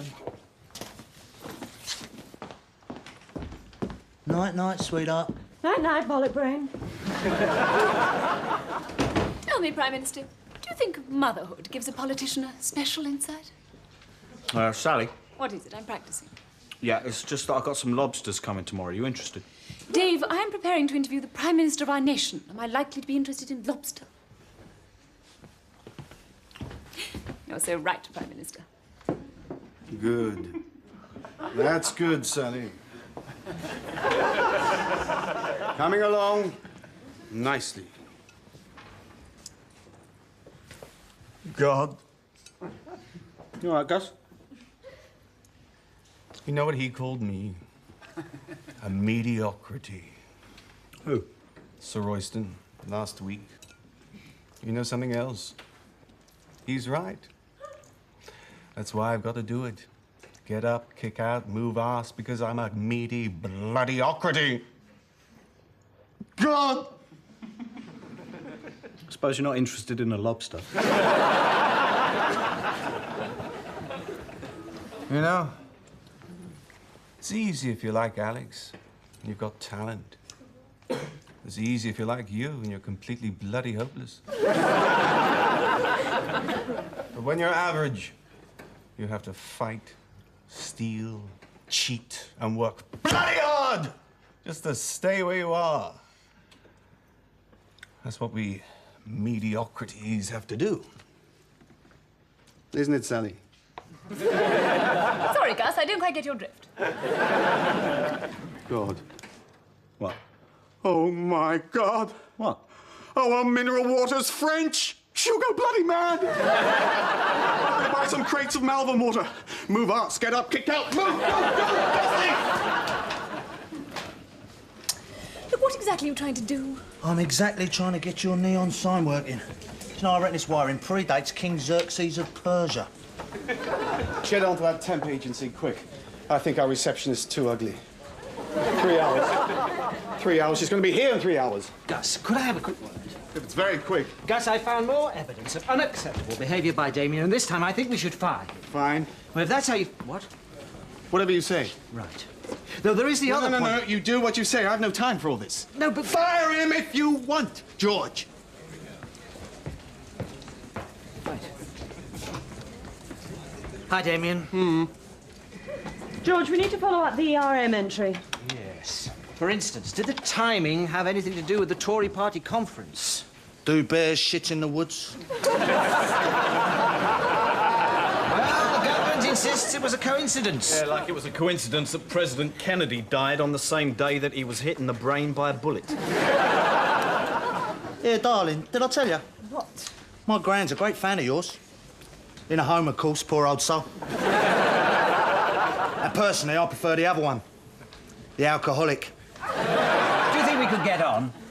George, have you seen this report? Britain's becoming the world centre for reprocessing dangerous waste. It's a disgrace. Well, I don't think it's fair. We never seem to send any of our toxic rubbish abroad. What are you talking about? Andrew Lloyd Webber's got 3 shows on Broadway. Is this really true that Kenneth Clark says that hardly any patients express complaints about the NHS? Yeah, well, they're all dead. So, George, have you spoken to Gus about firing me? Well, yes, I have. And he wants to think about it. But I'm warning you, Damien, one more piece of irresponsibility and you're out. Is that understood? Absolutely, George. I like him. He's good. No desk. We don't want a physical barrier between the PM and her interviewer. But my notes, where will I keep my notes? In your head? No, silly suggestion. Well, we'll just have a low table between the two of you, flowers on it for softness. Now, I want your lighting plot to suggest sunlight dancing on the back wall, a pastel backdrop to emphasize her vulnerability, and we'll have to swap positions. The PM's left is her good side. Everything else is entirely up to you. Excellent. No, wait a minute. My left side is my good side, too. Shame, but then she's Prime Minister and you're not. Everything all right, Sergeant? Not entirely, sir. The sniffer dogs are acting a bit strangely. It's this rather odd odour. Sort of fishy. You never said they'd be live. Yeah, well, they keep fresh that way. But they're horrible. Just look at them crawling around. Well, what do you expect them to do? The lambada? They're lobsters. That one reminds me of George. But they're all bendy. Yes, they're bendy. They're invertebrates. They got no spine. That's why it reminds me of George. Actually, I don't think you'll find anything explosive down there. Yes, that's what I've heard. Sorry, sir. They can be very persistent. Come on. I'm sorry about that, Jerry. Now, the PM will need some water. To drink or to walk on? Highly amusing. We'll get some straight away. What sort of glass would you like? Half pint? Tumbler?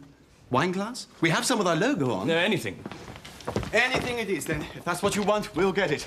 Actually, we have some antique cut glass. Or maybe a pewter tankard. Oh, my God! What's happened? The main fuse box has blown. Mind me lobsters! Never mind your bloody lobsters.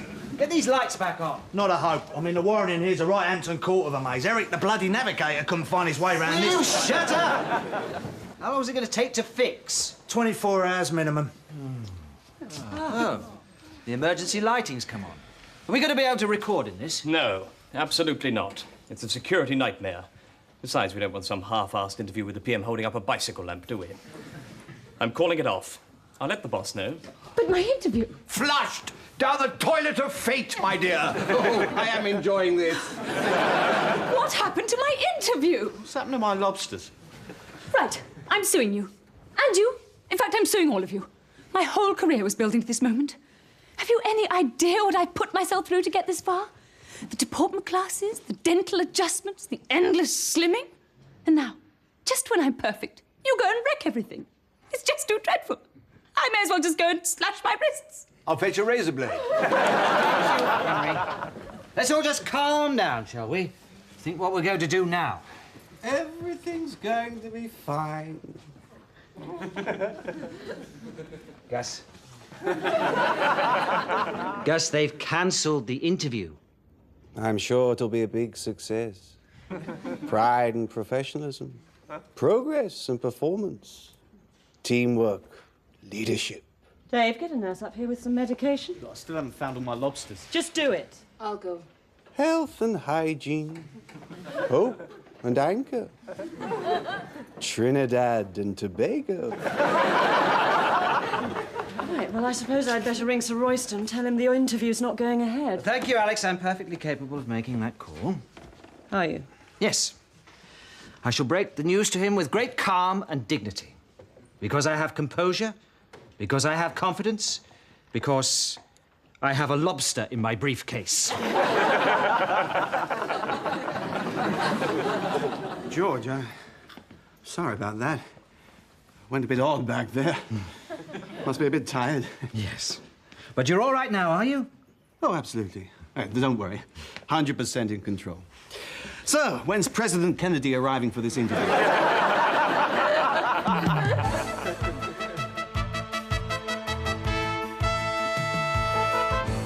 We better cover this report about poor standards in casualty departments. Don't tell me. I cut my head open the other week, went to casualty. It was 3 hours before anyone saw me. 3 hours before a doctor saw you? No, it wasn't a doctor. It was 7 hours before a doctor saw me. I was in dreadful pain. Well, you know what they say. Pain is just your body's way of telling you Kenneth Clarke is Minister for Health. Did you see that Clarke was prepared to sacrifice 300 million quid more in cuts than the Treasury was asking for? Yeah, that was a very embarrassing memo to have leaked from your office, wasn't it? Someone stitched him up really badly. Yeah, well, now he knows what it's like to be a patient in casualty, doesn't he?